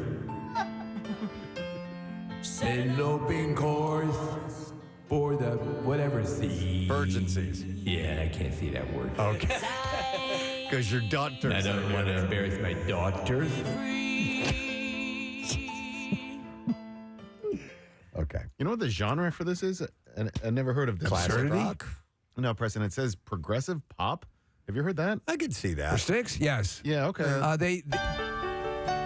Some of their songs have a progressive vibe to them. They got adventurous musically, man. Styx gets the bums rush a lot of times, but they musically, yeah, they did appeal to a large... bum! they appeal to a large Gave my lock in the back, return her overdrive. female audience, which kind of, had them pigeonholed as leaning more pop, but they're musically very talented. Dude, I'm a sucker for Mr. Roboto. A lot of people didn't like this phase. I am a mild man. I like this song a lot.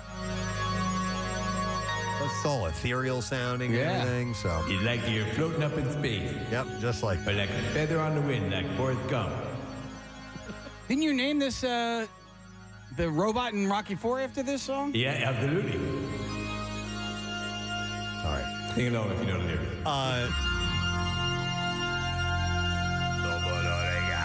Mr. Roboto, daughters. Mr. Roboto, All right. Who's the guy? Tommy Shaw, right? The guitarist? Yeah, plays good. Well, he's not. He plays guitar. He's not the lead guitarist, but he's sings a lot of the lead vocals and has really, really high harmonies. But no, it's the other Panazzo brother, I think, that's the guitarist. So there's Chuck and John, which I just had to look up, Preston. And John was the original one, and he passed away. And Peter and Bobby. Yeah, and Peter and Bobby are down at the bottom of the Grand Canyon. Okay, all right. All right, okay. stop it, Hang Kathy. on just a moment. Hand me my fishing rod. Kathy just I'm leads us reeling down this these- crap in. Come on, Kath. It's intern Nick's last step. He's sailing away. Yes. If you've not had the pleasure to know this young man, you're missing out. We're welcoming Nick in so we can say goodbye to him.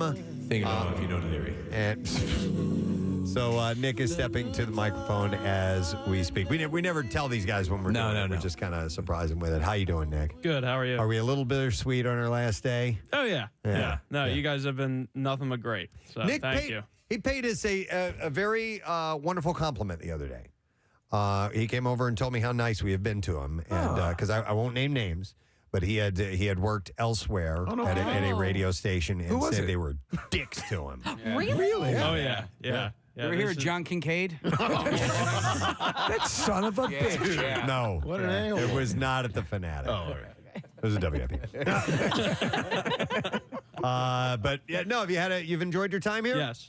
Very Excellent, much. man. Yeah. Thanks for helping us out. We do appreciate it. Of course, you guys. I grew up listening to you guys, and if I could go back and tell myself when I was driving to school with my dad that I would be able to work for you guys, it'd be like a dream come true. So thank you. Thank And you. your dad came in and visited. Yes. Yeah. Also, thank you for that. You guys allowed him to come in, and that was a dream come true for him. So. And he's a typist. No, that was a sound effect. Where are you going to school currently?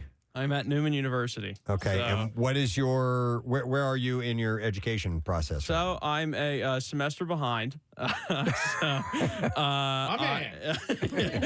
have a year and a half left. Okay. So, All right. Kind of like a senior-ish type, junior type.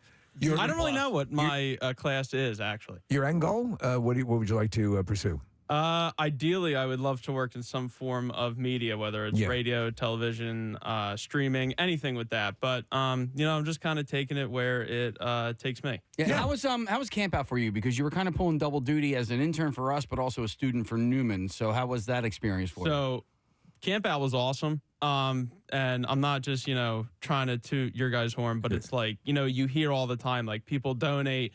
Oh, we gave such and such amount of money to this cause, but you never see it. Right. And be able to work for Camp Out for you guys and to be able to see visually see the impact it made, how much food you guys brought in, everything. It was absolutely amazing. And especially to be able to be on your side of it and then also be able to work as a Neumann student. It was just great. Awesome. Well, you've been great. Yeah, thanks for all the help, man. We appreciate it so much, everything you've done for us. Of course. Thank you guys. You got it. Have a great holiday, and nice to have you on board. Nick, intern Nick, hanging it up. He is heading out, and we're going to do this a couple more times. We got a few of them that are wrapping up over the next week or so. It just kills me. It just cuts me. I know. Just cuts me. All right, well, we are going to take a break. When we get back, we will give away our Word of the Week prize with Pierre Robert, so do not miss that if you've been collecting the letters. We'll return in a moment. A lot of misinformation on that as well, but I will say that Kate Shortland is directing this movie Black Widow, which I am in, and it is incredible. Awesome. We love the subject matter. Scarlett. We're thrilled you're in it. We're huge fans of what you do. And it's just thanks. very intriguing. So it's. I think it's really going to be a good one. Yeah. I mean, and these Marvel guys are like, they're just the best in the business. Like Kevin Feige and these guys are just so good at what they do. So you really feel it on set too. It's like this real, these guys are just really good at telling stories. They take something that could be lighter than air and really you just evaporate, and they make it something that has gravitas to it, which is amazing. Exactly. Stranger Things Season 3 is on Netflix July 4th. Dude, I'm really happy that you're like a super nice guy. Oh, thanks. That's always nice to find out. Nice to talk to you guys. Thank you. We appreciate and it. Enjoy the season. It's really, and I don't say this, I mean, I'm stand behind the hype. It's like, it's going to take your breath away. Love it. Love it. All right, let's hear it for David Harbour. Thank you. Recently shared a new song called Happy Days. Monday. Yeah, the track follows Blame It On My Youth and Generational Divide as the third offering from the trio's new LP, which is tentatively titled Bajmir. Somebody they texted this, and it says their album is Rim Job Backwards. I thought that was the name of Rim Job Backwards was the name of the album. No, Bajmir is Rim Job spelled backwards. Oh, what? There we go. Thank you. We would not have known that. I like that. Yeah. Bajmir. Or you could name an album Rim Job Backwards. Would it sound that way if you took... I doubt it. Reversed it? I don't think it would. Here, let's all say try it? We could. Yes. So just say clearly, say rim job. Can you record it and play backwards or no? Yes, I can. Okay, say when. Go ahead. When? Rim job. All right. Okay, so Casey will record that. All right. Reverse it, and we'll see what that sounds like. All right. Okay, say when. Go ahead. When? Rim job. All right, you ready? Yep. Bajmir. Yeah. Bajmir. Yeah. Bajmir. There's a little in there, but Bajmir. Now let me say that forward. And see if it. Okay. Yeah. All right. Okay, ready? Yep. Bajmir. Okay. Okay, let's try that. See if it comes back as Try that. Go here and. Rim job. We're scientists. Rim job. Do it again. Do it again. You can even do it better. Rim job. Rim job. We are ready to transmit. Bajmir. Rim job. The aliens are about to transmit a message. Rim job. Play it again, Casey. Rim job. Wow. You really got that in there. I love our And now the envoy from Neptune is about to speak. Rim job. Rim job. Rim job. Rim job. It's like you've just met in the jungle. Rim job. Rim job. That's my favorite one. It's a greeting. It's a Rim greeting. job. Rim job. You like rim job. Rim. Rim job. Rim. Why did that? I don't know why it's stopping. Me? Neither. Rim job. Rouge job. You tongue to cream butthole. At the end, I go, rim job. Yeah, of course. Wouldn't you? Yeah. It's definitely Rim enough job. That's the natural gagging. Rim job. Job. Someone wants to point out that we've won awards. Yes. Yes, we have. I know. True. That doesn't mean they can't rescind them. Yeah. What? Do you get the spicy chicken at the Chick-fil-A, or do you just get the regular chicken? I have gotten the spicy before. I think I'm just a spicy chicken guy. Like there. Oh dear God, I'm just a spicy chicken guy. Are you coming out right now? I'm coming out. I mean, Pride Month ended Mom, yesterday.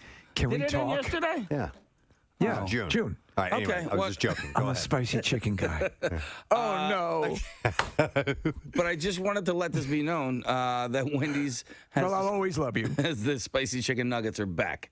So That was, yes, I did see that announcement they made. So you wanted to get the word out? I just want to get the word out. Want to All let right. people know it's usually like $6 for $1. Yeah. I heard. This morning on the Preston and Steve Show, Casey Boy reveals something concerning fast food and an extended offer. We go now to Jim Iglesiewski outside of the Pentagon. Jim, did Casey in fact confirm there was an extended offer? That's correct, Tom. Thank you, Jim. That's all you had to say. Yes, it's correct. It's confirmed. I think I'm just a spicy chicken guy. Like, Just a spicy chicken guy. Spicy chicken guy. Oh no! Dear God, I'm just a spicy chicken guy. I just want to get the word out. Want to let people know. Okay, so I want to talk about the movies that are opening this weekend. Where'd Casey go? Do you think he had to make a boom boom? I'm not really sure. There's a lot of things that are off about him today. So Is it even Casey? It might not be Casey. Did we check? Maybe it's No, the hair. we usually take a urine specimen every morning.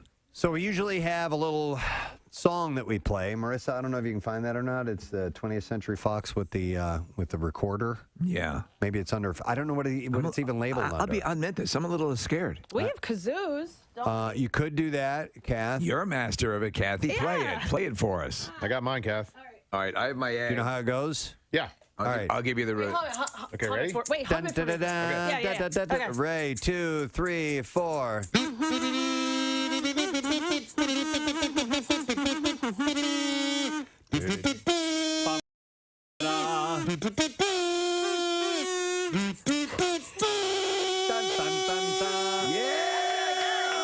Ladies and gentlemen. You were way better than me. Thank you. I went for it. That was sensational. A little lightheaded. You know what I realized? You have a recorder. I have a recorder right here. You want to do it again?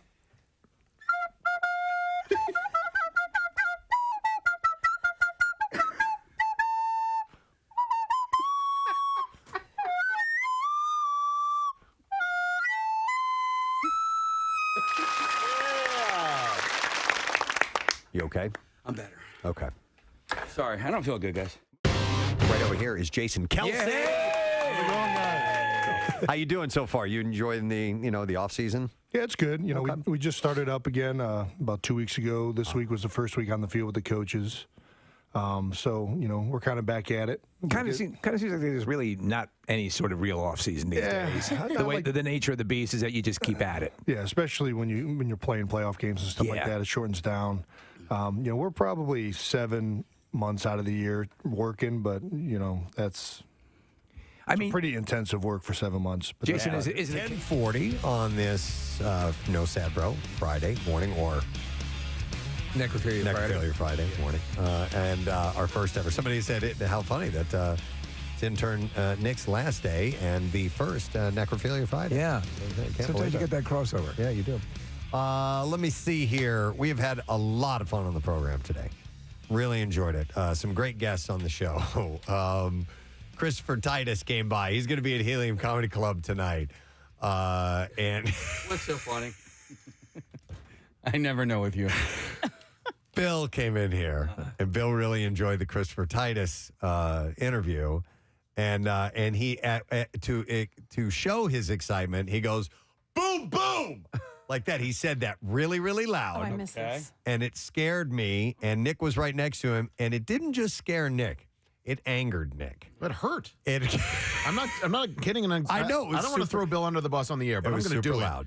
It. It was so loud that it hurt my ears. And then I kind of called him on it, and he was like, well, that's the pot calling the kettle black. And I was like, well, if next time I yell in your ear that loud and it annoys you, feel free to say something to me. I don't think he meant to hurt you. Of course he didn't. But also, even if you don't mean to hurt somebody, you can apologize afterwards instead of getting indignant about it. It was a funny, intense moment here in the studio. Oh, I missed the whole It was great. thing. You should have been here for Damn it. it. Little moments like that are wonderful. I love those awkward moments with Bill. I'm going to miss those. I know, right? Don't worry. You'll get in trouble next week. We're running out of time with Bill. Yeah.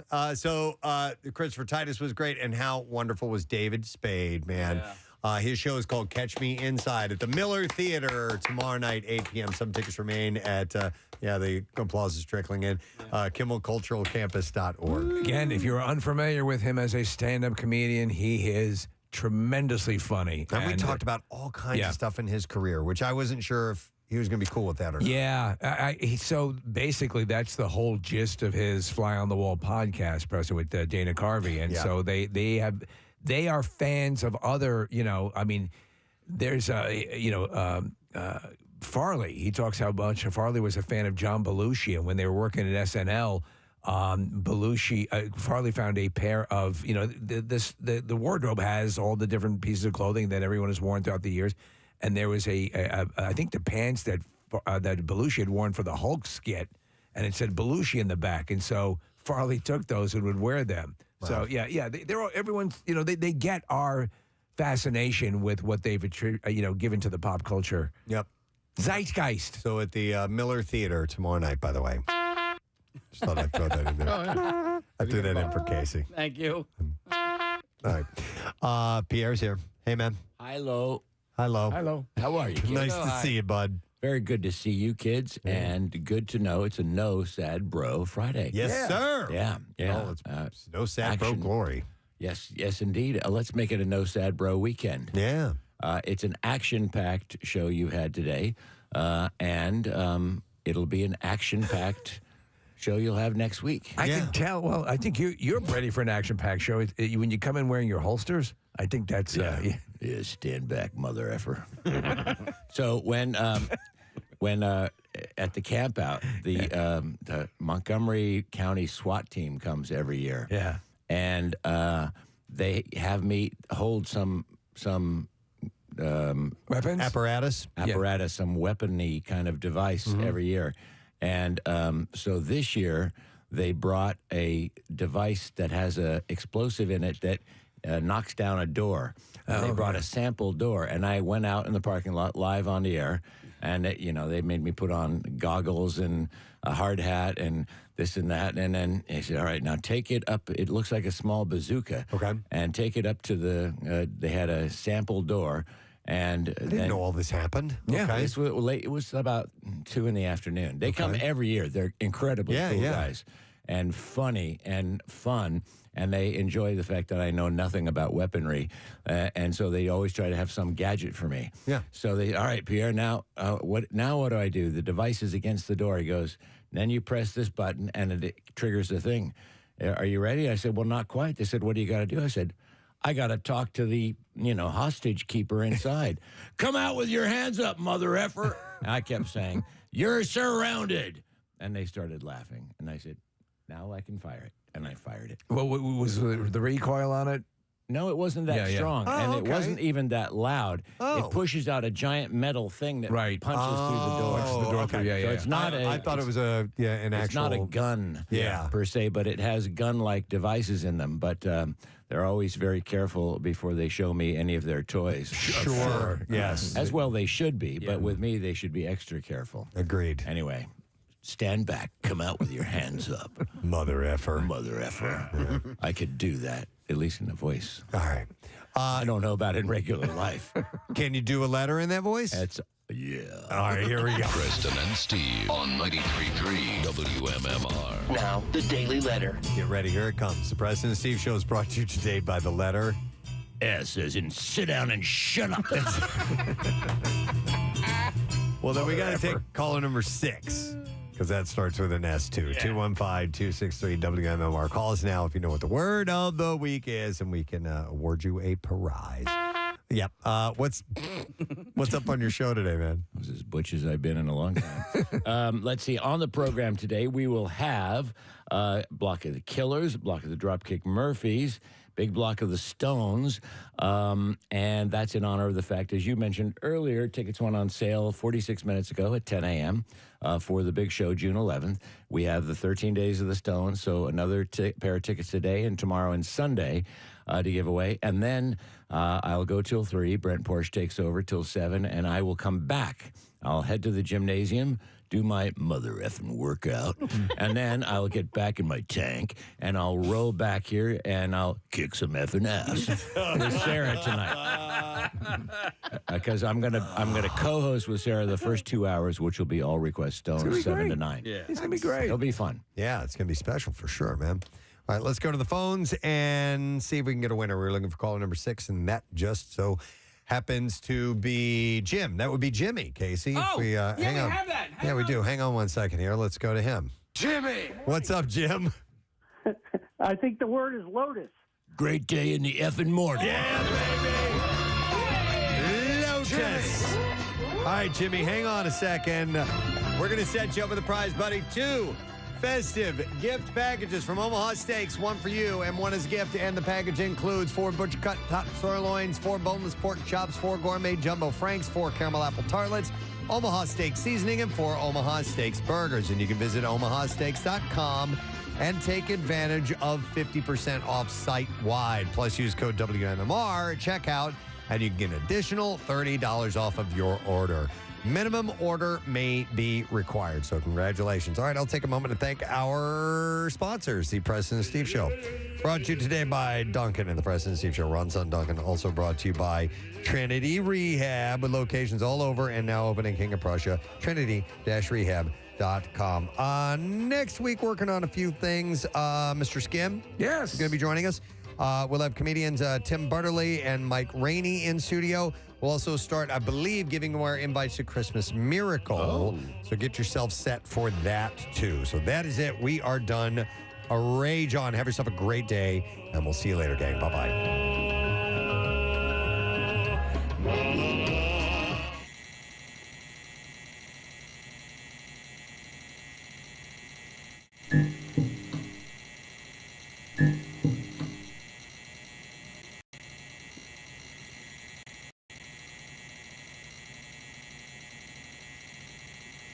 Mm-hmm.